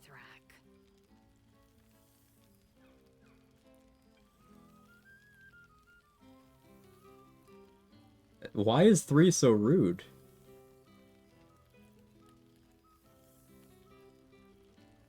I'm going with 1. Sorry, Lae'zel, but on Karlak's side. Your loyalty to her knows no bounds. Nor, it seems, Scald bard? Yeah.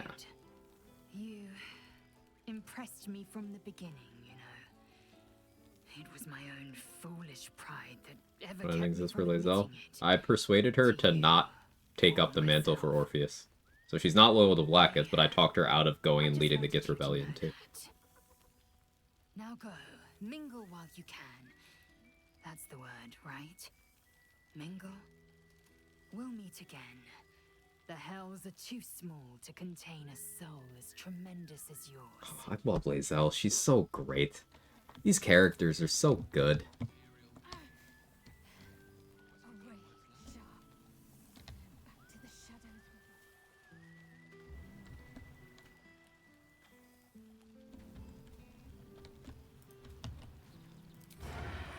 Bat.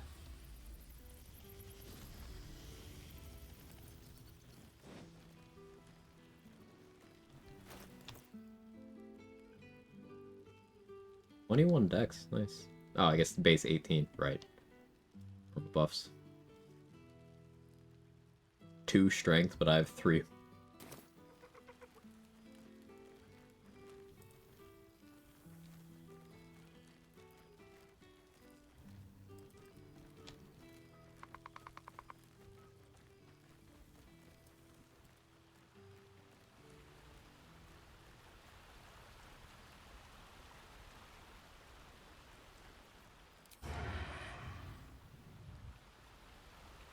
Flourish. He's so extra.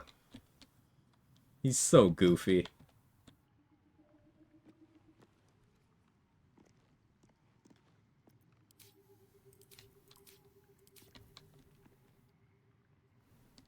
This one, thou art the savior of Baldur's Gate. Until such time it requires saving again. How dost thou feel? Glad I have a break from the house. It's the little things. I am pleased to hear it. The satisfaction of one's intention He's just silly. He is. a rare accomplishment. Enjoy the revelry of the day. Thou deservest at least that much. What comes next? What indeed? Prick up It thy is. ears and listen.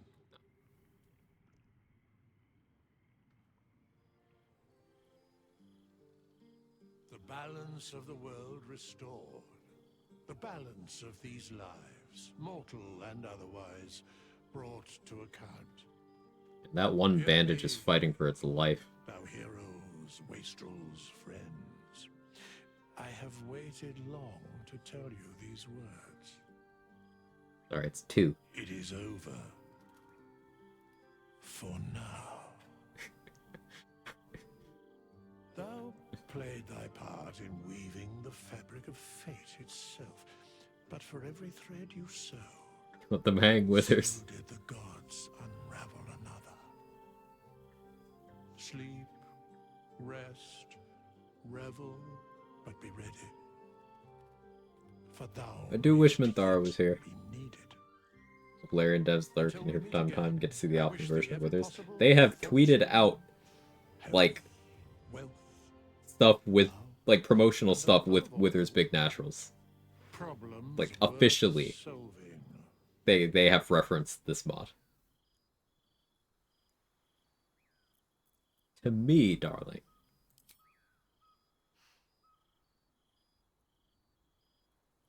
To you.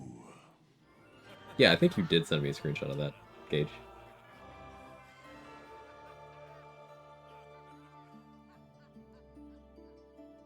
Wait, was Halcyon in bear wild shape for that? Sorry, I wasn't paying attention. Was Halcyon in bear wild shape for the toast? He was. I was like, wait, I thought that was the owlbear, but no, that's the owlbear over there. He just wanted attention. Yeah. Got bad grats on the completer run. Thanks, Sal. It was a fun one.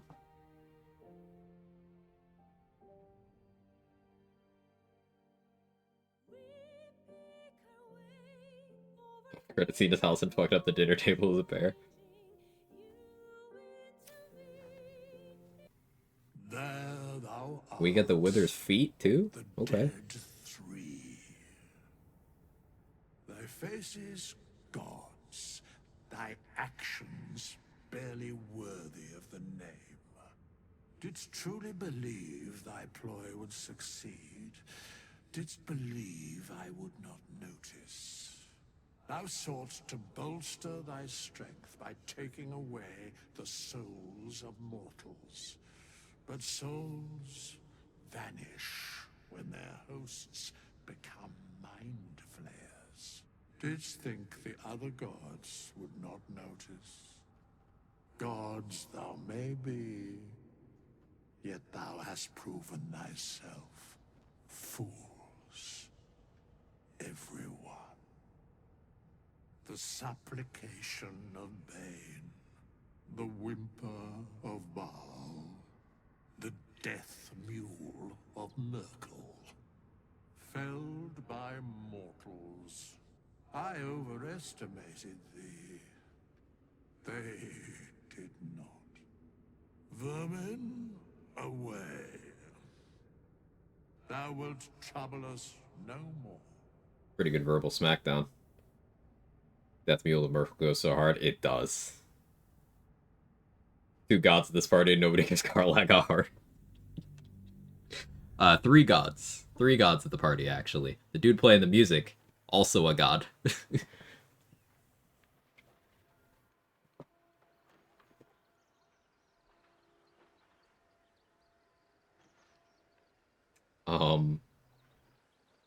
Okay. Yeah, so... Did not know that? Yeah, talk to him next time you're there. Yes, Chaotix, you're correct. That'll be it for today. Tomorrow, no stream. Monday, no idea what I'm doing. Patch 8 is Tuesday, so I'll be live for that.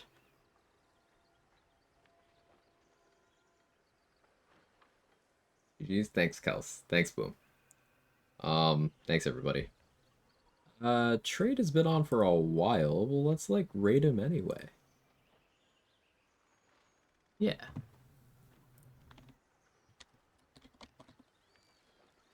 Or he'll redistribute the love as necessary. Yes, Jake, hello. Not missing the end of the stream? Yeah. It's a short stream, only 8 hours. Thank you for stream. Thank you everybody for being here. Hope you have a wonderful rest of your weekend. Yeah, I'll give some serious thought to what I'm doing Monday. I still really have no idea. I don't want to commit, but I'll more than likely be live. We'll see. Bye.